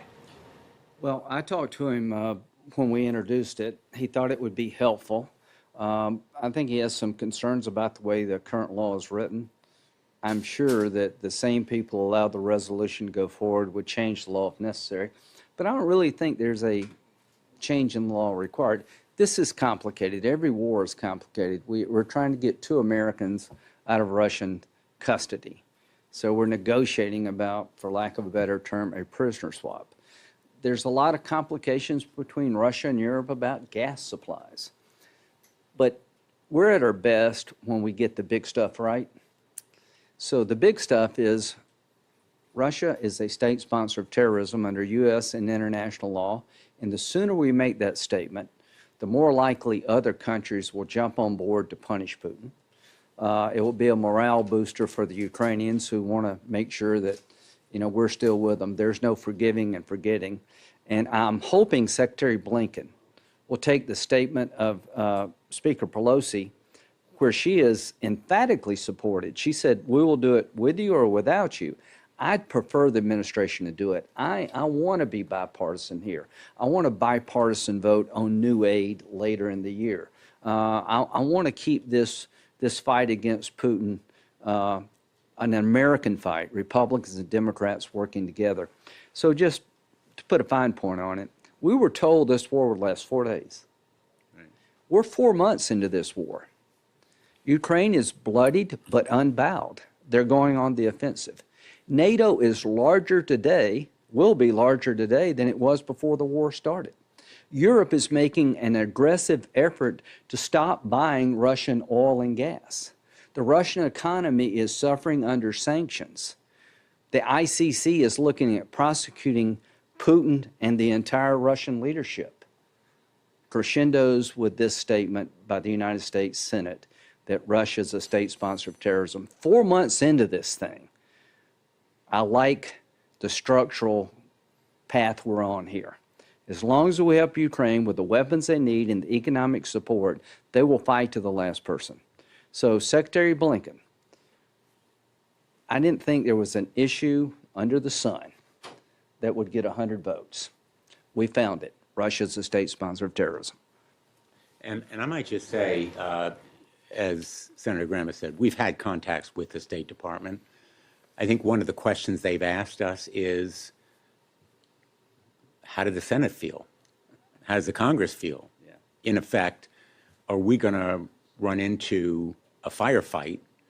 Are we going to be denounced if we adopt this measure? And we've reassured them that the Congress will be behind them, but there's nothing like a unanimous vote to provide that kind of reassurance. It kind of seems like Congress has been driving the train on with regards to Ukraine via weapons when the war started, getting more involved now with the resolution.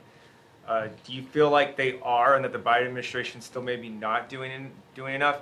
And then I was wondering, as Budget Committee Chair, what do you think of the Manchin-Schumer reconciliation package and how you're going to go after that? I want to stay on topic here.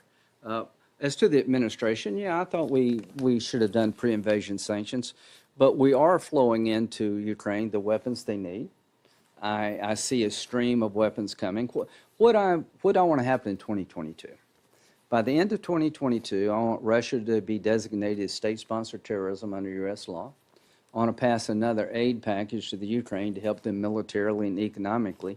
So going into 2023, the Russians and the world will see a Ukraine capable of fighting, willing to fight, and America behind Ukraine. This designation is a very big deal. There are countries wondering about where we're going to be. If you had a vote in the House, I doubt if it'd be unanimous, but the Russian caucus is pretty small. And I'm hoping that Speaker Pelosi will put this on the suspension calendar. Let's have a vote as soon as possible. Then we go to Secretary Blinken and say, we've got your back. And at the end of the day, it's not just the Russian caucus that's small, it's the Putin caucus that's small. Because, you know, this measure is as much about Vladimir Putin as it is about Russia. And the people of Russia, if they really knew what was happening in Ukraine, would be repulsed. Vladimir Putin is hiding the truth from them. Vladimir Putin is the reason for this invasion. Vladimir Putin is the one who can end the brutal, barbaric atrocities that are occurring in Ukraine right now at the filtration camps, where, in effect, people are confined and potentially tortured and even killed. So I think it's a matter of public record. I was in favor of military aid to Ukraine before the invasion. I was in favor of economic sanctions before the invasion. I made it clear to the president when I came back from another bipartisan trip to Ukraine that I strongly urged providing lethal arms then in quantity, massively, as well as economic sanctions as a means of deterring it. And we've been, certain members of Congress have been in advance of the administration, but the administration has responded. And it is flowing arms right now. You know, they're going to have 16 HIMARS imminently. They're going to have air defenses very, very soon. It is a logistical challenge to get that stuff out there. And I've talked to, as a member of the Armed Services Committee, I've talked to the chairman of the Joint Chiefs of Staff, as well as the Secretary of Defense and I'm convinced that there is a lot of support now for the aid that we're providing. Yeah, well, thank you. But this action by the Senate is a game changer. You have a unanimous, all 100 senators on board for the idea Russia's a state sponsor of terrorism. You have the Speaker of the House who's firmly in that camp. Yep. If the Secretary of State acts in accordance with this resolution, we will end this year with Russia being in a group of pariah states under extreme sanctions. NATO will be bigger. The Russian economy will be smaller. And again, as Dick said, the Russian people are not our enemy. It's this government, this thuggery, this mafia state that Putin's running is the enemy of mankind. He's gotten away with too much for too long. His reign of terror needs to come to an end. This is a giant step in making that happen. Thank you.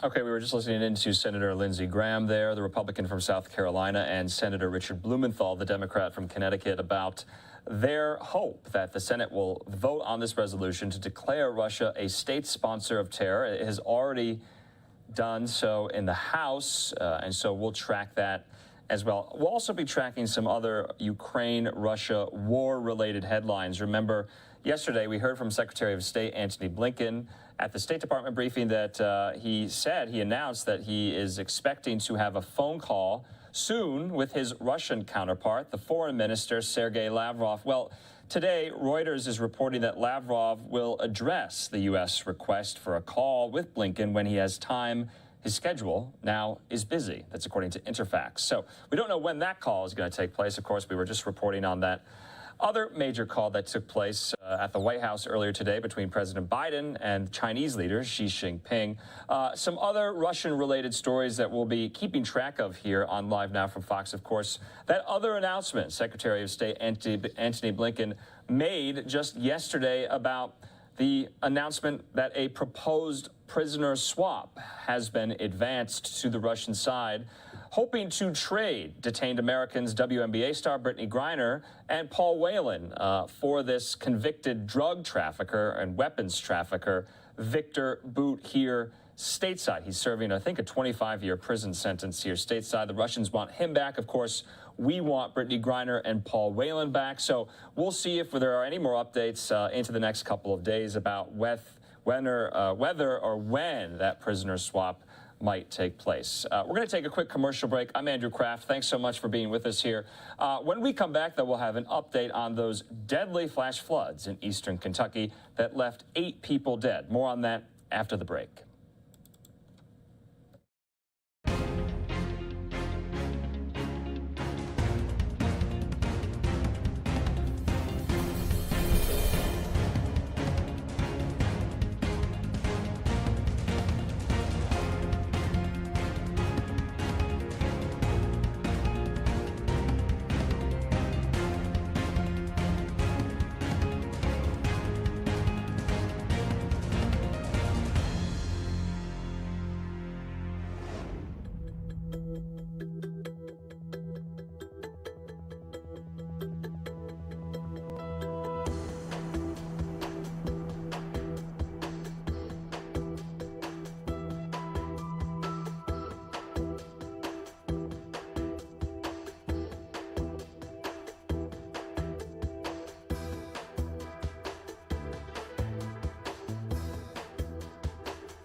here live now from Fox 315 here in Phoenix, Arizona, 6:15 out on the East Coast. We are going out to some coverage here when it comes to weather. At least 8 people have been confirmed dead in eastern Kentucky after historic flooding. To break it all down for us, we have Fox Weather's Will Nunley joining us live now. Will, how are conditions? It looks like you have quite an interesting scene behind you. Yeah, a raging river here that is the result of all of these creeks spilling into it. Daytona, I'll tell you, this is an ongoing emergency situation. Even though a lot of the evacuations happened overnight, right in the middle of the night, about 1:30, 2 o'clock in the morning, the rescues continue at this hour. And now rescue workers are up against losing daylight once again. Oh, and more rain is on the way. And as you just mentioned there in the opening, unfortunately, we understand within the past hour that the death toll has risen from 3 people to 8 people. We know at least 2 of those people are from Perry County, Kentucky, at Hazard, which is where I'm standing right now. I want to walk you through some video, Daytona, you may have there for the folks. This is from Lost Creek. It is here in the county, and this is about 15 minutes outside of Hazard. And what you're seeing here are splintered homes. This is just a small section of creek, not even a quarter of a mile that I'm looking at here in this video. But at least 8 homes collapsed in the middle of the night into this river, were broken apart, splintered apart under the force of this water and carried downstream. Vehicles, everything, you name it. If it was near that creek, it's now gone. And you have to hope in these situations that the people that were in those homes made it out, that were alerted by their phones or by rescue workers or neighbors and were able to get out in time, because this water came up fast and with force and has done an incredible amount of damage. In Daytona, this is one of numerous roads that rescue workers are trying to go through here tonight. It's a lot of rural, one way in, one way out roads, right, that have been washed out from this. We have at least 12 to 15 bridges in Hazard alone, not the whole county, but just in this town that have been washed out. And so you can understand just this incredible rescue effort that is taking place. That's why the National Guard is here. That's why helicopters are here, to try and really get their arms and their minds around how many people are still unaccounted for, on top of the 8 fatalities that we've had. Meanwhile, let me show you this. This is the eastern fork of the Kentucky River. Just one of the big river arteries out of this community. You can see this thing rocking and rolling. I have seen it increase feet since I've been here covering it this afternoon. And the debris you're seeing float by, yes, a lot of this is logs and sticks, but I've seen refrigerators, I have seen parts of people's homes, I've seen a rooftop or 2, children's toys, people's belongings, their lives, just washing down this river. And it's all coming from those creeks tucked in between these mountains and hills here, where a lot of these homes have been washed away. And just Daytona, watching this site and watching people's belongings just float around and disappear like this is just heartbreaking. And you then have to attach, someone's life and their livelihoods to each one of these things, and you have to wonder where their house is and if they're okay. And those are all some of the questions that are going on here tonight. Meanwhile, in town, schools are opening up for shelters. They're cooking, they're feeding everybody. Church is doing the same thing, as now some resources continue to pour into the area. Yeah, it's really frustrating to see Kentucky get hit so hard once again. How much warning did many of these residents have before they saw the floodwaters creeping up? Minutes, if not about an hour or so. We knew that there was going to be heavy rain in this area. Fox Weather's been telling folks about that for a while. But what is a little bit of an unknown in some of these situations is how significant is the training effect going to be when the rain just stays over one area? And so we're talking about 8-9 inches in a matter of hours. And when you have that much rain rushing down these hills into these valleys where people live, this is the combination that you get. So it was a tremendous amount of rain in a short amount of time, but affecting multiple counties. We have at least 3 or 4 counties here that are all in this same scenario, still trying to locate their neighbors in need.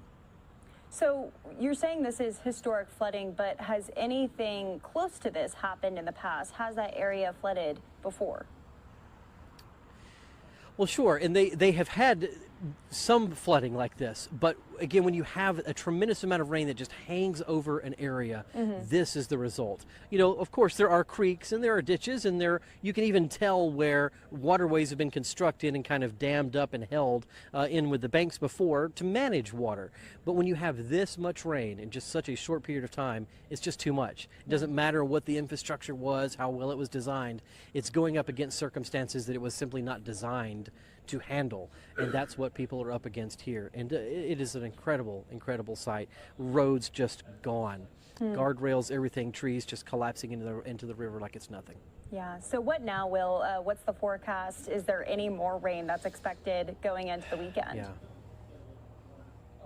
You know, we are hours away from more rain. It is going to be in London, Kentucky, Paducah, Kentucky right now, which is just a couple of hours away from here. So more showers are in the forecast. And it didn't stop raining until about 2 o'clock this afternoon. So even as the rescuers were trying to get in here, we had a day full of rain. This river is not even reflecting the rain that fell here today. This is just what would have come through overnight. So we're going to see this. This is going to be the second part to this story, Daytona, because all of this has to go somewhere, right? This is the catch-all for all of these creeks that are trying to empty. Now where does this go? So we're going to be bringing you coverage from some of these smaller communities that are dealing with the results from this water and the debris that's all washing through here. Well, you guys do a great job. Fox Weather, you can always watch them if you're maybe in the Kentucky area or really across the country. We've seen so much crazy weather already, Will, just in this year. It's incredible, and I'm sure frustrating for a lot of repeat and Kentucky, areas. Yeah, and in Kentucky dealing with so much of it. You know, I was in the front lines of Mayfield when that happened. So we've had that. We've had additional flooding since then. You've had St. Louis this week, and now here. Take a look at, again, here's an entire tree, and on it, belongings. There's a basketball. Who knows where this stuff has come from? And we've just seen whole appliances. People's just, their livelihoods, their lives, everything that they've worked to gather over the years just washed away in a matter of minutes. It's unbelievable, and I think that this is just the start of it, Daytona. We're going to continue to bring you some pictures here on Fox Weather when we really are able to get into more of these areas, talk to some more of these people, and share with you their experiences. Right, and as you mentioned, just shows how strong those currents are. Will Nunley, thank you so much. We so appreciate you. Please stay safe out there, and we'll be keeping track with Fox Weather as you guys follow this. Anytime. Well, we want to go out to some of those remarks from Governor Beshear. It's really unfortunate because it feels like he's the only one who makes headlines when tragedies hit, especially these weather tragedies. So he did hop online and was able to give Kentucky residents an update. Again, at least 8 people have been confirmed dead because of this historic flooding, that rising from only 3 that were confirmed just about a couple of hours ago. Here's Governor Beshear with more. Hey everybody, it's Andy. Tonight, we need your continued prayers for the people of Eastern Kentucky impacted by what I believe is historic flooding. This is an ongoing disaster that continues to put people in danger, and it looks like we will have more rain tonight that may worsen the situation in many places. Our death toll is growing. By the end, we expect it will be in double digits, and a lot of families out there have lost absolutely everything. I want to thank all our first responders that are out there doing such heroic work. I know we've already airlifted between 20 and 30 people. Thank you to the National Guard and our Kentucky State Police that are doing that work. And I want to give a special thank you to the Guard and the governors of both West Virginia and Tennessee, which are sending us extra aircraft. I want to thank Fish and Wildlife, as well as the Guard and emergency management in different areas that are doing boat rescues out there right now. But folks, realize that there are some people that are hard to get to. The current is significant, and there are a lot of people out there that are still in danger that need your prayers. We're also going to be without power in some places for a while. It's taking out some of our water systems, so we are shipping water. But there is ultimately going to be things that we can all do to help. Today, we launched the Team Eastern Kentucky Flood Relief Fund. That is a fund that is going to go 100% to the families that are impacted by this disaster, just like what we did for Western Kentucky. It's a way that we can make sure that we're not just there for them today, tomorrow, and next week, but it's going to take a long time to rebuild. I wish I could tell you why we've been hit by so much between the pandemic and ice storms, tornadoes, and now this. But what I can tell you is we see God in the response, and the special people that are out there, and the way people open their homes and their hearts to help each other. Stay strong, Kentucky. If you're there in Eastern Kentucky, we love you. We're going to help just as many people as we can, as quickly as we can. For everybody else, we'll also get a list of shelters out as soon as we can, including our 3 state parks that are open to take in people that have lost their homes and ultimately give them a dry place, a meal to eat. We're going to make sure we're there for them. Thank y'all. So Governor Beshear out of Kentucky with strong words, powerful words per usual. He's so passionate and has worked directly with President Biden as he went and visited after, of course, those tornadoes ripped through Mayfield, just destroying so many communities and neighborhoods. They've really been through it this past year. We'll be watching as we still continue to get those live pictures out of Eastern Kentucky. Fox Weather does a great job with keeping us up to date on all of that. Okay, that was my colleague Daytona Everett speaking with Fox Weather's Will Nunley earlier this afternoon. Since then, Governor Andy Beshear has released a tweet, and I want to read it in full. He said, "Today I made a direct request to President Biden for federal assistance to respond to the devastating flooding in Eastern Kentucky. The damage suffered is enormous, and recovery will be a long-term effort. This assistance is critical to our efforts and essential for our people." Just take a look at some of this damage here from some of the flash floods that have ripped through Eastern Kentucky there. The water's still running pretty fast. 8 people now confirmed dead in areas in these really small, very rural communities like Hazard, Kentucky. So Governor Andy Beshear asking the federal government, asking President Biden for assistance as they try to get this under control here. We'll be back in 2 minutes.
And welcome back here to Live Now from Fox on this Thursday night. I'm Andrew Kraft. We want to bring you some COVID-19 updates. We got word earlier today that Los Angeles County is dropping its plan to reimpose an indoor mask mandate as COVID cases and hospitalizations stabilize. Fox 11 Los Angeles reporter Phil Schuman has this report.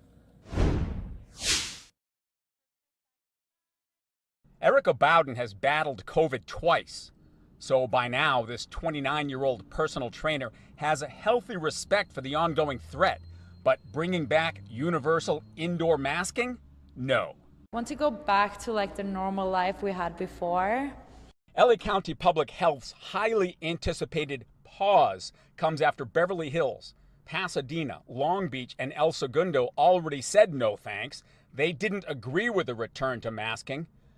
Plyo Fitness gym owner Steve Machuca says Ferrer and her LA County Public Health medical team definitely made the right call. That's a good thing that they're not going to be enforcing masks. It would definitely be tough for a gym for us to go back to enforcing masks because we did lose a lot of members. Today's decision supported by the numbers at one of our largest hospitals, LA County USC Medical Center. They have just 5 patients admitted due to COVID. At the peak, it was hundreds. So it does look like cases are now declining, and that while there is still a lot of community transmission, there is substantially less than there has been for the last couple months. So that's reassuring. Of course, no one's saying they're against indoor masking if you want to wear one. That's what Gwen Bernadine's doing as she shops for groceries. It's a personal choice because I work with people and I don't want to, if in case I get something from the outside, I don't want to take it to their home. Okay, Fox 11's Phil Schuman there with that report on the news. Just hours ago, LA County dropping its plan to reimpose yet another indoor mask mandate. We spoke with Phil earlier in the week as he was in Beverly Hills live for us. Beverly Hills officials and the mayor there said they were not going to go along with this, but not a problem. Now, of course, Phil highlighted that so many people can choose to wear a mask if they so want to.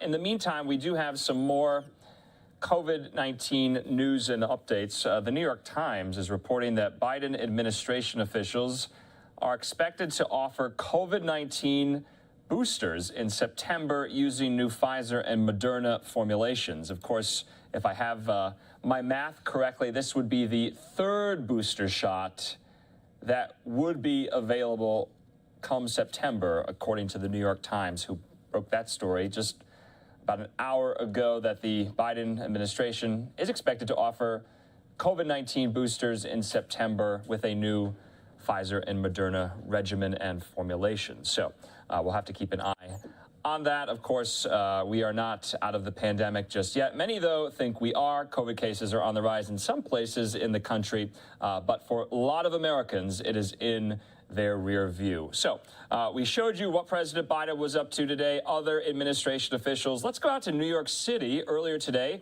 Vice President Kamala Harris making a visit there to the Big Apple, meeting with New York City Mayor Eric Adams. Let's listen in. Good afternoon. Please have a seat. Have a seat. Fonda, it has been so wonderful to be with you this afternoon. Where are you? I think you walked in.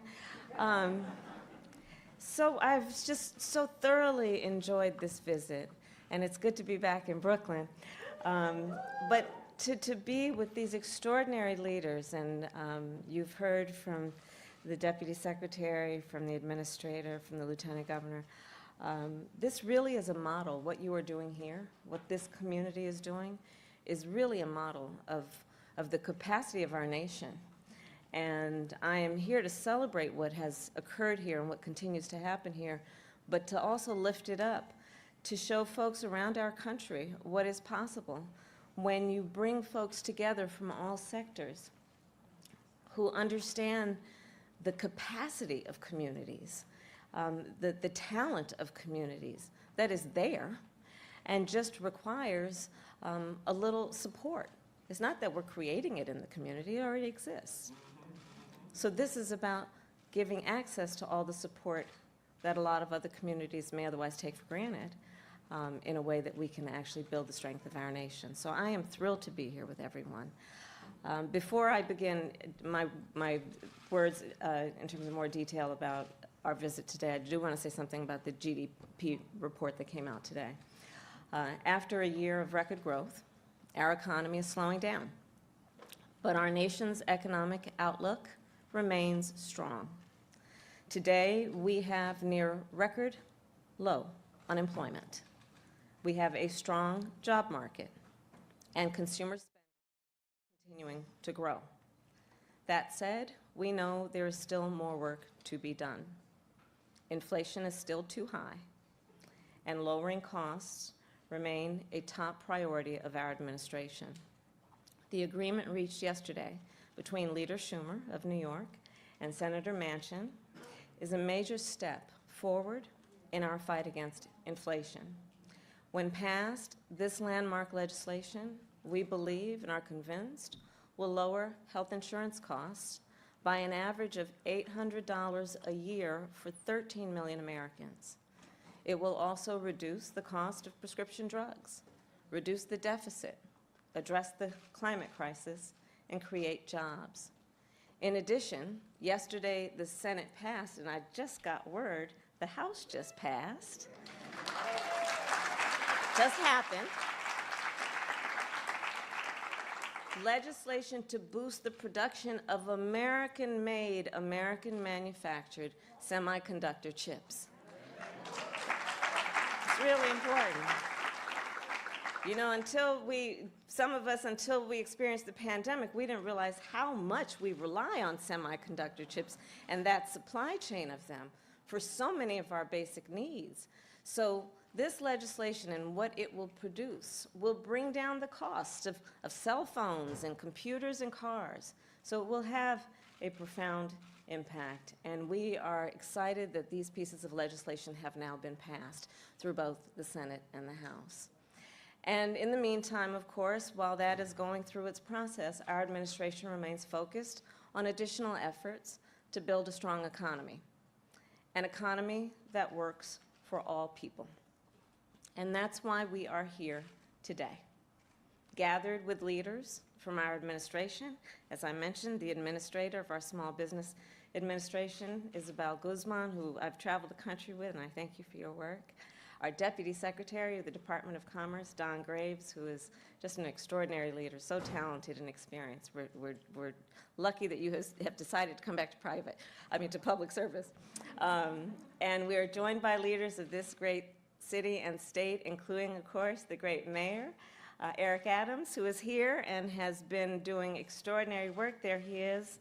I thank you, Mayor Adams. We have met and convened and talked about your leadership here in New York, in Washington, D.C., in the White House, and in many other places, and so I send you best from the President. And Lieutenant Governor Antonio Delgado, who is here, who I knew from his work in Congress, and now he is a leader of this state and really is one of the shining bright stars of our nation. So Lieutenant Governor, I'm glad to be with you this afternoon. And to all the community and corporate leaders who are here, because this gets me to what we're about to talk about, which is why we are here on the occasion of this visit.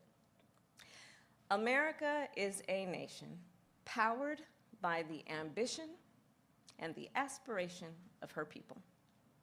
The ambition and the aspiration to turn dreams into reality, including the aspiration and dream to start a business, to own a home, to get an education. That is the energy and the ambition that has always been a driver of America moving forward.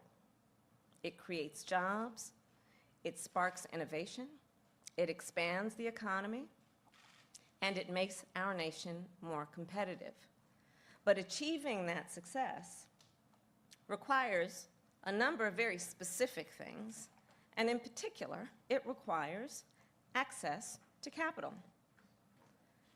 For what? Well, for example, to buy inventory, to make a down payment, to hire employees, and it requires access to financial services, services like checking and savings accounts, home and auto loans, financial education and advice. And what we know is not everyone in our nation has equal access to this essential support. Consider, for example, in our nation, Black entrepreneurs are 3 times more likely to report they did not apply for a loan for fear of being turned away by a bank. That fear being based on the stories and the experiences of their family, friends, and neighbors.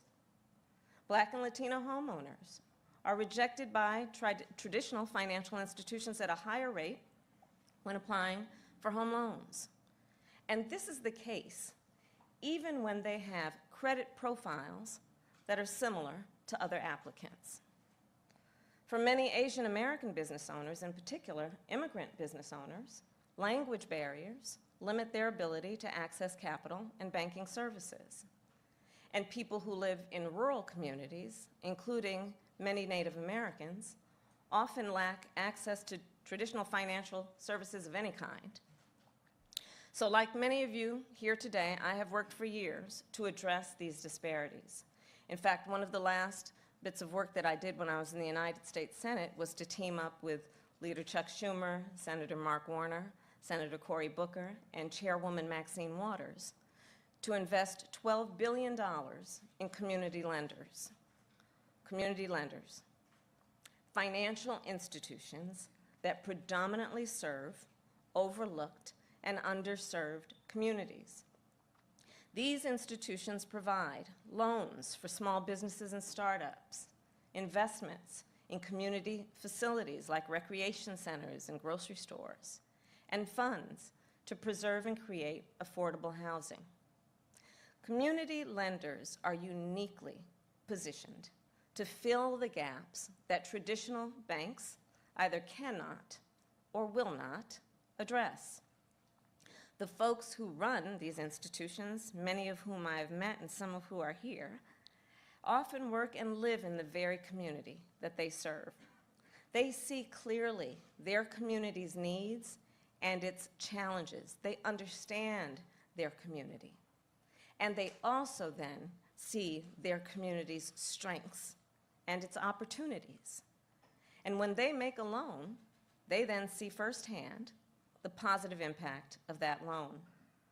Over the years, I have consulted with some of the most active community lenders in our nation, including Marla Bilinek, who serves Latino communities in Washington, D.C., and Bill Bynum, who I visited earlier this year in rural Mississippi, both of whom are here with us today.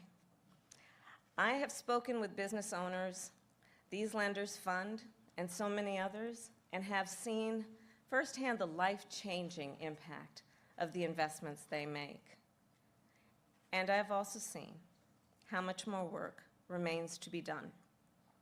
There are still far too many people in our nation who do not have access to the capital and to the financial services they need to thrive. And I believe, given the breadth of the financial disparities in our nation, the public and the private sector must join forces to take on these challenges. Just consider our capacity when we combine the expertise and the experience of the private sector with the reach and the scale that only government can provide. So today we gather to do just that. Today, over 20 private sector organizations, from some of the largest consumer banks and investment firms to technology companies and philanthropy, are joining our administration to take action to increase opportunity and to build wealth in historically underserved communities. Together, these organizations, with us, will invest tens of billions of dollars to provide capital to community lenders, to support entrepreneurship, in particular for women-owned and minority-owned businesses, and to expand access to financial services and create affordable housing and protect affordable housing. In the coming months, our administration will work closely with all members of this coalition to make sure that we are maximizing the impact of every dollar that is spent.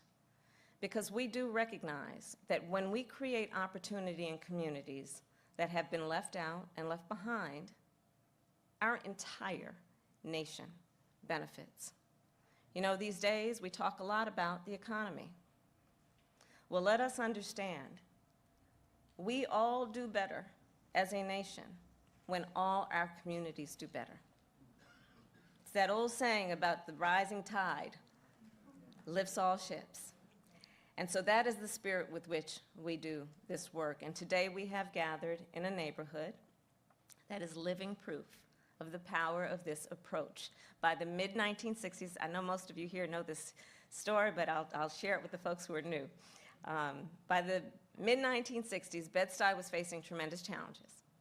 Decades of discriminatory lending practices had drained the capital and the opportunity from this neighborhood. And so to address these challenges, leaders of Bed-Stuy, great leaders like our dearly departed Al Vann, who passed away just 2 weeks ago. I was speaking with the General, James, about that. These leaders came together with national leaders and decided to try something new. In 1967, they founded the Bed-Stuy Restoration Corporation. Now, this is part of why I'm here. It was our nation's first public-private community development corporation.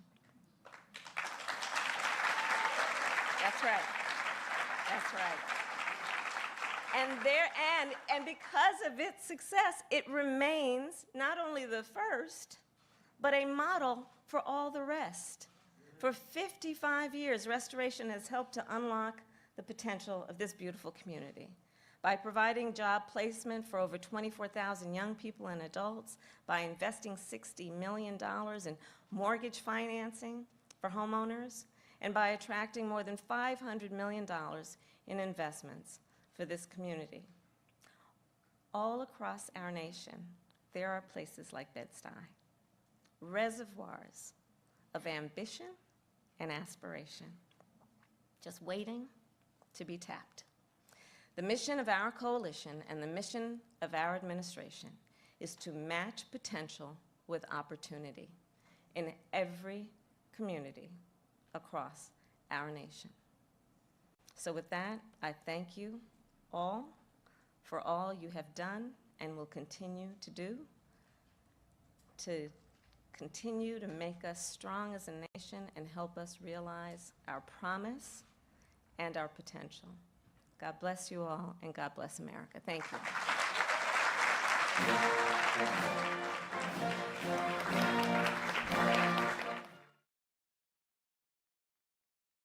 Okay, Vice President Kamala Harris visiting New York City today, meeting with officials, including Mayor Adams, talking about the importance and what the administration is doing to support minority-owned small businesses, especially in parts of New York City, in parts of Brooklyn. She mentioned Bed-Stuy there, the Bronx, and so many of these communities.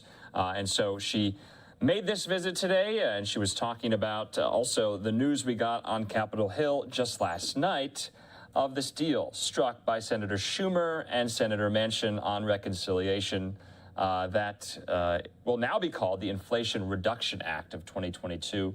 It includes a lot of spending for climate change policies, energy policies. The bill says it will reduce the deficit over a 10-year period, so it's deficit neutral, and so much more. Also, it will allow Medicare to negotiate with drug manufacturers to bring drug costs down, and so much more. So we'll be breaking this down, and we'll see where it goes. Remember, we're still waiting to hear from one other key moderate Democrat, Senator Kyrsten Sinema of Arizona, on what she thinks of it. But it was quite busy on Capitol Hill today, so that is happening. And then, of course, the House passing the CHIPS Act. Now that's off to President Biden's desk for his signature.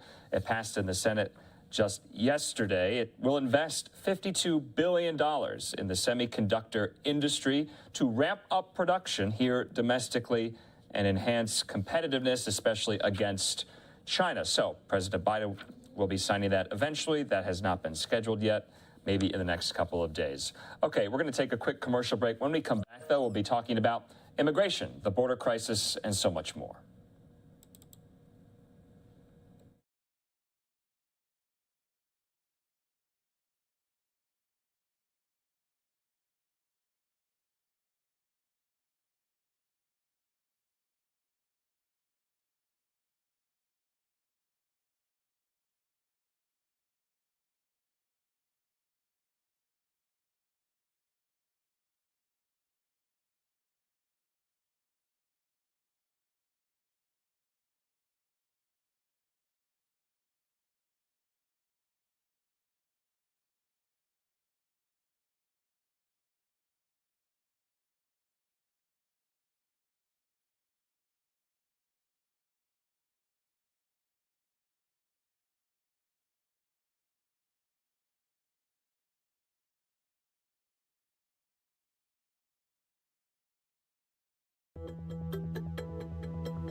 And welcome back here to Live Now from Fox on this Thursday night. We want to go out now to the southern border, where officials from the Department of Homeland Security, also from Border Patrol, talking about the crisis at hand and what these agencies are trying to do to stem the tide of migrants illegally flowing into the United States. Let's listen in from earlier today.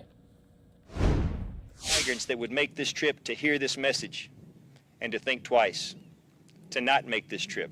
And so our purpose behind having this event today is twofold. Number one, we're going to afford you the opportunity to walk in the shoes of a migrant, to experience on a very, very small scale some of the dangers and difficulties that they face.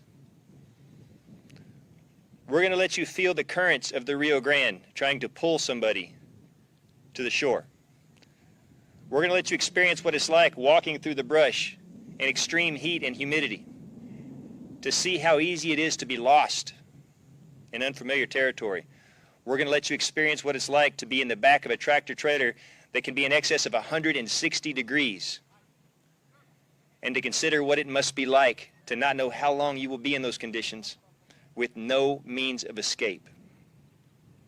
We're also going to show you what the men and women that put on these uniforms, both green, blue, and tan, with Customs and Border Protection, what we see and go through every single day.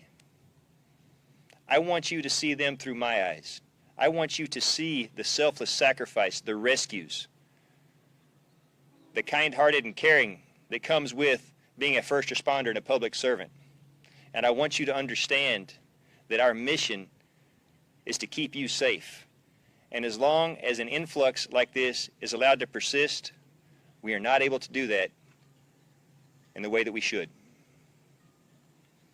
So thank you again for taking time to be here, and hopefully we've impressed upon you the importance of these types of events. And with that, I'm happy to take a few questions.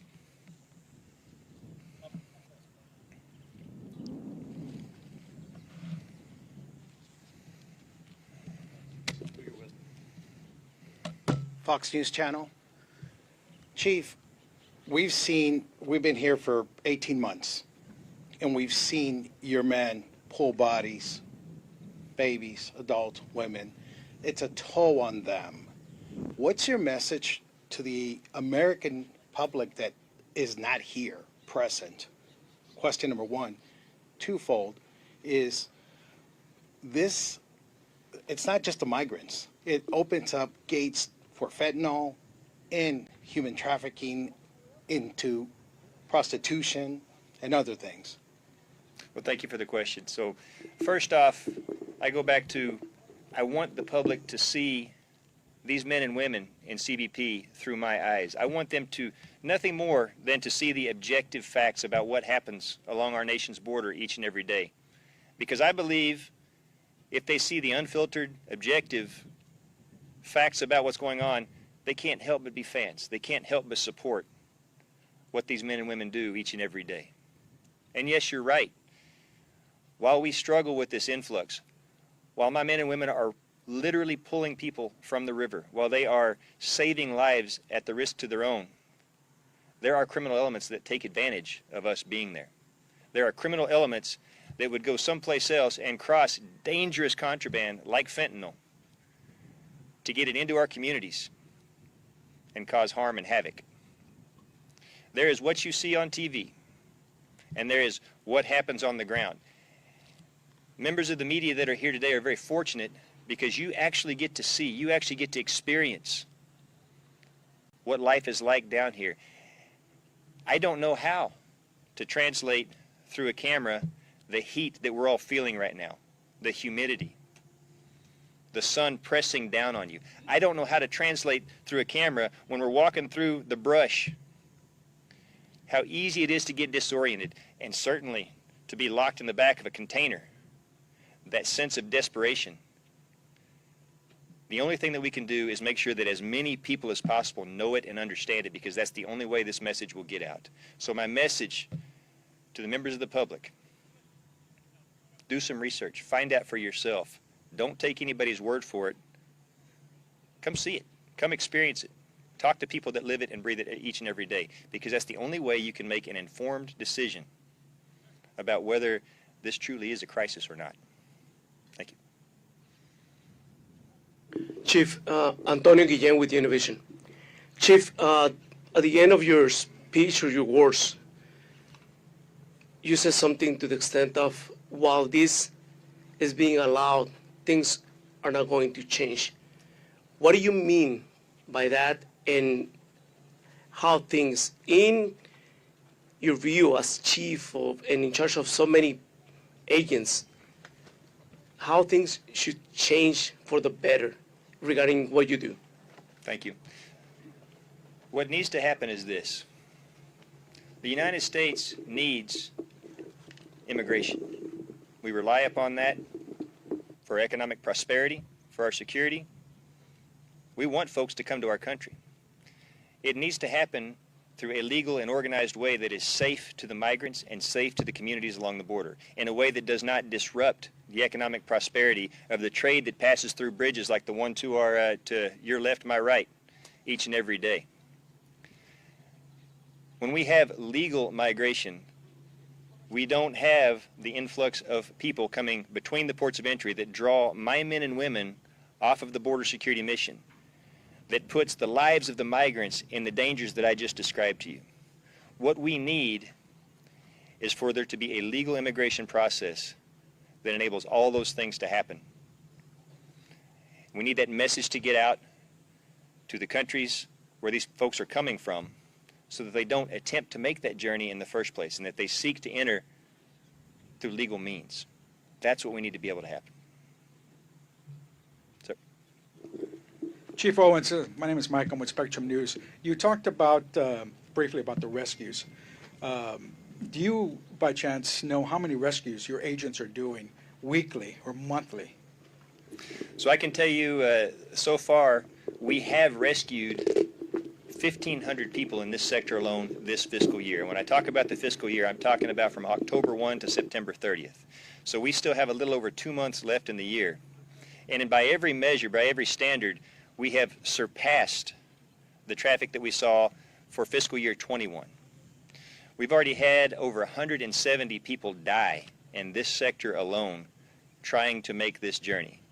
Now that can be people that have drowned in the river. That can be people that have succumbed to the elements out in the desert. That can be people that were locked inside of containers with no means of escape and succumbed to the elements inside. That can be vehicle accidents. But over 170 people have died in my sector alone. And remember, there are 9 sectors along the southwest border. In my sector alone, 170 people have perished. So while the rescues are phenomenal, you can believe that each and every one of my men and women take it to heart when we don't successfully rescue somebody. 1,500 is a tremendous amount of people, tremendous amount of lives that have been saved. But at the same time, we have apprehended over 330,000 people crossing in this sector alone this fiscal year, and we know of over 140,000 that have gotten away. These are people that chose not to seek out a Border Patrol agent and turn themselves in. These are people that are actively trying to escape through those desert terrains that I talked about. And while we can't be out there to interdict each and every one of them, you can also imagine we're not out there to rescue each and every one of them. So when I talk about the number of rescues and the numbers of deaths, imagine what might have been and what is when we do get out there and actually find out what we've been missing this entire time. Alicia Barrera with KSAT 12 News in San Antonio. So about a week ago, we aired a story from Eagle Pass, and we encountered one of the scouts or guides, if you will. People don't understand how that can be dangerous for the agents. Are you able to expand on that? And really, what is the policy when y'all do spot a scout not far from the agents? So the scouts are part of the smuggling network. And if you look behind me, you see the dense brush, vegetation, the terrain that they use to their advantage. At any given time, whether it's on this side of the border or that side, my men and women are being watched. It's easy for them to take shots at my agents. And these are the people that are part of the network that don't care what happens to the migrants. it's in our interest to try and apprehend those smugglers, those guides, because it disrupts that network. It's very difficult to do because they stay close to the river. And when we chase them into these areas, a lot of times, if they go into the water, then both the life of the smuggler and the life of the agent is in danger. And sometimes there are friends of the smugglers waiting on the other side to throw rocks at our agents. It is a very dangerous situation along the border when it's being exploited by the criminal element. And those guides are every bit as much responsible in the smuggling network as the highest ranking member of the cartel.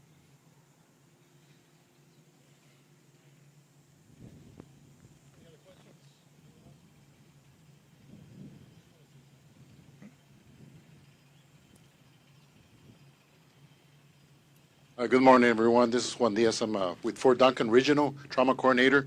Just wanted to reiterate what you just said, and also just to let the public know that those who happen to make it and that you rescue and bring to the hospital, they're going to end up with chronic illnesses like their livers. Their kidneys are going to be damaged. They get a heat stroke. They're going to get transferred to San Antonio to a higher level of care, and they're going to be chronically ill. They're going to be handicapped, basically. I don't have a number, but there's a significant amount of those. Excellent No questions. point. Thank you, sir. Thank you for that. Well, ladies and gentlemen, again, thank you. Another question? Okay. ¿Español se puede? Spanish? Podemos intentar. Okay. ¿Han ustedes identificado cuál es la razón por qué esta región de Coahuila está siendo la preferida para cruzar por los migrantes?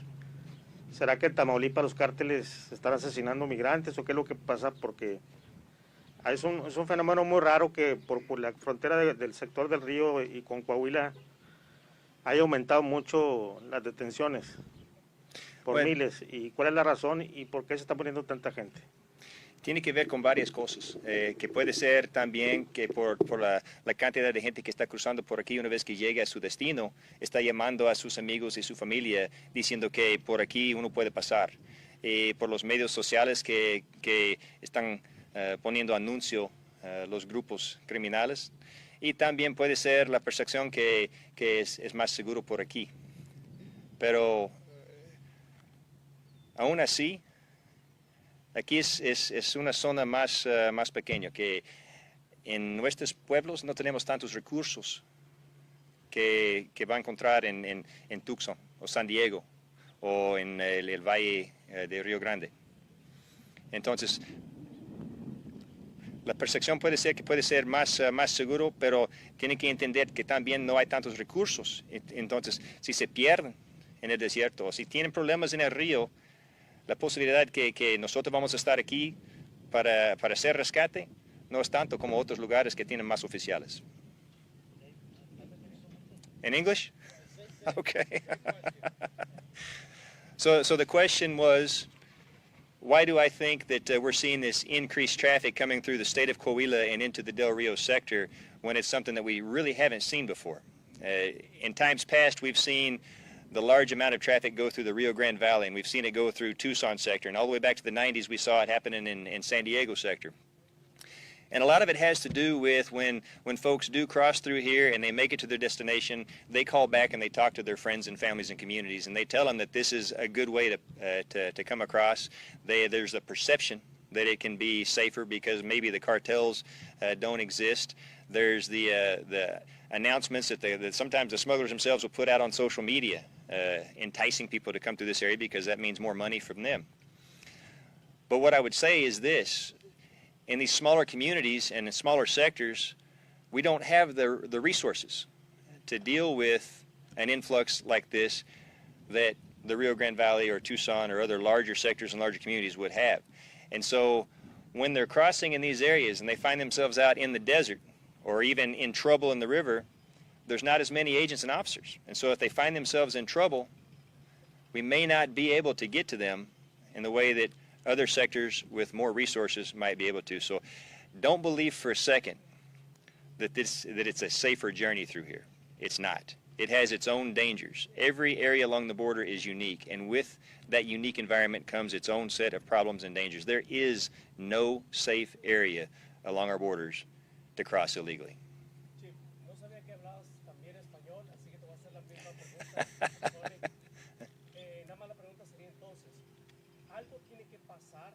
alguien tiene que detener de alguna manera tal vez tanto cruce de migrantes para que sus oficiales y los migrantes no estén en tanto peligro. ¿Qué es lo que tiene que pasar? Conocimiento por parte del público en ambos lados de la frontera. Tiene que recibir este mensaje, tiene que entender que es real, es de corazón. Porque no vale la pena hacer este viaje, no vale la pena el riesgo que corren. Esa es la única manera, porque créeme, todos los días, en cada minuto, están recibiendo otro mensaje de los carteles, de los criminales, que tienen que entender que sí, el peligro es real y sí existe. Y no importa por cualquier parte de la frontera que están pensando en cruzar, hay peligro. Puede ser otros tipos de peligro, pero siempre existe. Hi, Chief. Melissa Barraza from Telemundo. Adding to that, en español, si nos puede decir un mensaje para que los migrantes lo escuchen y que diga qué mensaje le tiene a ellos para que ya no se crucen de esta manera. Gracias por eso. El mensaje que continuamente estoy tratando de mandar es que este viaje sí está peligroso y que no vale la pena. Desde el momento que salen de su casa, están en las manos de los criminales, ellos están en peligro. Desde el momento que lleguen al río, cruzando un río que realmente sí es bravo y que la gente sí se muere todos los años, casi todas las semanas tenemos gente que se muere. Desde el momento que están en el desierto, tratando de cruzar millas tras millas tras millas, en altas temperaturas, sin agua, sin sombra, y que lleguen a las casas de seguridad donde van a estar enterrados quizás 2 semanas sin agua, sin baño, con 50 gente más, y después de eso, en los trailers, con altas temperaturas, encerrado con llaves, sin posibilidad de escapar, con gente a su alrededor muriendo enfrente de sus ojos. Y una vez que lleguen a su destino, a la fuerza van a estar trabajando en cosas que no deben de estar haciendo. Cuando nosotros decimos cosas así, necesitan saber, entender que viene de corazón, porque somos nosotros que tenemos que ver los cuerpos en el río, los cuerpos en el desierto, la gente en situaciones desesperadas. Somos nosotros que estamos ahí tratando de rescatar a la gente, que no siempre tenemos éxito.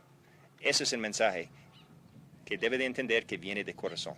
Y ahora hablando en cuanto a sus agentes, ¿cómo es que sus agentes lidian con todo esto y cuál es el cuidado que se les da mentalmente? Pues, o sea, ellos tienen, como dice usted, que ver los cuerpos y rescatarlos de esta manera. Es un problema, de verdad, realmente es. Imagínese un trabajo como los enfermeros y los médicos en el hospital que diariamente tienen que ver las situaciones más graves del ser humano.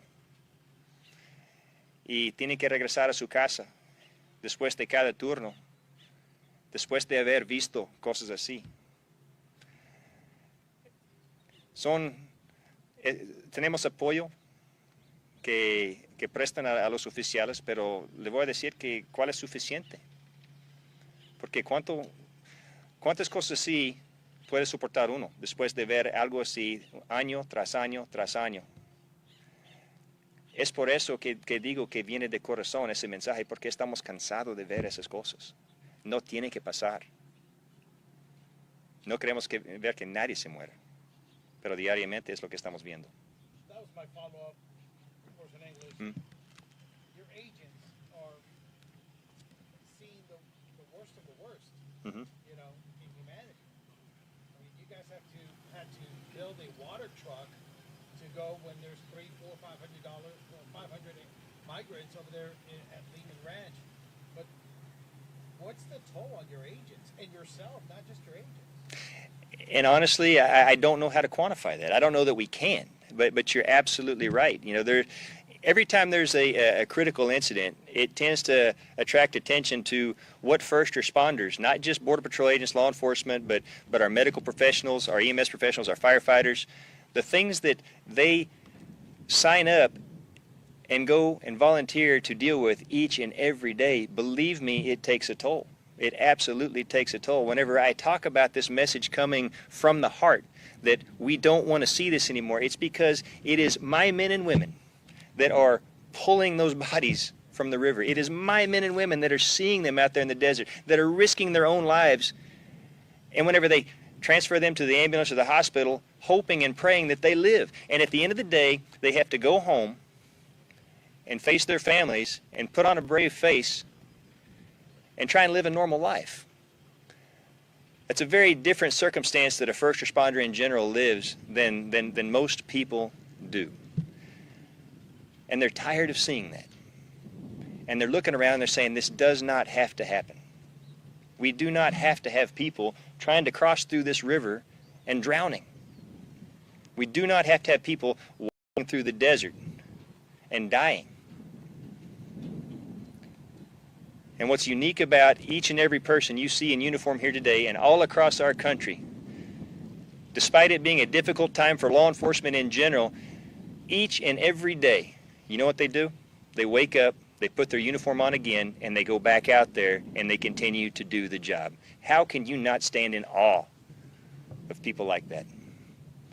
I'm proud to be a part of that team. I'm proud to be a part of that profession. And it doesn't matter what type of first responder we're talking about. These are people to be treasured and valued. And so when we think about the long-term toll and the impacts, it is real, and it's something that we need to pay attention to because it's not getting better. Thank you for the question. Okay, so with that, again, I cannot thank you enough for taking the time to be here today and sharing this with us. Now comes the fun part. Now we're going to go experience a day in the life, so to speak, of not only the migrants, but the men and women that are out there trying to keep people safe. I'm going to turn the microphone over to Mr. Trevino again. Okay, that representative from Border Patrol, from the Department of Homeland Security, talking about the border immigration crisis there in Texas and recounting what his colleagues and the people underneath him experience and go through each and every day as they try to get a hold on the mass of migrants, the influx of illegal crossings that happen each and every day. You heard there some of the experiences his officers have had to go through, pulling bodies of dead migrants out of the Rio Grande and so much more. We're going to step away from this. We have one more immigration-related story, but we have to go back to our nation's capital. LiveNOW look there in Washington, D.C. And you might remember the story we brought you some months ago where Texas Governor Greg Abbott was essentially busing illegal immigrants to the nation's capital, to Washington, D.C., voluntarily, of course, not forcibly. So now D.C. Mayor Muriel Bowser, though, she's weighing in. She is requesting that the D.C. National Guard be activated indefinitely to help migrant buses arriving in D.C., calling it a humanitarian crisis that has reached a tipping point with 4,000 migrants so far, requesting that the D.C. Armory be used as a processing center. And here are some of those migrants, and they're getting off the bus. This is just file video that we have had. Very young migrants, very young children there. So this is what is happening. After years of calling the nation's capital a sanctuary city for illegal immigrants, Muriel Bowser, the mayor of D.C., is now pleading with the White House to send in the National Guard to deal with the flood of undocumented migrants who've been arriving on buses from border states like Texas. So while it appears to be a major change in position for the mayor, who publicly welcomed these immigrants regardless of status, Bowser says there are so many that only the National Guard can deal with what she now calls a growing humanitarian crisis. So, in a letter to the White House and to the Pentagon, Bowser is now demanding that the D.C. National Guard be activated indefinitely and that the D.C. Armory be used as an illegal immigrant processing center. So, Fox News has confirmed that the Department of Defense has received this request for the D.C. National Guard to help with migrant buses. They did release a statement to Fox News. This is from a DoD spokesperson saying, quote, "We can confirm that the Secretary of Defense received a request from the Office of the Mayor of D.C., but as this is a pending request, we are not prepared to comment on the specifics of the request at this time. the Secretary takes this request for assistance very seriously. He and his team are working through the details and will respond to the mayor's office as soon as a decision has been reached. Also, Texas Governor Greg Abbott's office issuing this statement. Washington, D.C. finally understands what Texans have been dealing with every single day as our communities are overrun and overwhelmed by thousands of illegal immigrants thanks to President Biden's open border policies. If the mayor wants a solution to this crisis, she should call on President Biden to take immediate action to secure the border, something he has failed to do. So, the Department of Defense has the authority to activate the D.C. National Guard. It is reviewing that request now. So we just wanted to bring you that story. Of course, it's an immigration-related story. 4,000 migrants in the nation's capital so far. They need to be processed. They need to be housed. They need to be fed. And Mayor Bowser wants the help of the D.C. National Guard to do all of that. Okay, we have a lot more stories left to get to on this Thursday night. We're going to take a quick commercial break. More where that came from in just a moment.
Welcome back here to Live Now from Fox on this Thursday night. I'm Andrew Kraft. Let's get into some more of these top headlines on this Thursday night. We heard from Speaker of the House Nancy Pelosi today speaking out about abortion rights. She's also at the Congressional baseball game. We've been following Fox News Capitol Hill correspondent Chad Pergram on Twitter. It looks like it did suffer a rain delay as members of the team there, both Republicans and Democrats, competing against each other in this time-honored tradition, and Speaker Pelosi was there. But let's hear from her from an earlier event today about abortion rights. Let's listen in.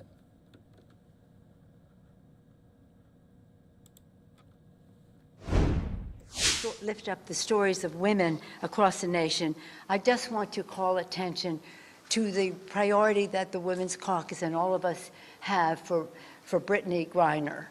We thank the president for making that a priority in negotiations to have her set free from a who knows what kind of trial and under who knows what kind of an arrest.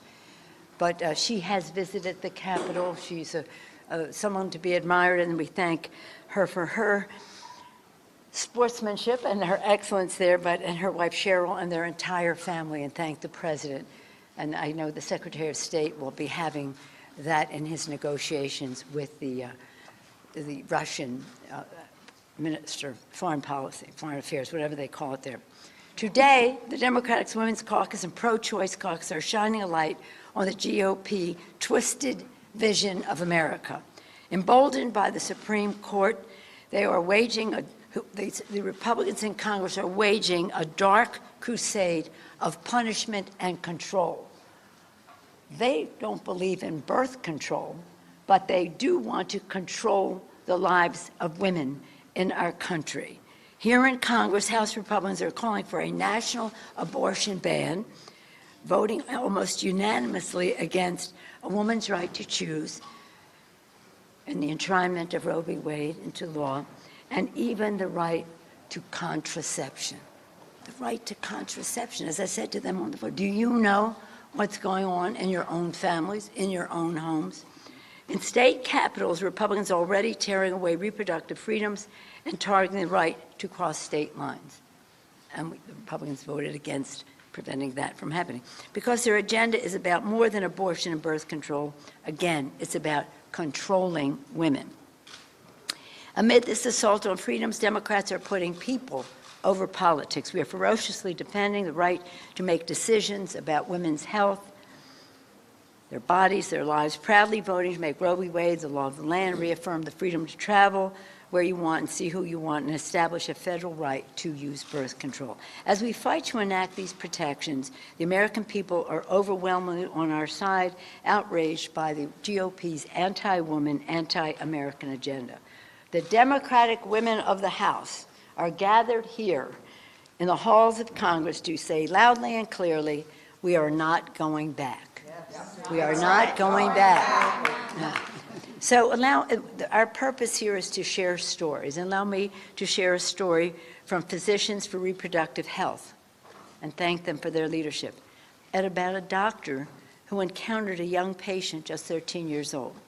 This little girl had been assaulted by her mother's boyfriend.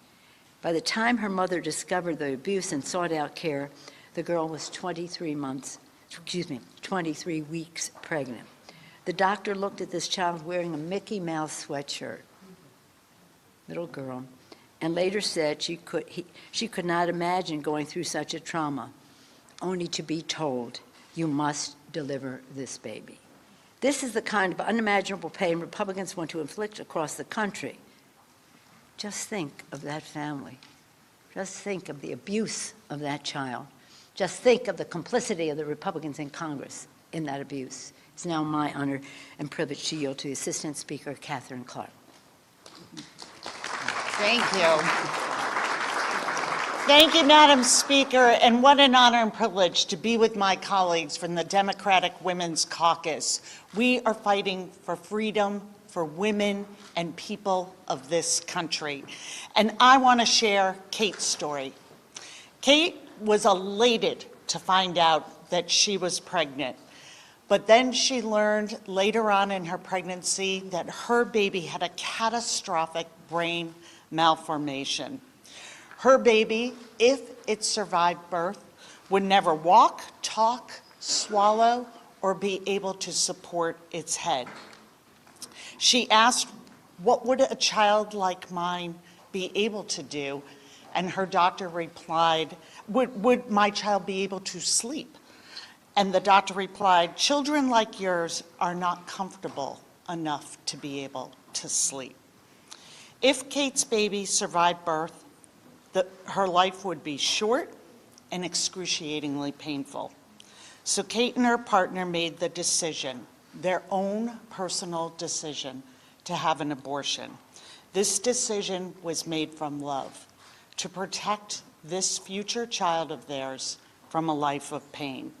But because of restrictive abortion laws, Kate was forced to travel 2,000 miles to receive the care she needed. And even though her insurance covered abortion, they denied her claim because she had gone out of network for the procedure. Kate is one of millions of women who have had to leave their home state, take time off from work, and pay thousands of dollars out of pocket to receive health care. This is unacceptable. The Republicans' extreme agenda will only make Kate's story more and more common. That's why House Democrats will keep fighting for your freedom to make these most personal decisions. This is about people over politics. And now it is my pleasure to yield to Representative Barbara Lee.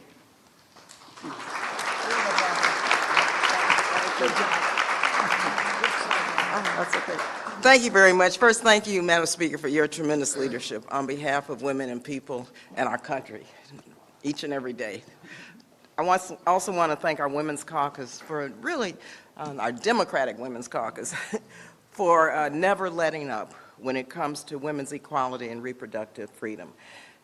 Countless people across the country will now have to fear jail and retribution for making their own decisions about their body. And we know that these laws will disproportionately impact Black people, people of color, and low-income people.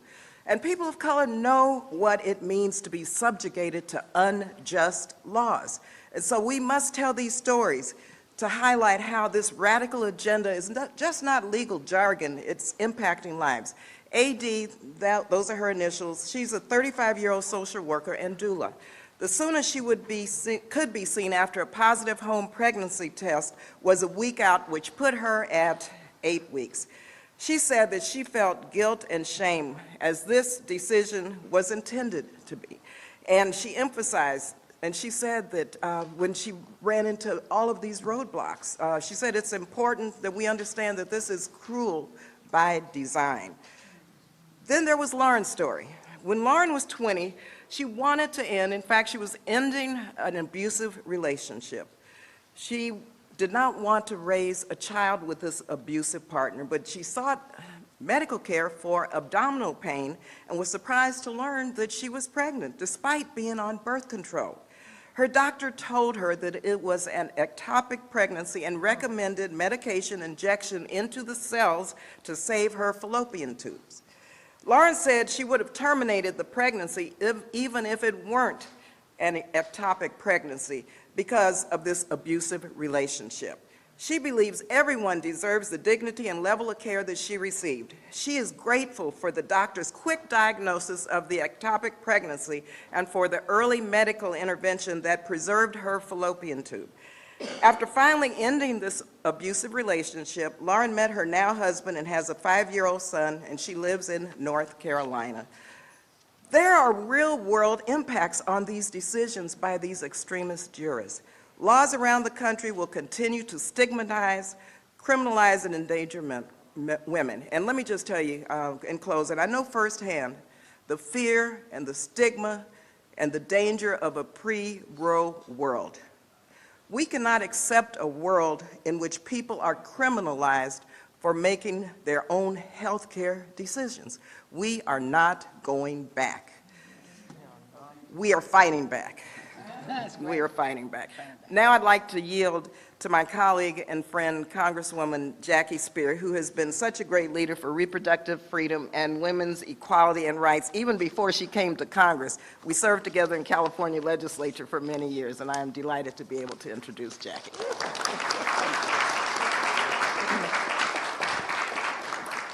Thank you, Madam Speaker, for your fierce support for women's autonomy of their bodies. Thank you to my great colleagues who are here, and thank you to Congresswoman Lee. Let me be clear. Women are not chattel. They are not vessels for men's needs to convey power or confirm manhood. I'm going to read from a constituent letter. She wrote, "I've served in special education for 40 years. In my years of service, I've known women and girls under 14 who were sexually assaulted primarily because of their disability and age, made them very easy targets. These victims included those who were blind or wheelchair-bound or with a severe learning disability or intellectual disability. One teen I knew with intellectual disabilities was raped 3 times before she was 16. Some didn't even have the understanding or language facility to know what was happening to them or to identify the attacker later on. Their immature bodies, prescribed medications, or other health conditions would have made it unlikely that any of them would have been able to carry a baby to full term. Or if they had, it would have likely resulted in their suffering permanent internal damage.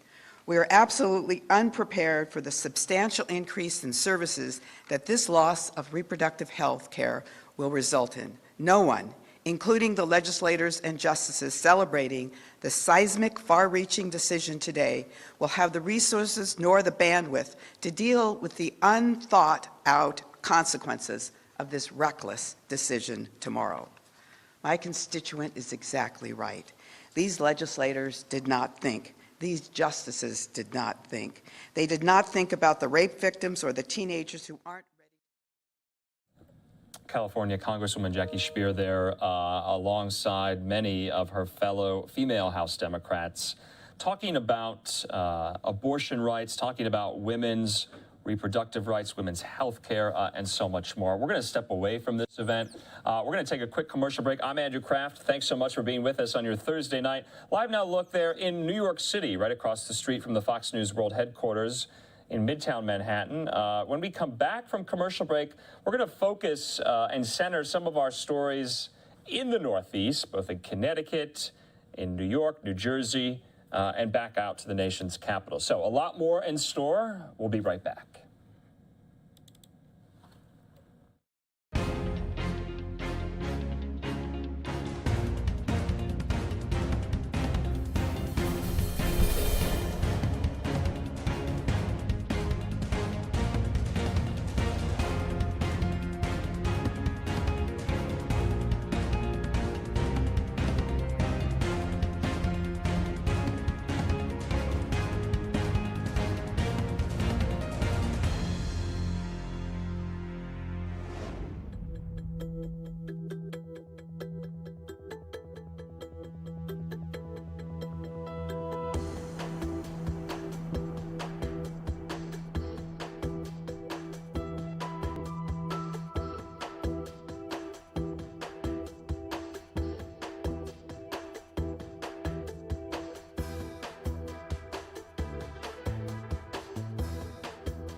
Welcome back here to Live Now from Fox on this Thursday night. Live Now Look there in New York City. This is Andrew Kraft here. We want to go out to, like I said before the break, some of these stories up in the Northeast. This one, really, really tragic. My colleague, Daytona Everett, spoke with Fox 5 New York's Antoine Lewis about a really grisly murder scene. A mother strangled her 3 children and then took her own life in Danbury, Connecticut. We'll get an update on the investigation from earlier today. We have Fox 5's Antoine Lewis, who is there right now with the latest on the investigation. Antoine, what are we learning tonight? The CHIPS Act that happened.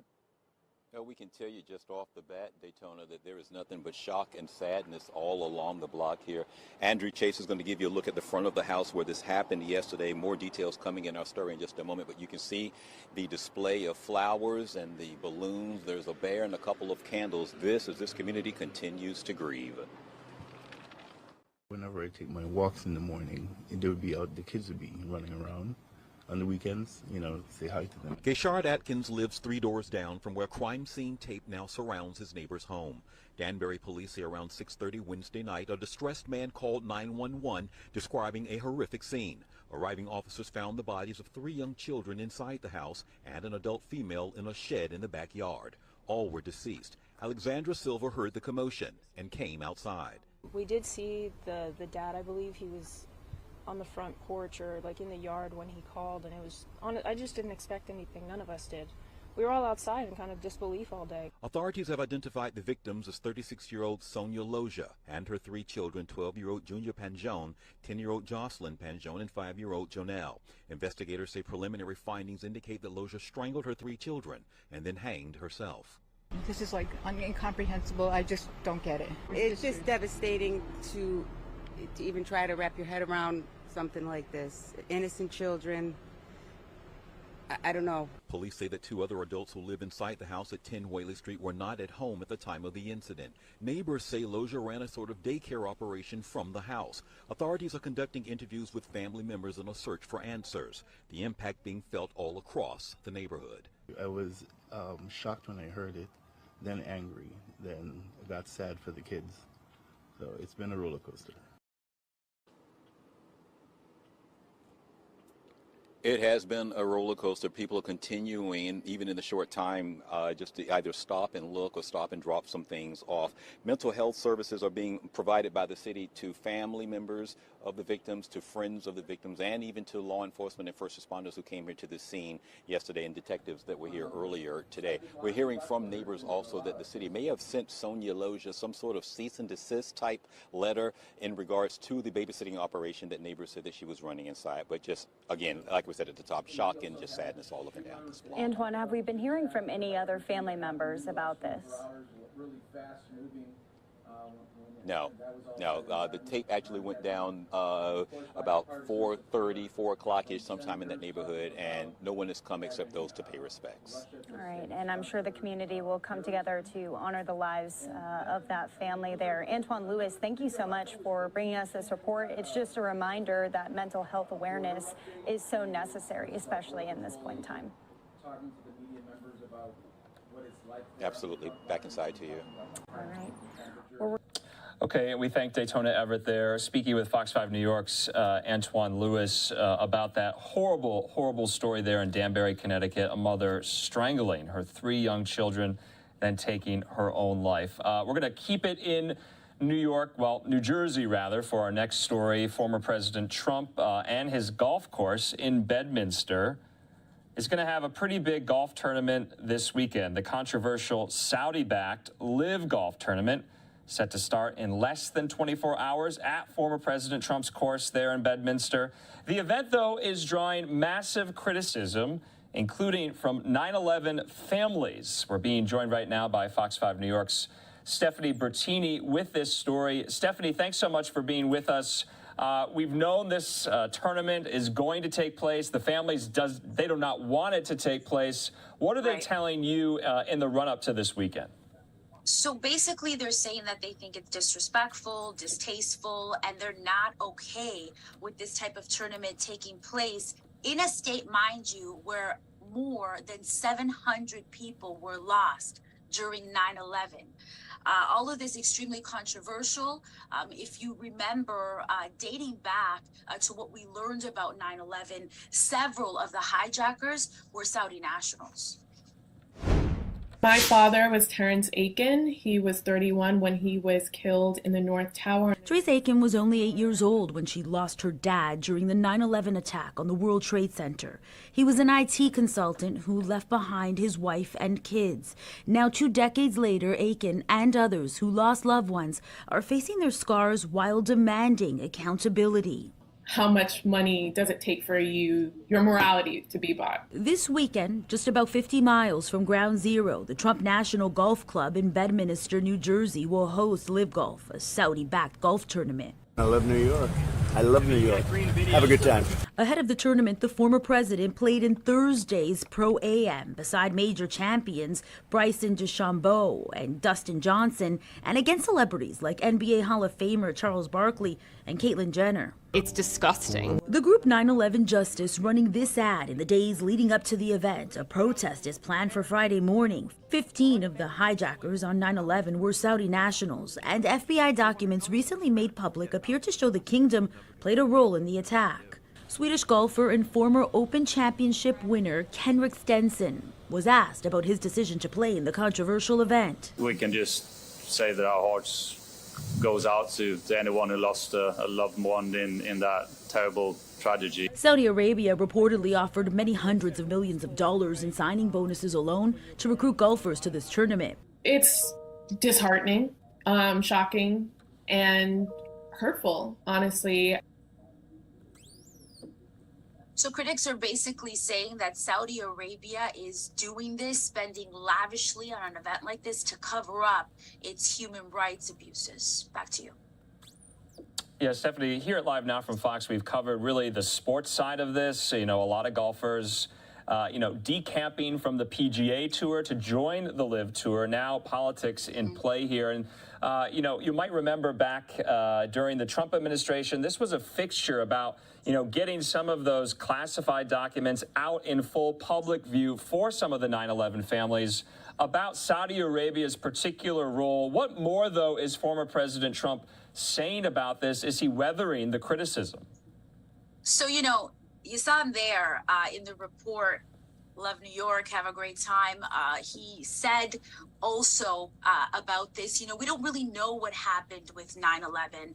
He's also been quoted as saying, and there's sound with him saying, a lot of good people coming out of Saudi Arabia. I think it's important to mention that Saudi nationals are not necessarily who these families want to be held accountable. They really are saying there's a difference between the people of Saudi Arabia and the government. A lot of questions about what the government knew about that attack. And those questions have been around for a long time, right? So people connected to 9/11, people who lost in 9/11 are saying this is about accountability. And it's distasteful that this could happen in New Jersey, right across the way from New York City, which was the backdrop of that tragedy that the world saw now 20 years ago. Yeah, of course. And of course, those 19 hijackers hailing from Saudi Arabia, and the families, no doubt, will continue to speak out about this. Stephanie Bertini with Fox 5 New York, we thank you for your report. We'll talk again. Thank you. And like Stephanie said, they're coming up on 21 years since the 9/11 attacks, just in September of this year alone. So remember, President Trump is getting a lot of criticism as well for those comments he made, essentially saying that, we still need to figure out what happened on 9/11. There are still so many questions. I think a lot of people would say we do know what happened on 9/11 and what led to it. Back out now to Capitol Hill. We want to get one more story out of the New York area, because despite a historic Senate vote in June for approval of a new bill that would provide millions of veterans treatment for illnesses associated with their exposure to burn pits, one senator is holding up the final signing into law by President Biden. That is the Republican from Pennsylvania, Senator Pat Toomey. The Senate voted 84-14 last month in favor of the Sergeant First Class Health Robinson, honoring our promise to address Comprehensive Toxics Act of 2022, known as the PACT Act. The bill was passed with a majority vote in both the House and the Senate. It represents the most comprehensive veteran health care reform to date. It establishes a presumptive service connection for veterans made gravely ill after inhaling toxic fumes that hung over their bases overseas, including in Iraq and Afghanistan. Well, the bill went back to the House, which recently passed a revised version, but further passage has been delayed after Senator Pat Toomey spoke out against the bill, saying an additional amendment on provisional spending needed to be added. Well, many senators on the Democratic side of the aisle are outraged over this, including the famed talk show host Jon Stewart, who's been many of these veterans' advocate, shepherding this piece of legislation through Capitol Hill. Let's hear from Fox 5 New York's Sharon Crowley from earlier today. This is an embarrassment to the Senate, to the country, to the founders, and all that they profess to hold dear. Jon Stewart is furious. The comedian and longtime advocate for veterans is calling out Senate Republicans for blocking passage of a bill known as the PACT Act. It stands for the Promise to Address Comprehensive Toxics Act. I'm used to all of it, but I am not used to the cruelty. The legislation would provide new or increased disability benefits to thousands of veterans who've become ill with cancer or respiratory conditions due to their exposure to toxic burn pits. Every one of these individuals that has been fighting for years, standing on the shoulders of Vietnam veterans who have been fighting for years, standing on the shoulders of Persian Gulf War veterans fighting for years, Desert Storm veterans, to just get the health care and benefits that they earned from their service. One of those veterans is Captain Rafael Barbosa. He served 23 years in the U.S. Army. He recently told Fox News he now has stage 4 cancer. We definitely burned our waste pretty much every day. The PACT Act passed with bipartisan support in June, but was just blocked by Senate Republicans who want to make changes to the legislation. They say as it is now, the bill would grant benefits to veterans whose conditions may not have anything to do with their military service. Republicans also accuse Democrats of attaching extra unrelated spending to the bill. A bill this important and this bipartisan deserves for us to fix the accounting gimmick, and then it deserves to become law. Veterans and their families are not done fighting to get the PACT Act passed. They are demonstrating outside the U.S. Capitol. Rosie Torres founded the group Burn Pits 360 after her husband got sick. So we're here to just call out, right, and stand in solidarity with the fallen and those that are sick, asking those 25 senators to honor their oath the way our veterans honor theirs. Okay, we thank Fox 5's Sharon Crowley for that report. So it remains to be seen on where this bill will be. Remember, it's both passed in the Senate and the House. It was on its way to President Biden for his signature, though now some Republican senators have some questions. They want to add some amendments over some of this provisional spending in the bill that they disagree with. And so we will be tracking this, though. Let's play out some of this press conference earlier today on the steps of the Capitol with Democratic senators, advocates for veterans who were exposed to these burn pits while serving in Iraq and Afghanistan, and of course a very angry and a very fiery Jon Stewart.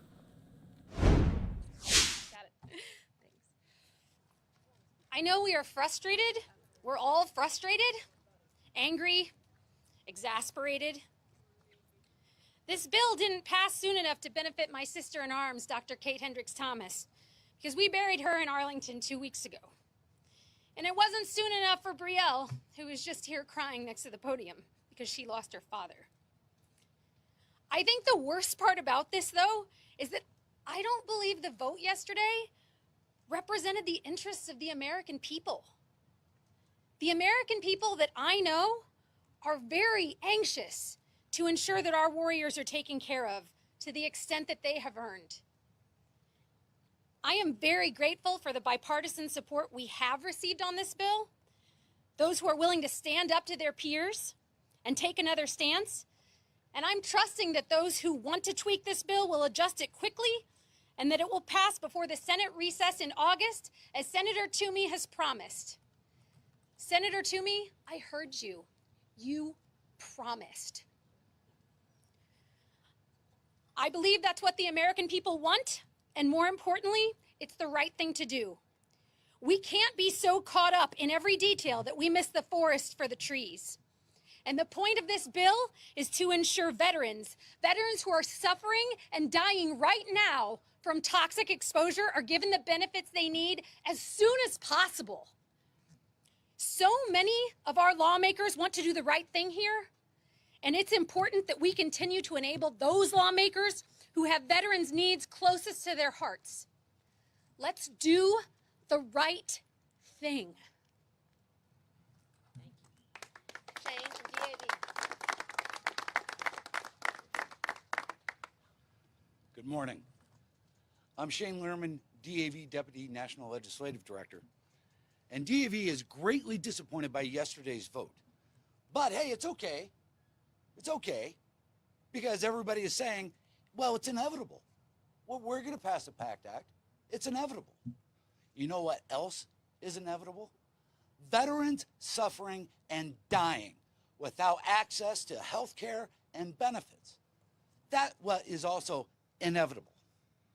For example, there's a Vietnam veteran in Indiana right now who had an appeal with a veterans law judge in front of the Board of Veterans Appeals for access to benefits based on his Agent Orange exposure in Guam, which is a part of the PACT Act. The judge agreed to stay that case for 60 days so the PACT Act could pass. Well, guess what? We're now beyond that. So what did we just say? We just said, oh, it's okay. Another Vietnam veteran, another comrade in arms is going to be delayed access. That may save his life. But that's all right, because it's inevitable that it's eventually going to pass. Enough is enough. Enough is enough. How many more delays? How many more deaths? How many more suffering veterans? Just to be able to wake up in the morning and not hurt, to be able to actually sleep at night, to be able to breathe without suffering. Enough is enough. Stop the delays. The PACT Act must be passed now, before Congress leaves town for their recess, their vacation. Let's call it their vacation. We must pass it now. Thank you. John Stewart.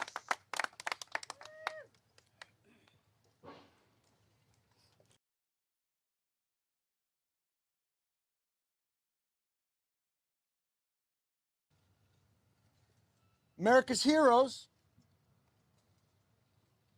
who fought in our wars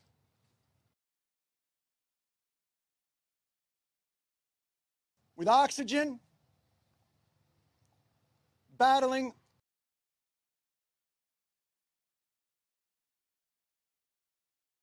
from any of it. They don't have to hear it. They don't have to see it.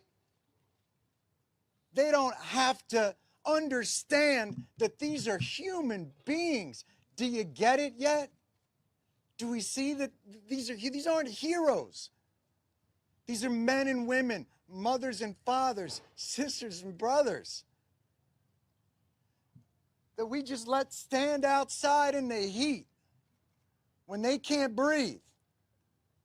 I'm going to read you something. This is beautiful. I'm going to read you something beautiful. You know what? I said a curse word, and I'm sorry about that. That was my fault. Let me say something beautiful. This is a tweet from Senator Rick Scott of Florida from yesterday. It's beautiful. And I'm sorry about the cursing, and let me say something beautiful to make it up to you.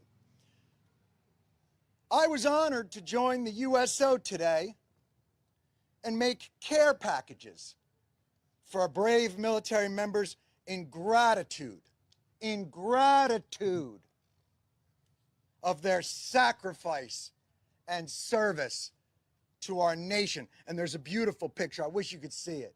He's standing with a little package. Did you get the package?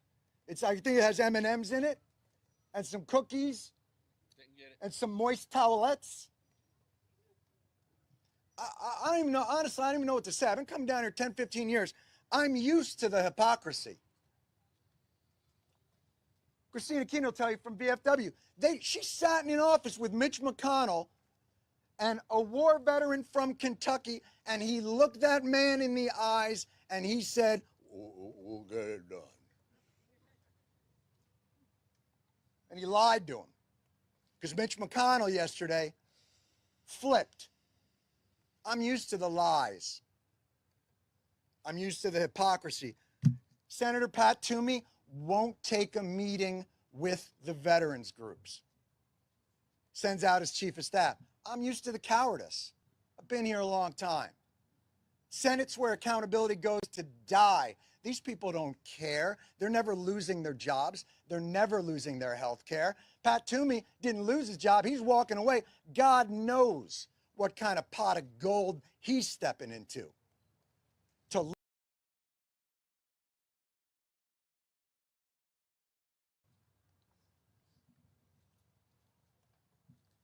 I'm used to all of it, but I am not used to the cruelty.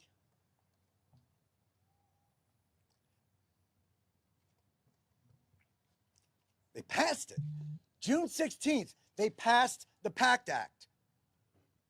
84-14. You don't even see those scores in the Senate anymore. They passed it. Every one of these individuals that has been fighting for years, standing on the shoulders of Vietnam veterans who have been fighting for years, standing on the shoulders of Persian Gulf War veterans fighting for years, Desert Storm veterans, to just get the health care and benefits that they earned from their service. And I don't care if they were fighting for our freedom. I don't care if they were fighting for the flag. I don't care if they were fighting because they wanted to get out of a drug treatment center or it was jail.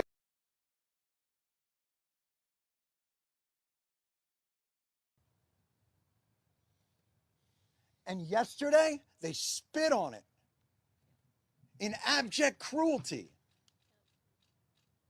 These people thought they could finally breathe. You think their struggles end because the PACT Act passes? All it means is they don't have to decide between their cancer drugs and their house. Their struggle continues. This bill does a lot more than just give us health care. Gives them health care, gives them benefits, lets them live. Keeps veterans from going homeless, keeps veterans from becoming addicts, keeps veterans from committing suicide. Senator Toomey's not going to hear that because he won't sit down with this man.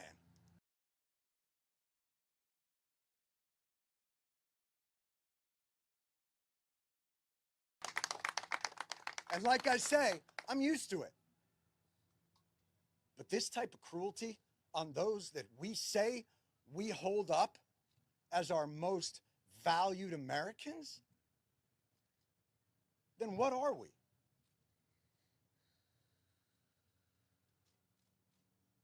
Pat Toomey stood up there, Patriot Pat Toomey, excuse me, I'm sorry. I want to give him his propers. I want to make sure that I give him his propers. Patriot Pat Toomey stood on the floor and said, this is a slush fund. They're going to use $400 billion to spend on whatever they want. That's you know what's a slush fund? The OCO, the Overseas Contingency Operations Fund, $60 billion, $70 billion every year on top of $500 billion, $600 billion, $700 billion of a defense budget. That's a slush fund, unaccountable, no guardrails. Did Pat Toomey stand up and say, this is irresponsible, the guardrails? No, not one of them did. They vote for it year after year after year. You don't support the troops, you support the war machine. That's all you care about. He personally signed the proclamation to send me to war. Boy, they haven't met a war they won't sign up for, and they haven't met a veteran they won't screw over.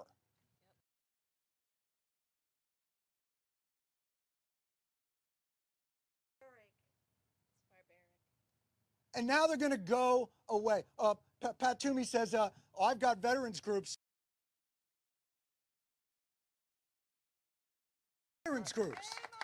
VFW, American Legion, IAVA, Wounded Warriors, DAV, AMVETS. They're all here. This is the veterans community, Senator. They don't stand behind you. In fact, you won't let them stand in front of you. Cowards, all of them. Cowards, all of them. And now they say, well, this will get done maybe on the after we get back from our summer recess, maybe during the lame duck, because they're on Senate time. Do you understand? You live around here.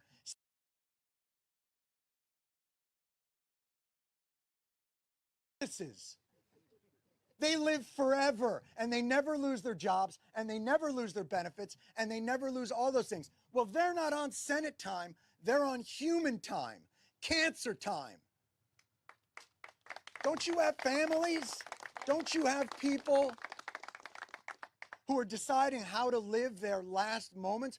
I know some of them. They've been down here advocating with us. They spent their remaining time advocating so that other soldiers didn't have to face the indignities and the depravity and the desperation that they faced.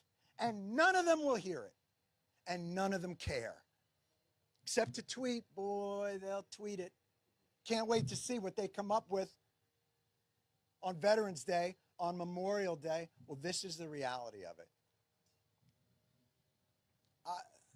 I honestly don't even know what to say anymore, but we need your help because we're not leaving. These people cannot go away. I don't know if you know this. You know, obviously I'm not a military expert. I didn't serve in the military, but from what I understand, you're not allowed to just leave your post when the mission isn't completed. Apparently you take an oath. You swear an oath. and you can't leave. But these folks can leave because they're on Senate time. Go ahead, go home, spend time with your families, because these people can't do it anymore. So they can't leave until this gets done. Because these people will not give up, they will not give in, and they will not relent. This is an embarrassment to the Senate, to the country, to the founders, and all that they profess to hold dear. And if this is America first,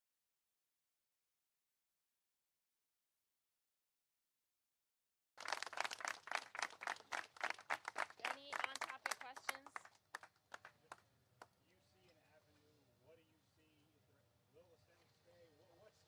I think everyone here needs to be heard by every single one of the senators that changed their votes.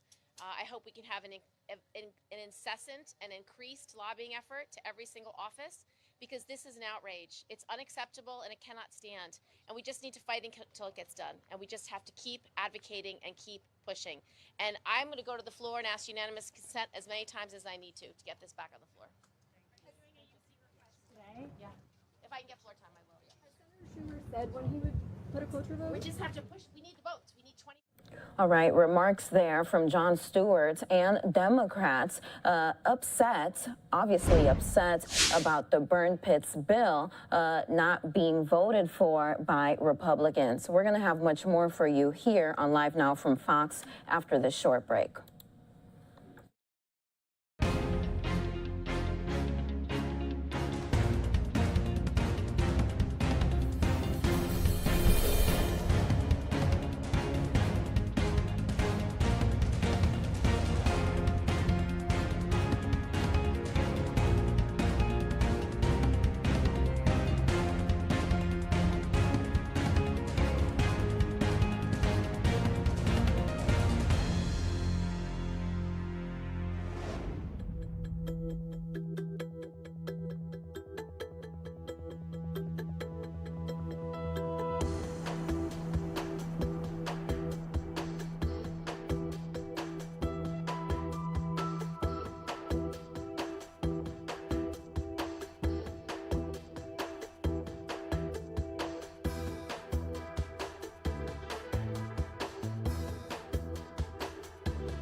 Welcome back here to Live Now from Fox. Chicago Mayor Lori Lightfoot has signed an executive order preventing city agencies, including Chicago Police, from investigating or assisting other states' investigations of those who had traveled to the city to get an abortion to seek reproductive access. Let's go ahead and listen to her remarks made earlier today.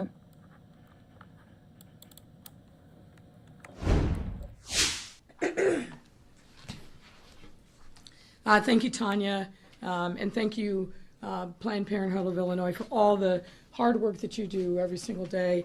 I know that you all, unfortunately, have been prepared, but we stand as mayors and legislators to really help support the work of you and the other providers. So good morning, everyone, and thank you all for being here. Today, we're here to take a major step forward in our mission to protect reproductive health care and advance reproductive justice in our state and city. Joining me in this effort are State Representative Kelly Cassidy, Alderwoman Rosanna Rodriguez Sanchez, Alderman Carlos Ramirez Rosa, Alderman Matt Martin, and Alderwoman Maria Haddon. Also, Deputy Chief of Training Antoinette Ursetti of the Chicago Department of Police, Chicago Department of Public Health Commissioner Dr. Allison Arwady, and representatives from the Chicago Abortion Fund, Planned Parenthood of Illinois, and Midwest Action Coalition. The recent SCOTUS-Dobbs decision, that is the decision that struck down 50 years of precedent in overruling Roe v. Wade, has put the fundamental rights of women and people who will become pregnant under attack all across our country. The decision not only overturned Roe, which had enshrined the fundamental right to safe and legal abortions for nearly 5 decades, as well as the right for individuals to decide for themselves when and if they wish to bear children. That human right has been stripped away for so many, prompting cities like Chicago and states like Illinois to stand up and become safe havens for a woman's right to choose and have unfettered access to reproductive health care. And we believe abortion is fundamental health care. We also must be a safe haven for individuals who are compelled to travel to Chicago from other states to seek the reproductive health care that they need and deserve, but cannot receive in their home states. That's why we are taking the action to ensure that abortion remains legal in our city and our state. At the same time, however, we recognize that in many other places across the country, this human right is being taken away.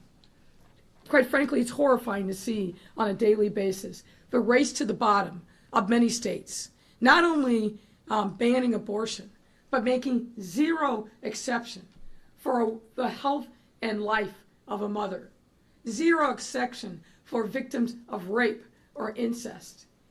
Never in my lifetime did I ever think that we would see the kind of horrific legislation that is gleefully being passed in states controlled by Republican legislatures and waiting to be signed by Republican governors.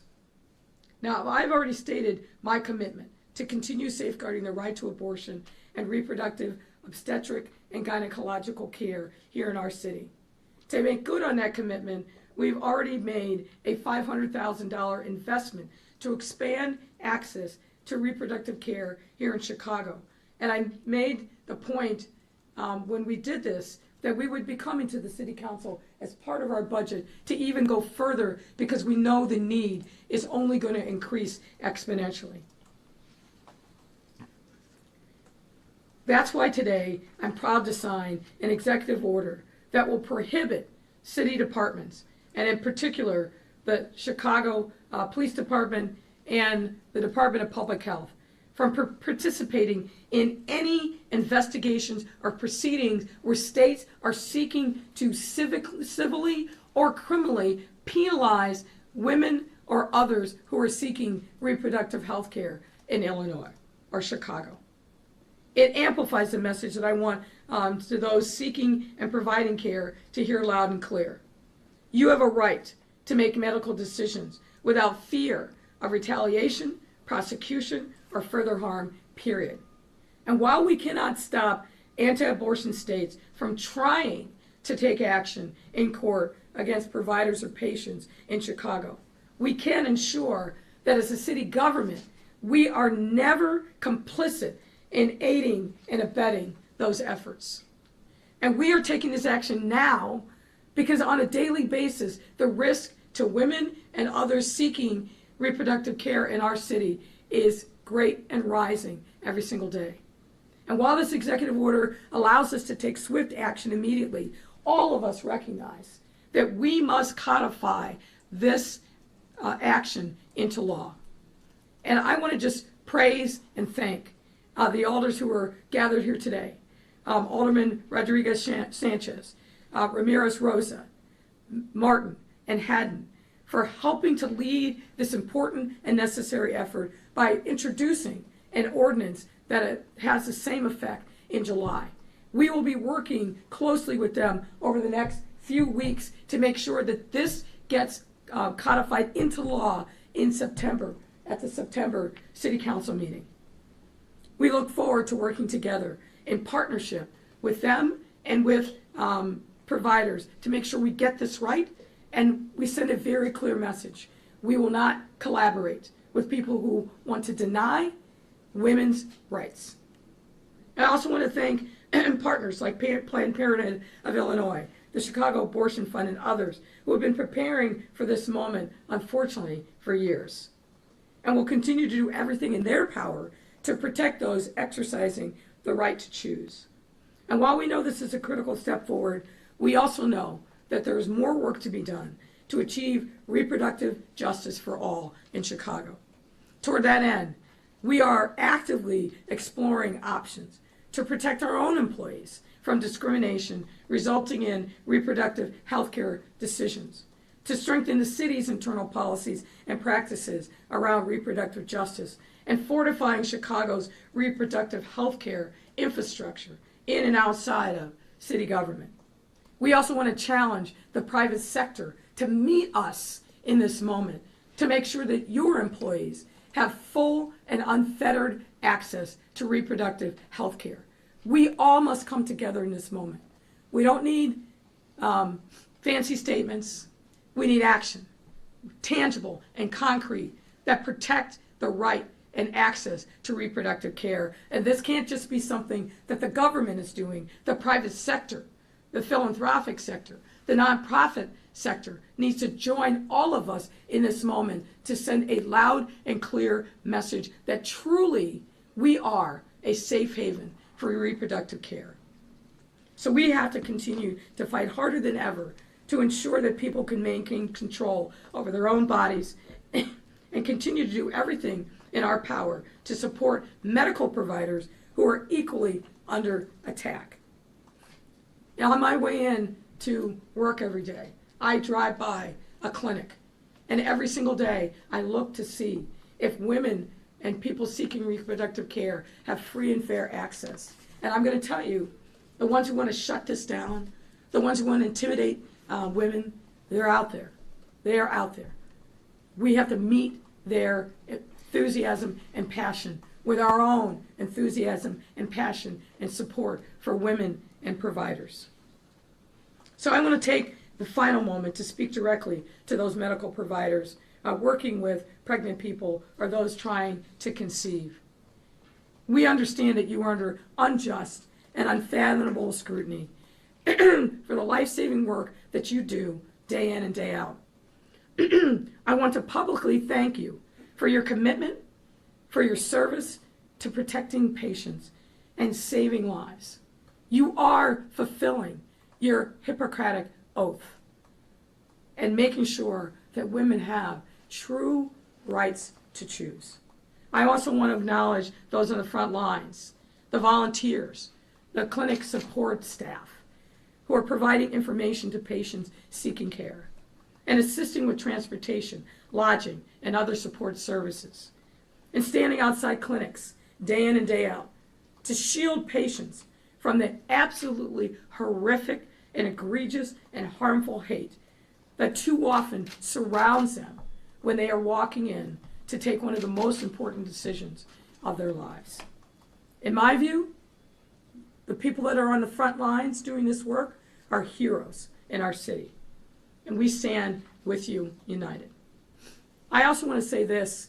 I look forward to working with my friend Kelly Cassidy, who's been empowered to lead a working group in the House to make sure that the state of Illinois does its part and goes further to protect women's rights. Kelly Cassidy has been a champion of these issues for her entire adult life. She's absolutely the right choice to lead this effort.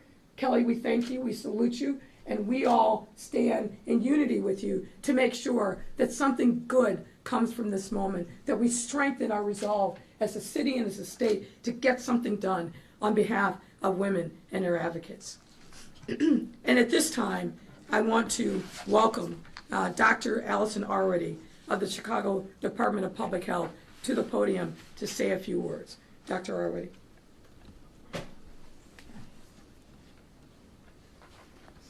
Thank you, Mayor Lightfoot. Abortion is still legal in Illinois and in Chicago. Abortion care is health care. And when we think about comprehensive reproductive health care and protecting it in all of its forms, yes, we think about providers, but we also think about the legal infrastructure that protects this human right.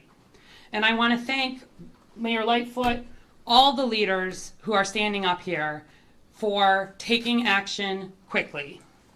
We're extremely fortunate in Chicago to have a strong network of providers and advocates and organizations, whether that's nonprofits like the Chicago Abortion Fund and the Midwest Access Coalition that provide the practical support for those who are seeking abortion, help pay for medical procedures, travel, and lodging costs, or whether that's the incredibly dedicated providers at hospitals, at clinics, at organizations like Planned Parenthood.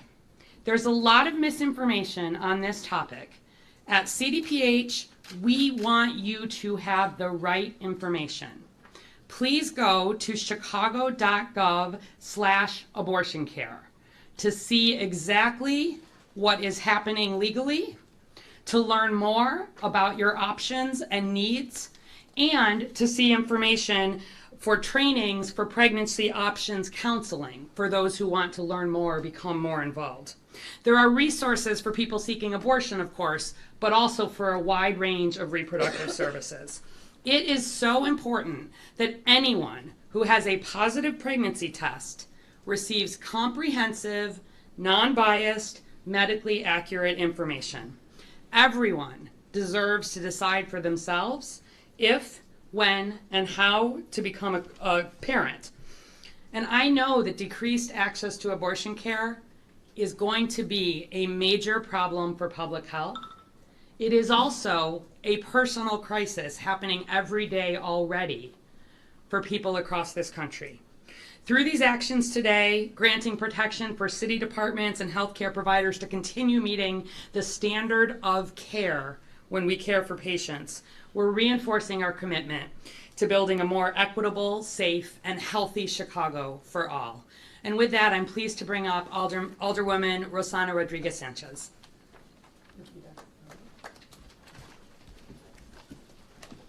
Good morning. I'm Rosana Rodriguez-Sanchez. I am the Alderwoman of the 33rd Ward. My pronouns are she, hers.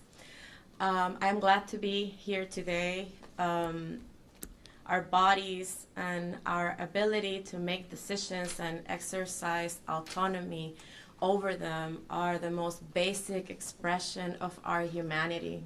And without that possibility, we are in fact stripped of our humanity. I remember thinking when the leak happened for the Roe versus Wade decision, feeling like cattle, feeling like as a human being I was not being seen, and it didn't matter what happened with my life. And I know that there's a lot of people across this country feeling like that right now. So I'm very appreciative for this effort to put protections in place on a temporary basis, so that we can create the strongest possible measures to create sanctuary in the city of Chicago so that we can protect people from being criminalized for exercising body autonomy. I also want to say that I am deeply grateful for the immigrant rights movement that taught us how to create sanctuary. Mm-hmm. The immigrant rights movement fought so hard to be able to get government, us, to protect people, to protect. All right, so obviously there, Chicago city officials speaking on a new ordinance that has gone into place to bring protections to people seeking abortions. Meantime, we want to bring you an update to the Congressional baseball game that took place at National Park, obviously in Washington, D.C. The Republicans beat the Democrats 10-0. This game was in the cause of charity, and we also know that there was protests that took place during the game, and according to reports, 3 people were arrested, but obviously there was security there, and again, the game did go on, and again, the Republicans beat the Democrats 10-0 in the annual Congressional baseball game. Democratic California Republican Pete Aguilar won MVP for the Democrats, and freshman GOP Texas Republican August Pfluger was named MVP for the Republicans. We'll have much more after this short 2-minute break here on Live Now from Fox.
Welcome back to Live Now from Fox. I'm Shirley Descorbeth. Well, it's been a busy news day, from the economy shrinking to flooding in the Midwest. For more headlines, here is Fox 11 with their special report. Topping our business report, despite a gloomy economic forecast, Wall Street finished strong Thursday. The Dow gained 332, the Nasdaq jumped 130, and the S&P added 48. All this as the Commerce Department announced the U.S. economy shrank at an annualized rate of 0.9% in the second quarter. This is the second straight quarter of contraction. That technically is the definition of a recession. Here to talk about it and what it means for you is industry analyst Ted Rossman. Ted, welcome to the special report. The White House says we're not in a recession. Some economists say we are technically, because GDP has, as we just heard, contracted, lost for 2 consecutive quarters. Are we in a recession? It's a topsy-turvy economy right now, for sure. Our Bankrate.com survey of leading economists pegs the odds of a recession in the next year to 18 months at about 50-50. Although, as you said, some people think we're already there. The official arbiters of this is a group of economists called the National Bureau of Economic Research. And they define a recession as a significant decline throughout the economy that lasts more than a few months. Right now, we're seeing some positive signs, like one of the best job markets we've seen in 50 years and strong consumer spending. That's being balanced by these 2 straight quarters of negative economic growth, very low consumer confidence, and very high inflation. So it's kind of a mixed bag right now. Yeah, you mentioned strong consumer spending and then high inflation. And as a result of that, we have the Fed making another interest rate hike just yesterday. So how is that going to fare for the average person? Because it's going to cost more to borrow. Absolutely. It's tough medicine. The Fed is raising rates, of course, to combat this worst inflation that we've seen in 40 years. The Fed does not believe that we're in a recession. And in fact, they seem to believe that we can avoid one. It's tough, though. If you have credit card debt, those are variable rates that are going higher. The average right now is 17.5%. It's likely headed to a new record over 18% very soon. So this most recent increase will cost the average credit card borrower $300 over the life of those minimum payments. That minimum payment math is already brutal, so we really don't want to go there. We want you to pay way more than that if you can. Get a 0% balance transfer card, use that as a tailwind. When it comes to other debts, home equity lines of credit are another variable rate debt that is going up. If you have a fixed rate mortgage or fixed rate car loan, as most are, then at least you're insulated there, but it's hurting new buyers, people looking to enter the housing market or trade up, and people looking to buy a new car. Plus, we have this whole supply chain mess kind of underlying all this. So that, which is COVID related and war in Ukraine related, that's another mixed signal. You just gave a lot of tips out there. I know a lot of people struggle with that credit card debt. What's the number one thing? I know you said transfer to 0% if you can, interest rate on a card, transfer that debt. What else can people do to plan for that so-called rainy day when it's already hard enough to fill up your tank? Yeah, I know. I love those 0% balance transfer cards because you can avoid interest for up to 21 months. You might also consider something like a low rate personal loan. If you have good credit, you could get, let's say, 6% over 5 years, and that's a good form of debt consolidation. Nonprofit credit counseling, reputable agencies like Money Management International can often put together a similar debt management plan, even if you don't have great credit. And then there's the fundamentals. Maybe take on a side hustle, sell stuff you don't need, cut your expenses. These are things that would serve you well in any economic climate. And try to stay the course with your investments. You don't want to cash out of something like your 401k. You should have a long-term view there. Okay, well, we appreciate your insight, Ted Rossman. I would love to have the nerve to ask you what your credit score is, but I'm not going to do that on television. We can talk offline. Ted Rossman, thanks so much for your time tonight. Thanks for having me. And we'll be right back. In our national report, torrential rain causing deadly flooding in eastern Kentucky. A state of emergency has been declared, allowing resources to flow to areas most impacted by flooding, which has stranded people on roads and left thousands without water and power. At least 8 people have died. Governor Andy Beshear saying he expects that number to climb into the double digits. New satellite images showing the extensive damage caused to Mariposa County by the still raging Oak Fire. The massive fire has been spreading near Yosemite National Park since Friday. As of today, the blaze had burned more than 19,000 acres and was 39% contained. We'll be right back.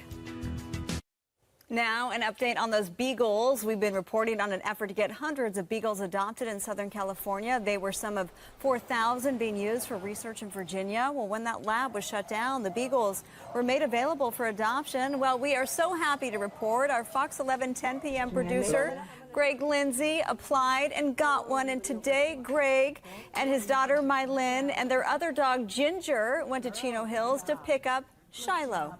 And I heard their story about how they had been stuck in these cages, never felt grass, never been to the beach, felt sand, and it just seemed so sad. And the idea of being able to take this dog and show her or him all these great new things is just an amazing idea. It's just... Oh, it's so beautiful. There's Mylin with her new buddy, Shiloh. Congrats to Greg and his family and to Shiloh for finding a home. Oh, it just warms your heart. We have all this information, by the way, posted on our website, foxla.com. Greg, you're a sweetheart. Your family, Mylin, Cindy, Shiloh, so lucky to have you as parents. All right, that does it for us tonight at 7 o'clock. Thanks so much for being with us. All right, and for more on what some are calling a technical recession, here's Fox's Lauren Blanchard.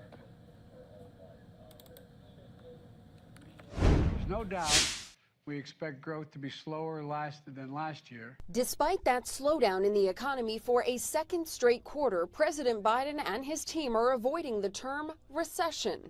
If you look at our job market, consumer spending, business investment, we see signs of economic progress in the second quarter as well. The gross domestic product report estimates a 0.9% decrease in the economy. Last quarter dropped 1.6%. This report indicates an economy that is transitioning to more steady, sustainable growth. Republicans accuse the administration of playing with definitions. You rather redefine a recession than restore a healthy economy? If you're not willing to be honest to the American people, get out of the way and let somebody else lead. From the White House, the president threw his weight behind a bill to fight inflation. It also allocates money toward climate issues, lowering healthcare costs, and energy security. It's a big deal.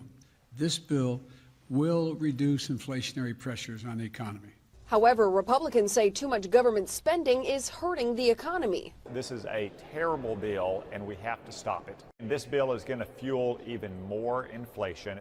The president says the Inflation Reduction Act is similar to his so far unsuccessful Build Back Better bill, except this one should have enough support to pass, including Senator Joe Manchin. In Washington, Lauren Blanchard, Fox News. All right, and GOP leader Kevin McCarthy reacting to the news of the economy shrinking. He says this is a recession. Let's go ahead and listen to his remarks. This is a grim milestone that points towards more hardship, more suffering, and more pain for the American people. But even as we were expecting today's news, let me address what happened in the past 24 hours. The Senate passed a bill that took a small discretionary program and turned it into a $280 billion blank check, including $79 billion in mandatory spending on corporate welfare to be handed out to whoever President Biden wants. For the record, I'm a no on the Senate CHIPS bill that will come to the floor today. I was a no last week, I was a no last night, and I'll be the first no on the board later today. I urge all my Republican colleagues to join me. Reject this deeply flawed bill. Let's start from scratch. And if that wasn't enough, Senate Democrats then announced they want to spend another $500 billion during a recession. Democrats say they want to lower inflation. But you know what their new bill does? It gives you a $7,500 tax credit to buy an $80,000 electric vehicle for people making up to $300,000. They say they want to restore growth. But their new bill adds $700 billion in new taxes, including a $300 billion Made in America tax that punishes anyone who wants to build, manufacture, or invest in America. They say they want to help struggling families. But you know what their new bill does? Who do they hire? They hire 87,000 new IRS agents to audit them and spy on their bank accounts. That's what the Democrat majority wants. They say they want to lower prices, but their new bill will allow bureaucrats to decide what drugs seniors can access and destroy the hope of any new cures or treatments for diseases like cancer. And you know what? They're not done yet. Mr. Speaker, do Democrats really believe that spending hundreds of billions of tax dollars right now while pursuing and punishing productive investments in the long run will lower inflation? Policies like that don't lower inflation. They cause inflation. You're going to spend more dollars chasing the same goods with fewer jobs and lower income in the long run, all during a recession. But I know what you're going to say. It's okay, because you changed the definition of a recession now. You know, Einstein once said, and we all know it, the definition of insanity is doing the same thing over and over and expecting a different result. So what you really should do, just go with changing the definition. maybe people won't hear you or understand it. We all know across this country what caused inflation. Democrats winning the House, Senate, and the presidency. And now you're doubling down on the same failed policies. Was the worst inflation in 40 years not enough? Are they trying to see how high they can get it? All while forcing the American people to pay the bills for your failures? Democrats just can't help themselves. They simply don't care about the consequences. Which brings me to this morning's news. The Bureau of Economic Analysis announced the GDP fell by 0.9 in the second quarter. I'm not sure, Mr. Speaker, if everybody's lined up to talk about that today. This comes after a 1.6 decline in the economy in the first quarter. So half of this year, our economy shrank. It is no wonder an overwhelming 8 in 10 Americans feel the economy is heading in the wrong direction. And the National Federation of Independent Businesses, this is a survey of small businesses, found that the confidence is at its lowest level in 48 years. But I guess that's Putin's fault.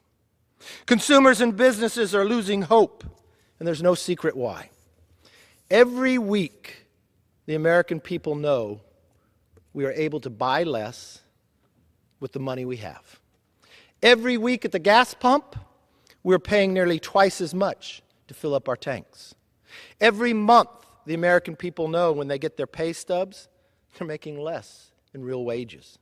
And every day, the American people understand the simple truth. We cannot afford Democrats' failed policies, but we are certainly paying for them.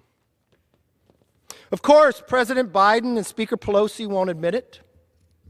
Their response to rising prices has been to issue dismissals, denials, distortions, and a little deceptive spin. Remember when President Biden told us last July that inflation was temporary and expected? Remember that right there? Then he told us in December that inflation had peaked. No more fear. It's peaked. That was at 7.0. Democrats tried to convince us that inflation was a good thing. Remember, Secretary Yellen said this week that a recession isn't a recession, but rather our country is in a period of transition in which growth is slowing. That's weird, huh? We all learned that a recession is really easy. You take 2 quarters in a row and you have negative growth. But it's weird, beginning this week, the White House told us, I don't know, I looked in every book, but we're changing the definition now. We changed each and every place of where we went. We started, it was temporary. First, it was COVID's fault. Then, don't worry, it's transitory. It's not going to stay. Then we found out corporate greed is doing this. Then it's just a high-class problem. It's their problem, nobody else's. Then it's okay, it's peaked. But then when it went a little higher, it's the supply chain's fault now. No. Now it's Putin's fault. Eventually, America may believe something. Then it's just out of date. Now, no, it's not a recession. The economy's just slowing. You rather redefine a recession than restore a healthy economy? You know, the American people know that inflation was not temporary. Inflation hadn't peaked, and now we're in a recession. But the Democrats continue to talk down to American families, no matter the increased cost of nearly everything. But you know the worst part about all of this? And Mr. Speaker, I see people here ready to speak. Mr. Speaker, I wonder, Madam Speaker, I wonder if anyone's going to speak and show us your plan. Show us your plan to get us out of recession. Show us your plan to make our streets safe again. Show us up your plan that you're going to produce more and lower the gas price. I guess your plan is just redefine and blame something else. Their failed policies have not only made inflation worse, you created it. Democrats have increased total government spending by over $9 trillion in less than 18 months. For every American, if you wonder, do elections have consequences? Yes, they do. Oh, yes, they do. $9 trillion in 18 months. The Democrats control the House, they control the Senate, they control the White House. This is what they brought us. We have not felt this in more than 4 decades. 60% of every American has never lived through inflation above 4%. They halted energy projects, slowed down pipeline construction, and took every step to discourage American oil and gas production. You know, when they had the majority like they do right now, they brought in all the energy companies. Not one Democrat asked, how could we lower the gas price? You know what they made every CEO do? They asked them, would you promise to produce less next year? Because we want the gas price higher. We want to punish Americans. That was their question. To produce less. They want to intimidate them. And they crippled the labor market by paying people to stay home instead of going back to work, including themselves. This is the only place in America you can go and enjoy a wedding in France for some movie star and still vote on this floor and get paid for it. This is the only place in America you could be on a boat celebrating, still vote in this house or in your committee and get paid for it. This is the only place in America, and this is the only Congress that has ever allowed it. Ever. It doesn't matter what we have ever gone through. A pandemic, a war. And you know what? Madam Speaker, I don't see one member wearing a mask, and we were only going to keep that during the pandemic. I see one. I stand corrected. But I guess the rest of you feel it's okay. If this sounds like a healthy economy to you, I hear there's an opening at the White House press office. But for the rest of us who live in reality, it's painful. I want to ask everybody in America, can you afford to give up 1 month income? Think about that. Could you afford to give 1 month of your pay up? I don't know if very many people in my district can. Madam Speaker, maybe Paul Pelosi can, but nobody else that I know can. But that's exactly what you took from every single American. You see, inflation is so high, every single American has lost a full month's pay. Can Americans afford to keep the Democrats in power? Can you afford to lose another month's pay? Or do you feel good that it's not a recession or it's Putin's fault?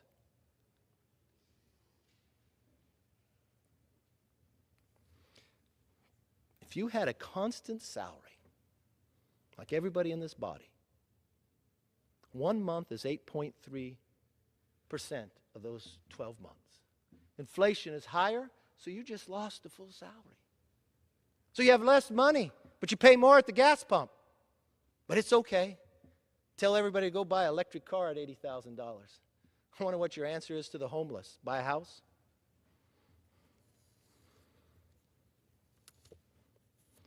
You know, if you think about this, this is actually the Pelosi's pay cut. Because not one Republican voted for your $2 trillion inflation-creating bill. Not one. The Pelosi pay cut affects every American.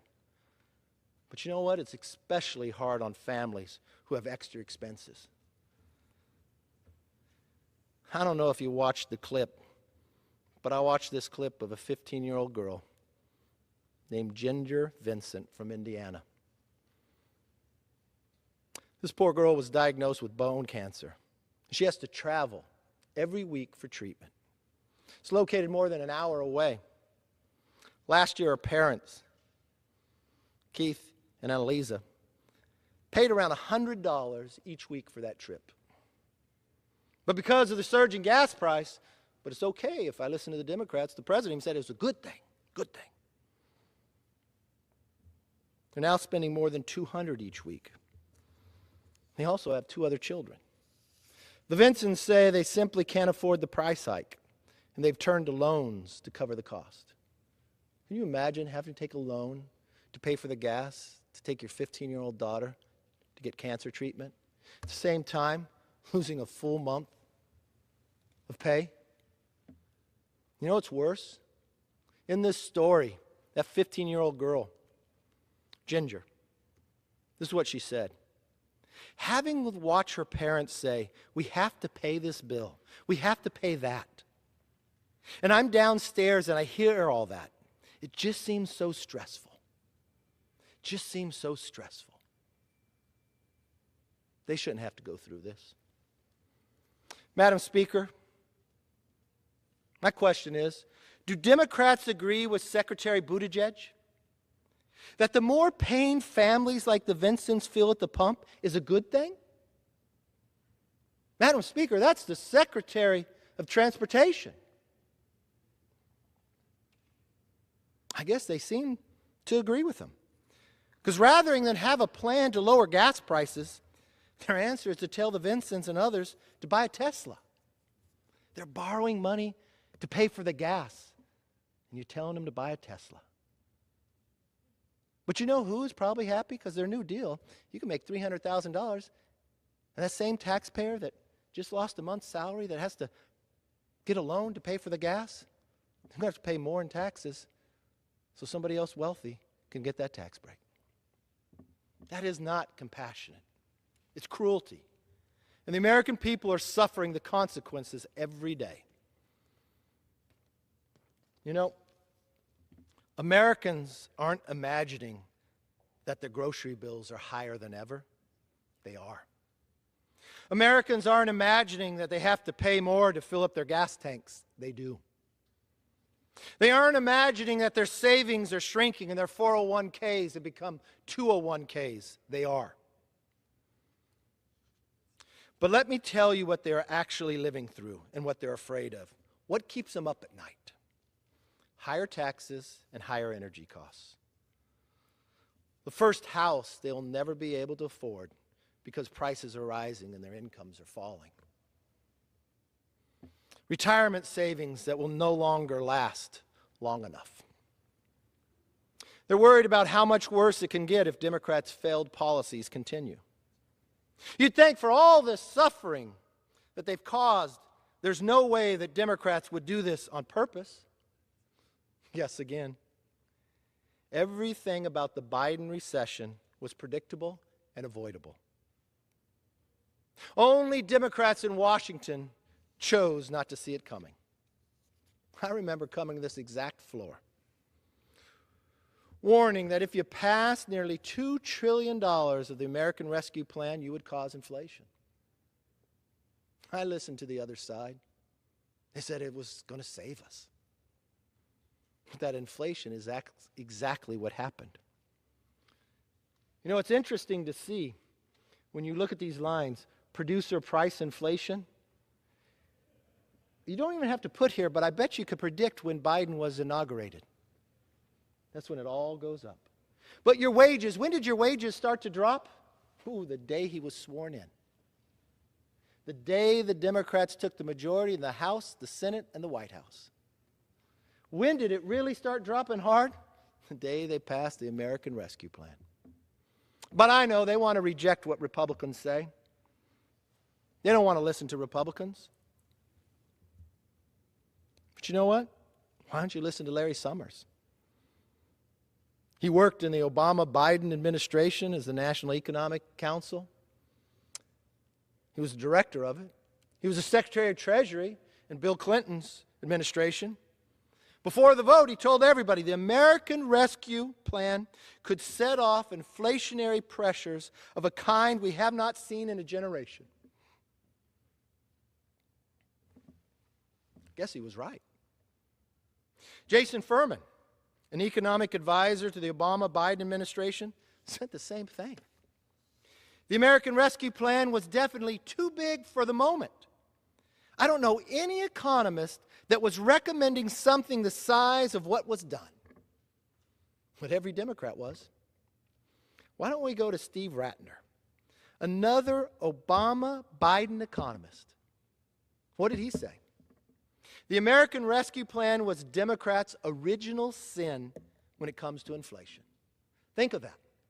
Steve Ratner, who worked in the Obama-Biden administration to try to help them during an economic crisis, especially when it came to the automobile industry, says this is the original sin, the American Rescue Plan, that caused inflation. He didn't say it was Putin's fault. He didn't say it was temporary. He didn't apologize afterwards because he didn't have to, because he warned you about it. But Treasury Secretary Yellen, I don't know how many calls she made to try to twist arms to get people to vote for it, or how many times she went on TV telling the American public that this was a good thing, this was going to put us on the right path. She admitted in May that she missed the biggest explosion of inflation in over 40 years. She said, I was wrong then about the path that inflation would take. She was wrong when she told us it was transitory. She was wrong when she told people to vote for it. Either Democrats don't see the worst inflation in 40 years coming, or they did and they still believed your suffering was worth the incredible transition. That explains. All right, we're going to take a short break here on Live Now from Fox. Up next, we'll have remarks from President Biden on the economy.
Welcome back here to Live Now from Fox. Now, despite the economy shrinking 2 consecutive quarters, President Biden says the economy is not in a recession. We want to go ahead and replay his remarks from earlier today for you. We've moved a long way. I'll be going into detail in a minute, but simply put, the bill will lower health care costs for millions of Americans. It will be the most important investment, not hyperbole, the most important investment we've ever made in our energy security and developing cost savings and job-creating clean energy solutions for the future. It's a big deal. Also, for the first time in a long time, began to restore fairness to the tax code, by making the largest corporations in America pay their fair share without any new taxes on people making under $400,000 a year. Experts, even some experts who have criticized my administration in the past, agree that this bill will reduce inflationary pressures on the economy. This bill will, in fact, reduce inflationary pressure on the economy. It's a bill that will cut your cost of living and reduce inflation and it lowers the deficit. It strengthens our economy in the long run as well. This bill has won the support of climate leaders like former Vice President Al Gore, who said the bill is, quote, long overdue and a necessary step to ensure the United States takes decisive action on the climate crisis that helps our economy and provides leadership for the world by example. Inflation hawks like former Secretary of Treasury Larry Summers said, quote, this bill is fighting inflation. Let me say, this bill is fighting inflation.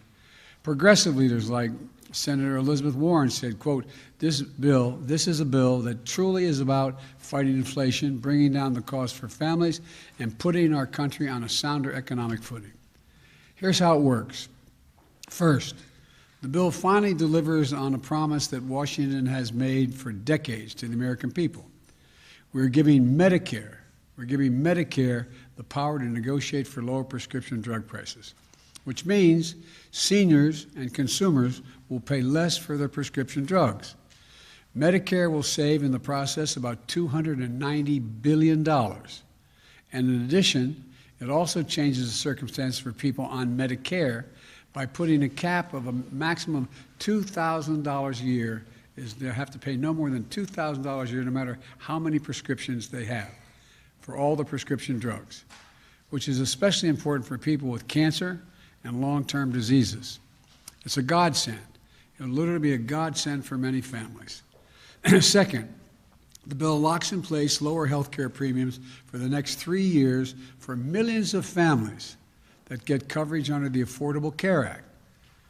They will mean an average savings of $800 a year for 13 million people. Third, it invests $369 billion. Granted, I call for 500 plus, but it invests $369 billion to secure our energy future and to address the climate crisis, bringing down family energy bills by hundreds of dollars by providing working families tax credits. It gives folks rebates to buy new and efficient appliances, to weatherize their homes, and tax credits for heat pumps and rooftop solar. It also gives consumers a tax credit to buy any electric vehicle or fuel cell vehicle, new or used, and a tax credit for up to $7,500 if those vehicles were made in America. This investment in environmental justice is real.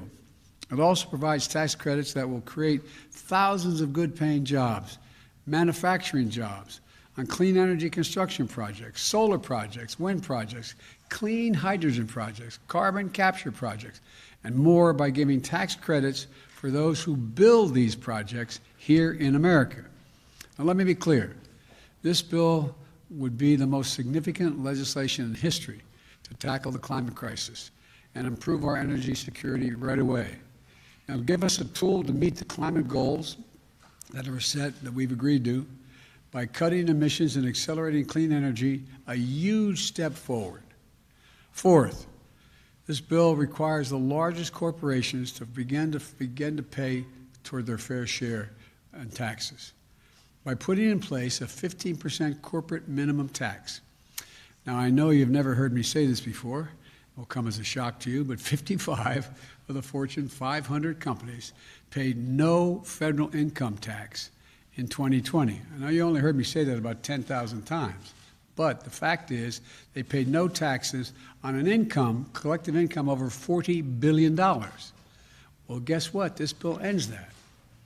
They're going to have to pay a minimum of 15% tax on that $40 billion or whatever the number turns out to be.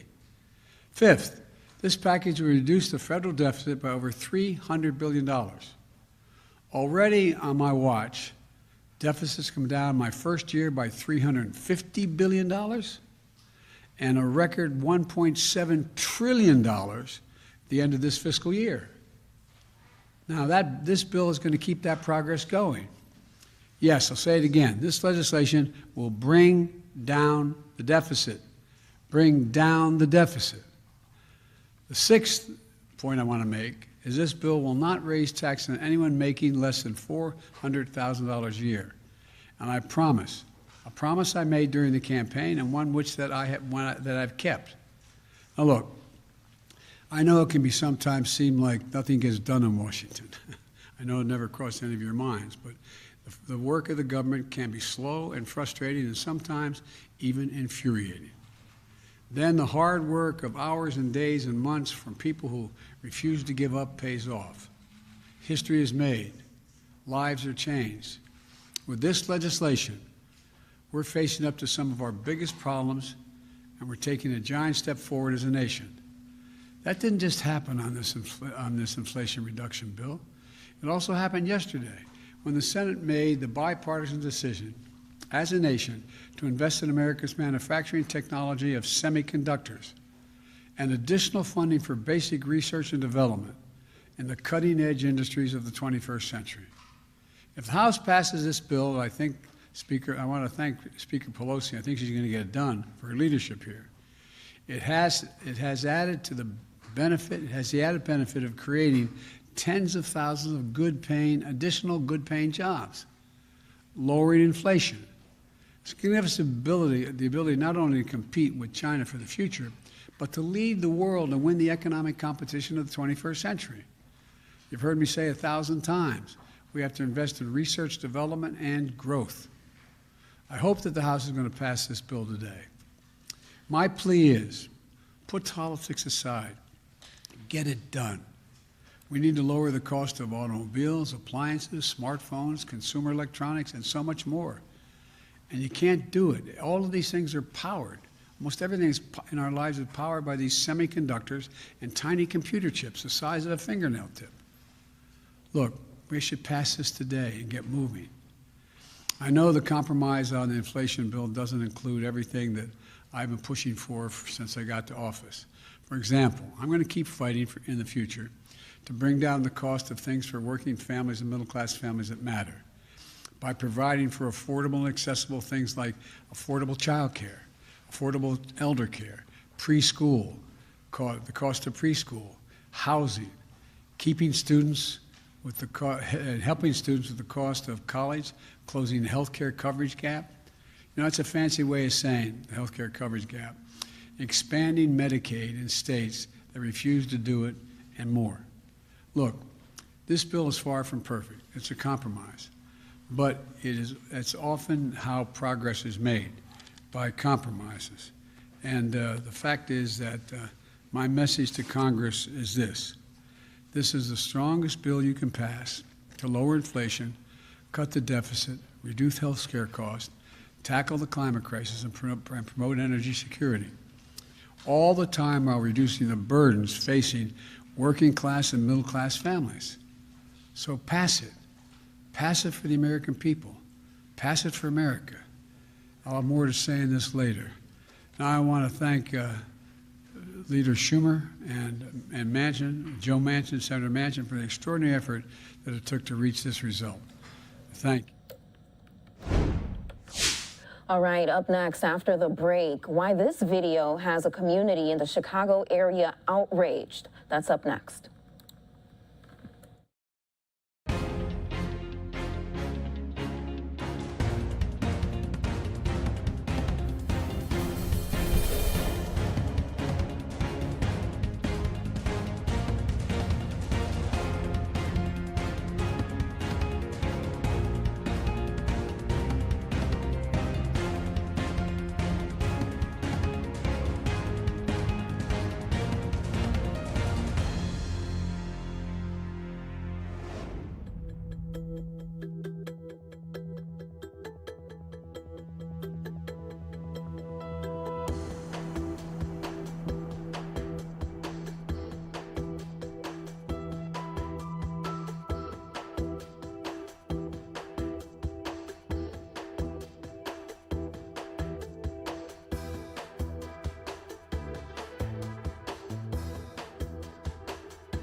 Welcome back here to Live Now from Fox. A teen is in the hospital after video shows him being beaten by police in Oak Lawn. That's in the suburbs of Chicago. Now, the incident was recorded by a bystander, and it all started with a traffic stop. Here is more by Fox 32 News in Chicago.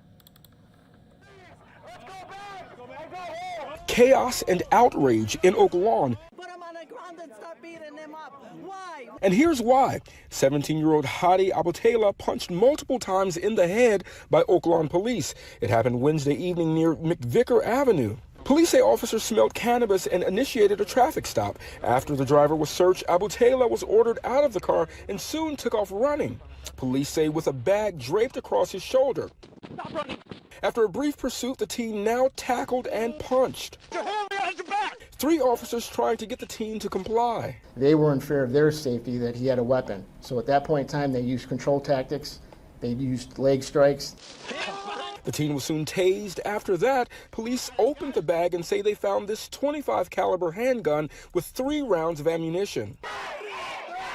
More than 200 people rallied outside Oak Lawn's police station demanding the officers involved be fired, the teen's mom claiming excessive force. Watching that video, and my son is so helpless, and he's yelling, "Stop, help, stop," and they don't want to stop.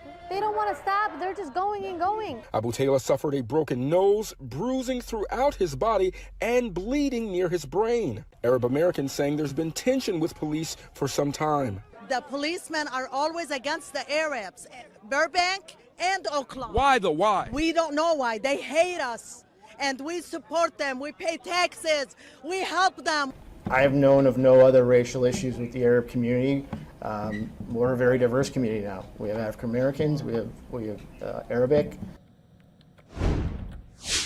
All right, meantime, we want to bring you news out of Indiana, not too far away from Oak Lawn. Earlier today, Senate Democrats made remarks on banning the abortion ban bill. Here's more on that. Women compassion, support, and help during a very difficult time that will become exponentially more difficult now that they will not have the ability to make reproductive decisions for themselves. Our caucus put forth 13 amendments during committee. Only 2 were allowed to be heard, and both were voted down. Now that Senate Bill 1 is on second reading, we are offering our amendments again to provide robust support and aid for women, and also to show Hoosiers how our pro-life colleagues vote in support of things like doula services for pregnant women, health exemptions for pregnant women, a provision ensuring parental consent is not required when rape and incest occurs from a parent or guardian. I urge you to watch closely how members of the excessive majority vote on our amendments, because that will be when they show Hoosiers where they really stand on the issue of life. That is when it will be made absolutely clear whether Republicans in the Indiana Senate are truly pro-life or if they are pro-forced pregnancy. Already, members of their party have shown their hand and have shown their own inability to stay consistent in their alleged beliefs.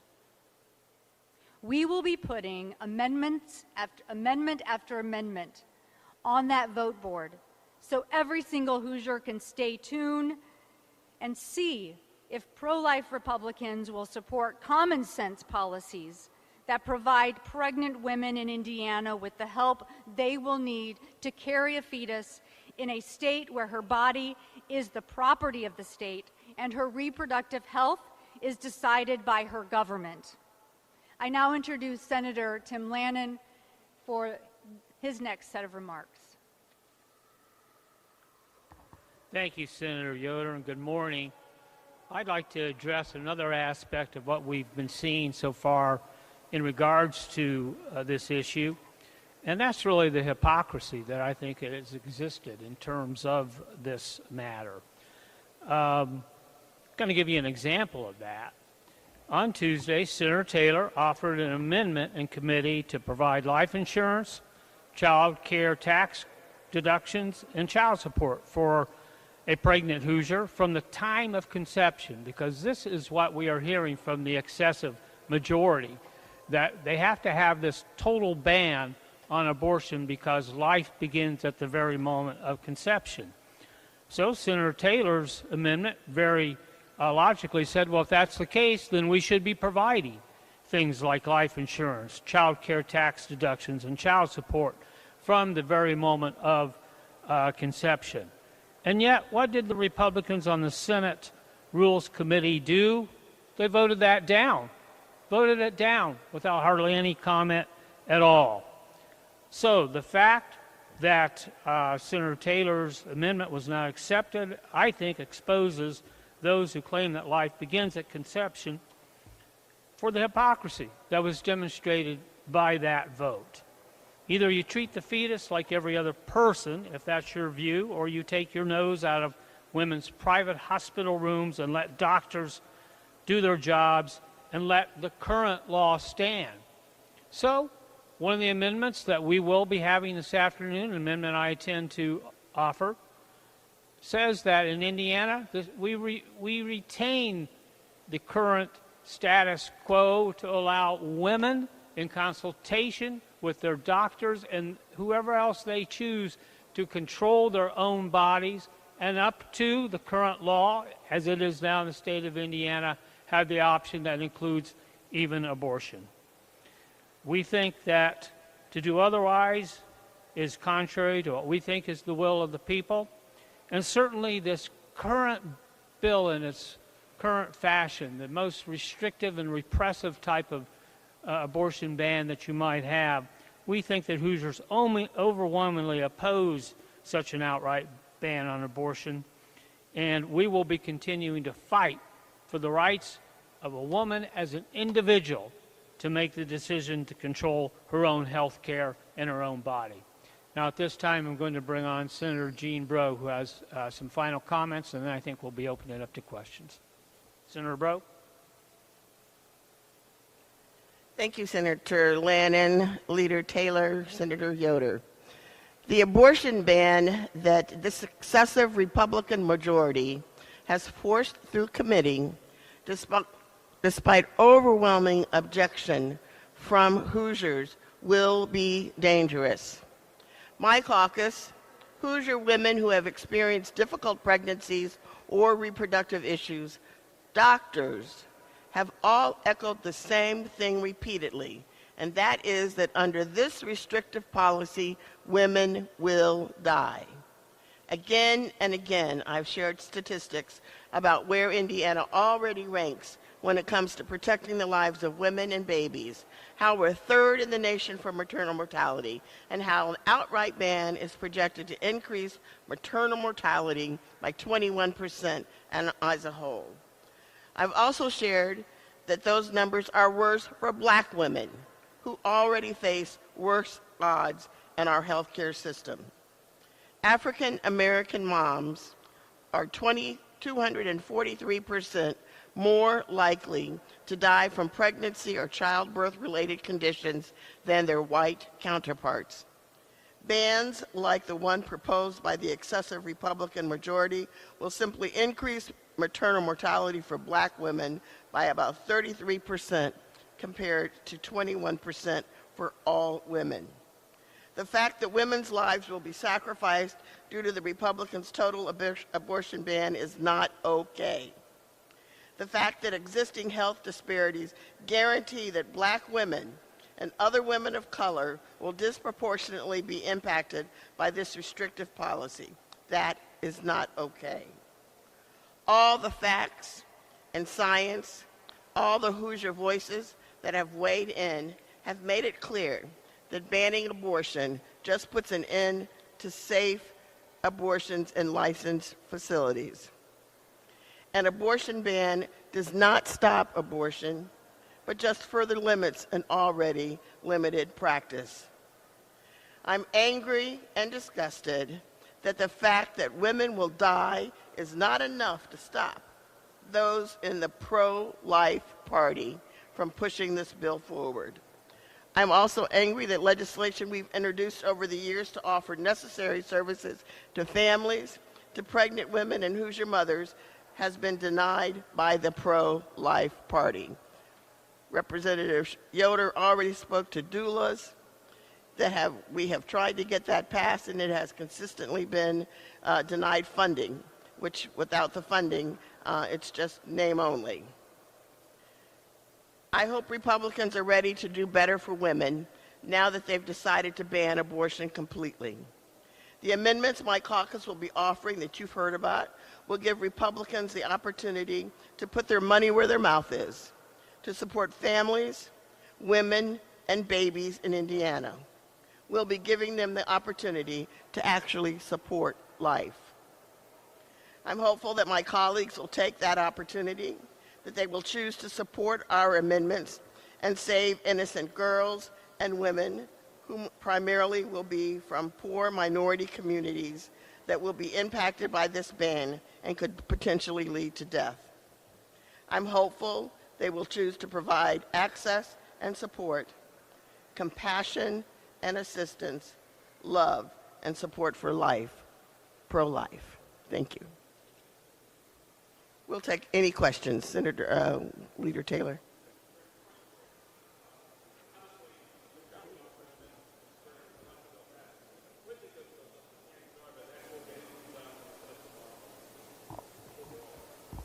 Well, today is second reading, as you know. Tomorrow is the third reading of the legislation. And I think based on some of the discussions I've been having, is there's going to be true consideration for some of the amendments that we have been so far denied to put forth. So today is just going to be an indication of what's going to happen tomorrow.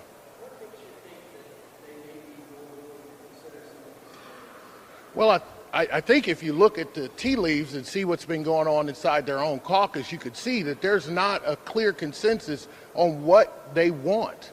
And I think, like I said before, when we first started down this path, it's like the dog who catches the car. They caught the car, and now there's nothing that they can do with it. They don't know what to do with the car. So you can get this stuff out in front of the public, but you should, and I don't think they have a clear consensus of what you want.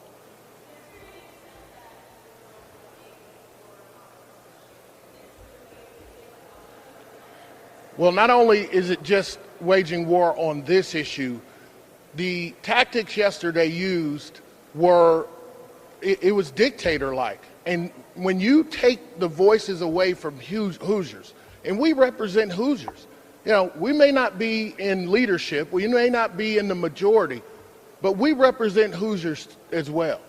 And yesterday, by denying the opportunity for us to discuss a minority report that we timely submitted, followed all the rules, and then through a procedural step to deny us to even have the discussion on the floor is denying Hoosiers in the state of Indiana an opportunity to have their voices heard. And we've seen that over and over again through this process. So we have to stand up and wage war on that, because one of the most fundamental rights that we have in this country is to be heard. Yes. Okay, let me just weigh in here briefly, because you raise, and your question raises, the issue of this whole process of this special session and considering really one of the most crucial issues that's ever come before the Indiana General Assembly. And you know, we didn't come down here originally to deal with this such a hot button topic, and it was to provide economic relief to Hoosiers, not personal liberty grief to the women of the state of Indiana. So, and as Senator Taylor pointed out yesterday, minority voices shut down. On Tuesday in committee, we had so many committee amendments not heard at all. There were so many people who wanted to testify on this who didn't get the opportunity to testify about this. So to even consider this, even in a 2-week session, in fact, we could have been down here on July 6th like the governor said we should, could, but we didn't get down here until late July, and now the pressure's really on. So this is no way to legislate, in my personal opinion. And so I think it's finally being driven home to the excessive majority that the overwhelming number of Hoosiers think they're way out of touch here as far as this repressive, restrictive ban on abortion that they have. And maybe they are finally going to wake up and take some of our suggestions. Well, and I wanted to just say, it would behoove them to accept some of our amendments, because what we're proposing are common sense solutions to, we're not attempting to make a bad bill better, we're just trying to ensure that women have some options in the state of Indiana. For example, I have a simple amendment that asks that the Maternal Mortality Commission look at the impact of what this ban is having on the maternal mortality rates of Indiana. That is a reasonable request. That is something we should understand the data on if we're policymakers, and it's an amendment that they should accept, but we will see.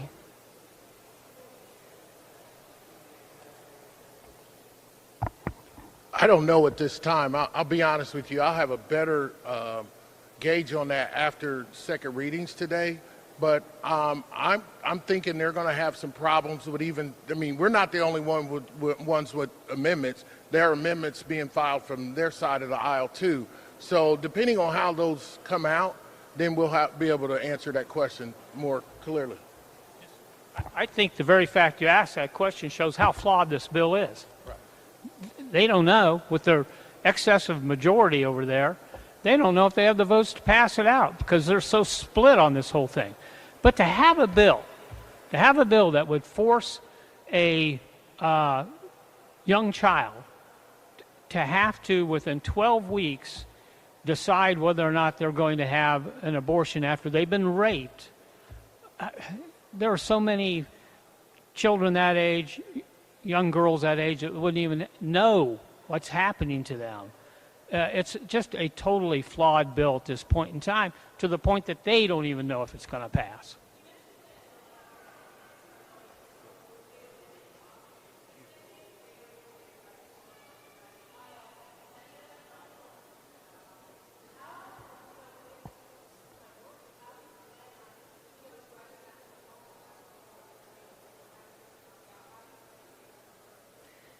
We need to be very clear. Not one person testified in support of Senate Bill 1. But where we did find common ground, no one wants to be forced to have an abortion, and no one wants to be forced to have to carry a pregnancy. That's where we find common ground. And so where this caucus has landed is recognizing a woman's personal autonomy to make those decisions for herself in consultation with her health care provider. Abortion care is health care. And when we begin restricting that, women in Indiana will die. And it is time that we come together and recognize that and decide once and for all that Hoosier women deserve and are worthy to have that decision to make for herself. Can I just speak to the question about nothing coming out of this session? I have spoken to some folks on the other side of the aisle, and they too are concerned that if nothing comes out of this session, that we will be left with what is already on the books, which I think we could certainly live with, but that would not work for them. So that has been the carrot that they're hanging over their head. If you don't do something, we'll end up with what we have. So that's the dilemma they find themselves in.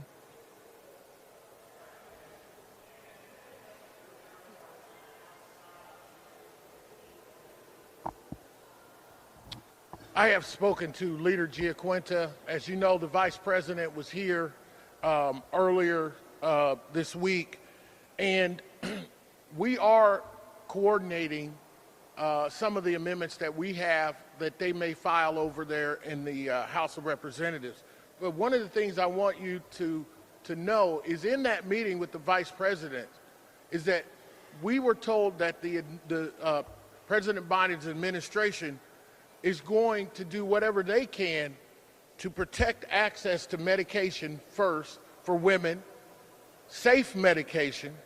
Two, they're going to provide pro bono lawyers to women who might find themselves in a position where they need representation in order to access their own bodily autonomy.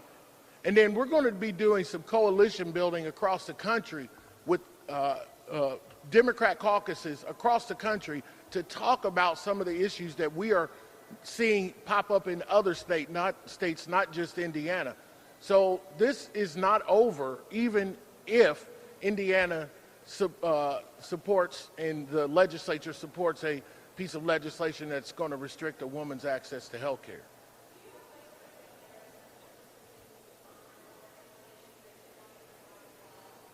I don't know.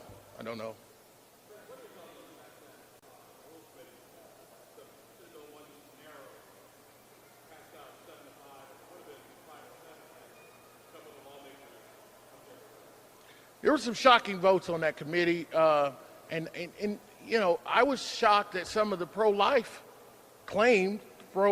individuals supported, because what I've always heard from the pro-life individuals is that there should be no exceptions. And a couple of their members actually voted, who are claimed to be pro-life, in support of that legislation. So I think they're finding themselves in a quagmire here. They've already got one vote on the record, at least the members of the Rules Committee. Yesterday, they should have had another vote on another bill or another motion that they somehow got away with. And then they're going to be, like we said earlier in the presentation, they're going to have to vote on these amendments.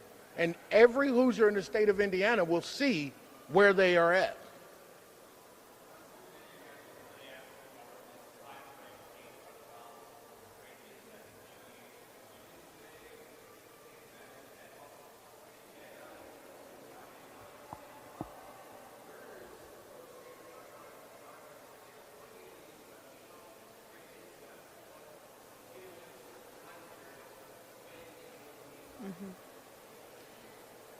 What became clear in the Rules Committee is what we have sensed for many years in this excessive majority is we don't really look to science or to medicine as to what is best practice.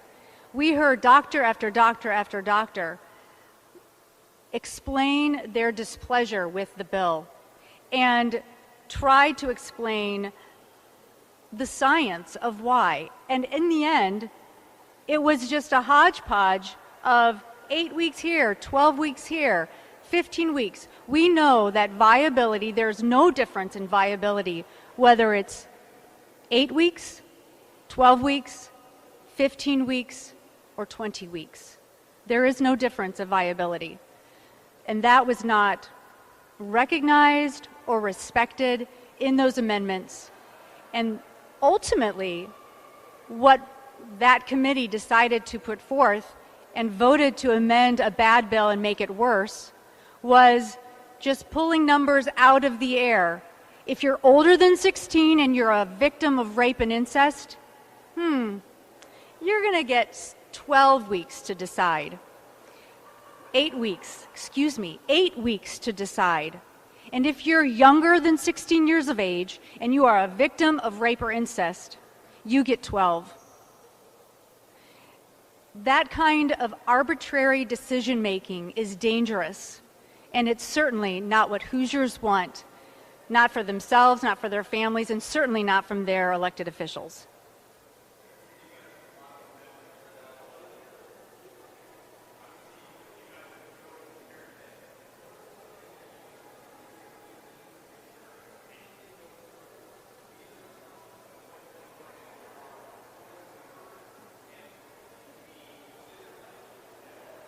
All of them. It's true. We need doula services to be funded. We've got an account available that we could put money in today. We need to protect the rights of women to access health care. We need to talk about the time period for which we have on the books today for a constitutional right All of these amendments are important to us, and it should be important. These are amendments that we didn't just come up with out of the air. Hoosiers want these types of changes. I can give you an example of a couple of our amendments, though, that really, if you're going to have this restrictive type of an abortion ban, then they need to be included. For example, on the issue of rape of a minor, there's a couple instances of rape of a minor that aren't covered in the current bill. And so in those circumstances, apparently, if a minor were to be raped, they would not have the option for an abortion. So I think that might just be a matter of it's been overlooked, perhaps, so we do have an amendment that covers that. And in another case, the bill as written, of course, says that the minor has to get the consent of a parent or a guardian before the abortion can occur. But what if it's been incest by the parent or the guardian? And we have an amendment which would waive the requirement for parental consent underneath those circumstances. So those are some things that would make the bill better and need to be included, in all honesty. And we have an amendment that importantly conforms to the Supreme Court ruling that says that contraceptives will not be touched. And we want to make sure that in Indiana's law, contraceptives are still available to women.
Welcome back to Live Now from Fox. Historic flooding is being blamed for at least 8 deaths in eastern Kentucky. Here's what we know so far. The Kentucky governor, Andy Bashar, has announced the deaths and is asking for prayers. And he also has announced a state of emergency. For more on this, here is Fox News' Will Nunley. At least 3 people are dead, including an 82-year-old woman from Hazard, Kentucky, after torrential downpours in the area caused devastating floods. And officials in the state say they fear the number of fatalities will rise well into the double digits. It took so many people they can't even get to them and help them. Do you know people are stranded back there? Oh, yeah, there's all kinds. That goes way up in there. Everybody's stuck. New video showing just how catastrophic the situation is. In some cases, homes and cars submerged and roads left completely impassable. Officials are warning people to get to higher ground and stay there with resources stretched thin. I can't reach 911. I can't reach nobody, no troopers. There's no help in sight. I can't get to them. First responders are working to rescue dozens of people while dealing with 4 to 5 feet of water in some areas. But it's not just parts of Kentucky getting hit. Roughly 4 million remain under flood alerts across Kentucky, southern Ohio, West Virginia, and southwestern Virginia, with flash flooding and mudslides being reported across the mountainous regions of Virginia. In Kentucky, the National Guard has been activated and shelters are open in several counties for those seeking refuge. I just signed a state of emergency that will unlock the resources needed and also tell the people of eastern Kentucky that we are going to be there for them. The storm is expected to continue through the weekend, but will shift towards Tennessee and the Carolinas. In Hazard, Kentucky, Will Nunley, Fox Weather. And again, Governor Bashar has declared a state of emergency. Here are his remarks from earlier today.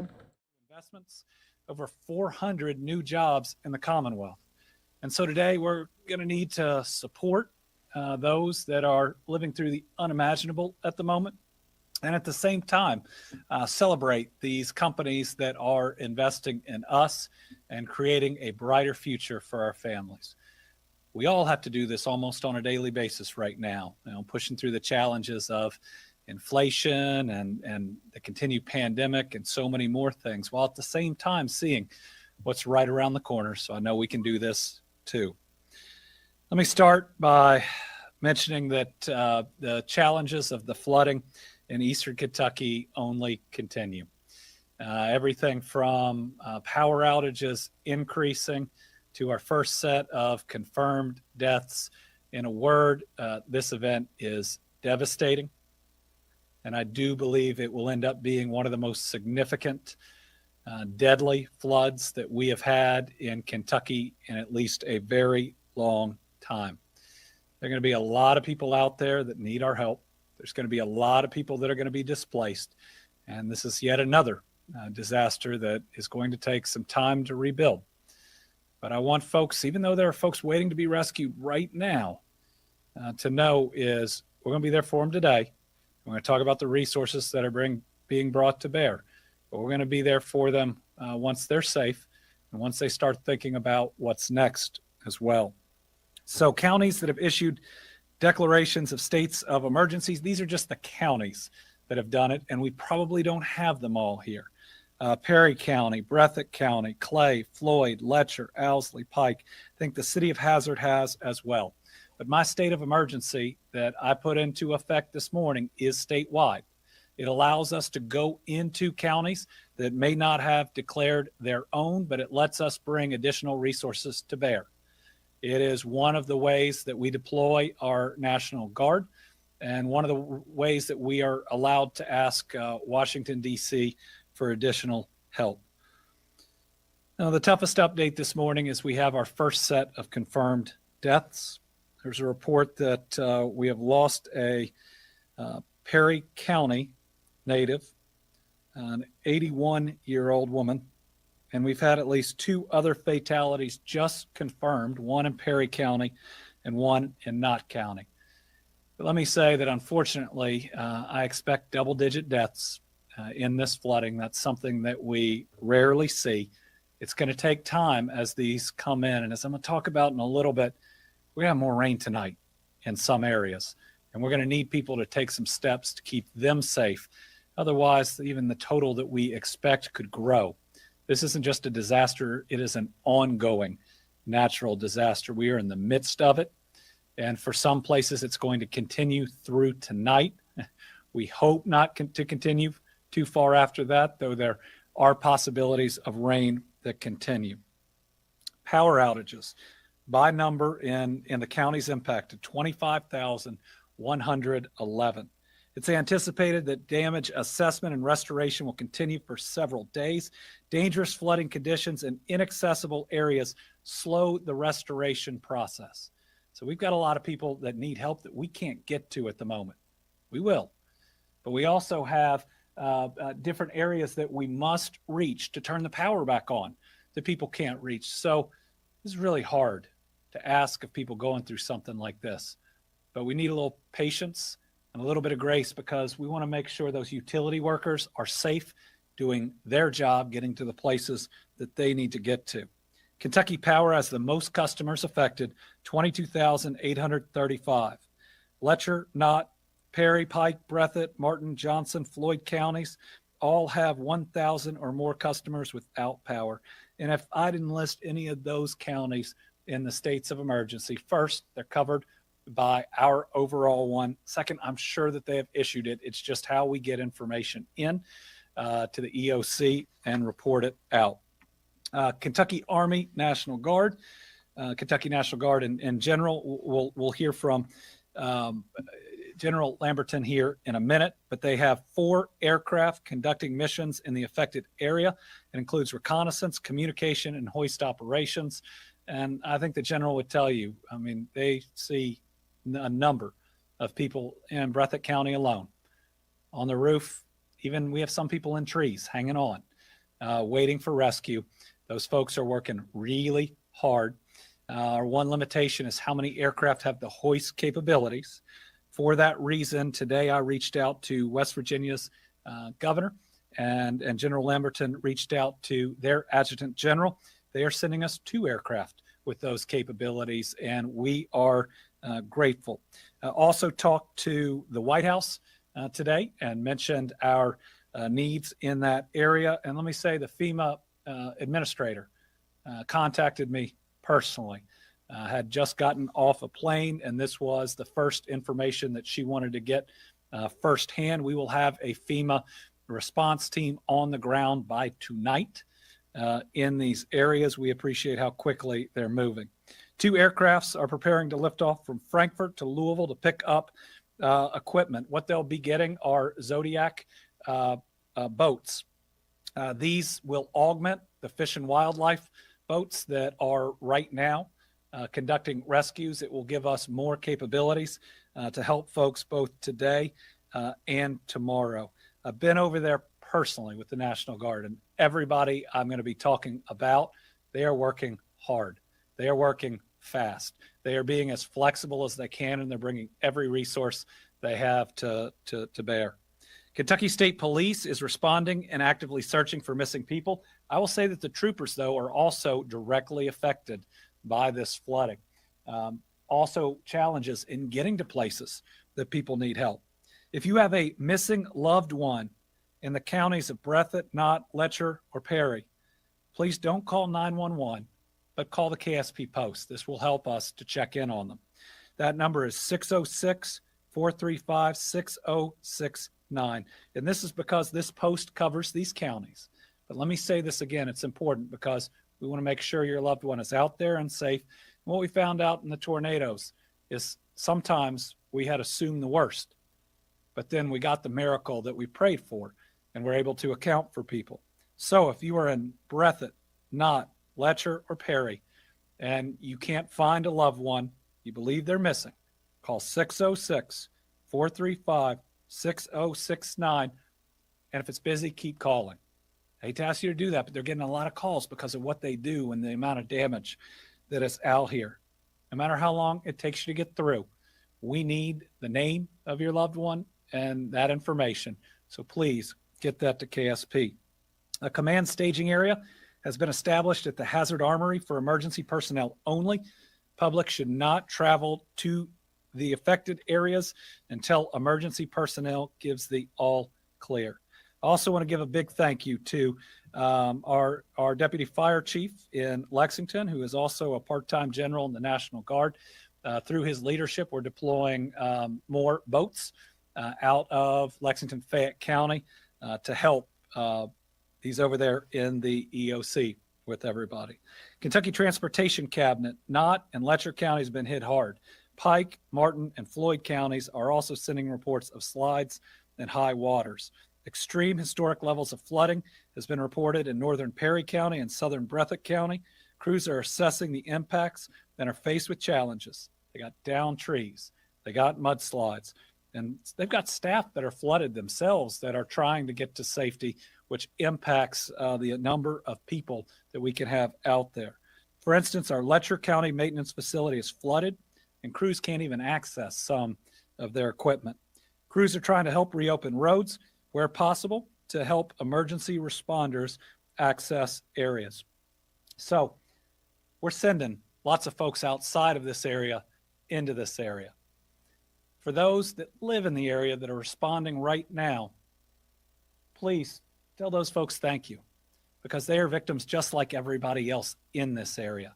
They very well could have lost their home and are out there helping out somebody else who has lost their home. So please think about those folks. We're also seeing widespread water outages. This can occur because of a loss of power, for instance, in Martin County.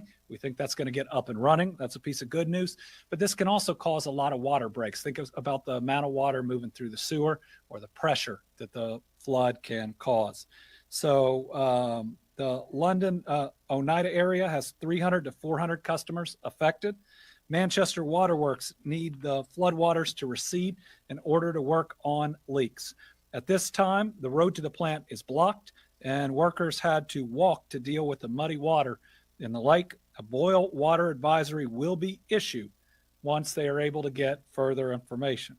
From Hyde and Leslie County Water District, the northern end of London is affected, but progress is being held up by access again and communication issues. We have very spotty cell service. There are at least two of our major companies, I believe it's both AT&T and Verizon, that we are in direct contact with that are trying to deploy their assets. Remember, they got to be able to get to somewhere safely, though, too, to ultimately deploy that. Boonville Water and Sewer advises around 70 customers are out of water in areas fed by Buffalo Creek and Hoopflery tanks. Outages are due to power outages and leaks, but they're still assessing that situation. Jackson Municipal Waterworks plant is experiencing issues due to flooding at intake. Plant controls possibly damaged due to lighting. Plants operating at decreased capacity. System-wide boil water advisory issued at this time. Operators unable to assess damage due to high water. And then the Whitesburg water system in Letcher County, the river's over their raw water pump control panel. The plant is shut down and cannot be started until the floodwaters drop. They cannot get to the plant safely at this time. They're not aware of any other damage. They will have access using a boat. So let's have one piece of good news. Martin County, I was over at the EOC when their plant went down. We were talking about getting them a generator. Their water should be restored by 1 p.m. Eastern time. I think they've been able to get their power up and back on. So a lot of widespread damage. I think we're going to have a number of deaths, roads completely washed out, homes destroyed, schools flooded, buildings that are, at least in the short term, going to be uninhabitable. So we want to make sure people know where they can go, where we can provide you ultimately a dry place. So anyone who's been displaced, 3 state parks have been open to receive you, even though they are having their own impacts. They're Jenny Riley State Park in Prestonsburg, Pine Mountain State Park in Pineville, and Buckhorn State Park in Buckhorn. Now, each of these counties are also setting up different shelters. We're going to put out a list of those because those are places that are going to need water and cleaning supplies. And later today, and we have this in the notes, we'll be launching a Team Eastern Kentucky Flooding Relief Fund. These families are going to need help, much like our families in Western Kentucky. They are also going through one of the worst disasters of this type that we have seen. So the Department for Medicaid Services is working with our contracted managed care organizations and Meta-Impact to ensure members impacted by the Eastern Kentucky flooding will have access to medications. I was also working directly with our Department of Public Health today. They are monitoring and working with senior homes, with nursing homes, to make sure we have plans in place if they have to be evacuated to be able to do it safely. They are also in charge of tracking deaths for this. We have a representative from the Coroners Association that's with us directly in the EOC feeding us information. Toughest news that I have for today is there is a chance for maybe another 2 to 3 inches tonight and maybe through the weekend. We got light rain now scattered through this afternoon. It looks like most of the rain is going to come overnight, and that can be really dangerous. Right now, and this can change, the predicted area includes McGoffin, Pike, Powell, Wolf, Johnson, Floyd, Martin. It could reach Laurel, Clay, Leslie. Listen, they could get a lot. So folks, if the water is close to your house, if you are in a place that floods regularly or with a lot of rain might flood, the ground is really saturated. If you're in these areas or even close to them, and you can go stay with somebody else tonight, please do.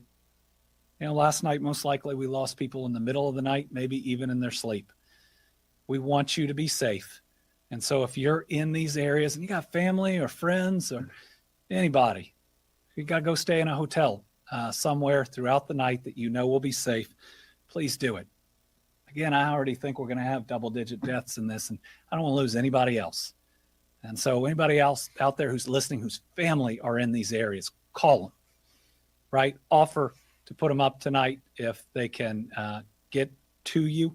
For those that are in areas that are fine, good.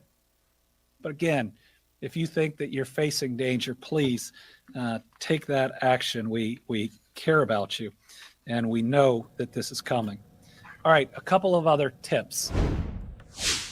All right, and again, that was Kentucky Governor Beshear providing an update regarding the historic flooding happening in his state. Of course, we will continue to follow the latest developments regarding that situation. And that's it for us here tonight on Live Now from Fox. Our live coverage continues tomorrow morning at 5 o'clock Eastern. Thank you so much for joining us tonight. I'm Shirley DeScore-Beth. Have a wonderful night. Way. I'll be going into detail in a minute, but simply put, the bill will lower health care costs for millions of Americans. It will be the most important investment, not hyperbole, the most important investment we've ever made in our energy security and developing cost savings and job-creating clean energy solutions for the future. It's a big deal. Also, for the first time in a long time, began to restore fairness to the tax code, began to restore fairness by making the largest corporations in America pay their fair share without any new taxes on people making under $400,000 a year. Experts, even some experts who have criticized my administration in the past, agree that this bill will reduce inflationary pressures on the economy. This bill will, in fact, reduce inflationary pressure on the economy. It's a bill that will cut your cost of living and reduce inflation and it lowers the deficit. It strengthens our economy in the long run as well. This bill has won the support of climate leaders like former Vice President Al Gore, who said the bill is, quote, long overdue and a necessary step to ensure the United States takes decisive action on the climate crisis that helps our economy and provides leadership for the world by example. Inflation hawks like former Secretary of Treasury Larry Summers said, quote, this bill is fighting inflation. Let me say, this bill is fighting inflation. Progressive leaders like Senator Elizabeth Warren said, quote, this is a bill that truly is about fighting inflation, bringing down the cost for families, and putting our country on a sounder economic footing. Here's how it works. First, the bill finally delivers on a promise that Washington has made for decades to the American people. We're giving Medicare the power to negotiate for lower prescription drug prices, which means seniors and consumers will pay less for their prescription drugs. Medicare will save in the process about $290 billion. And in addition, it also changes the circumstances for people on Medicare by putting a cap of a maximum $2,000 a year. They have to pay no more than $2,000 a year no matter how many prescriptions they have for all the prescription drugs, which is especially important for people with cancer and long-term disease.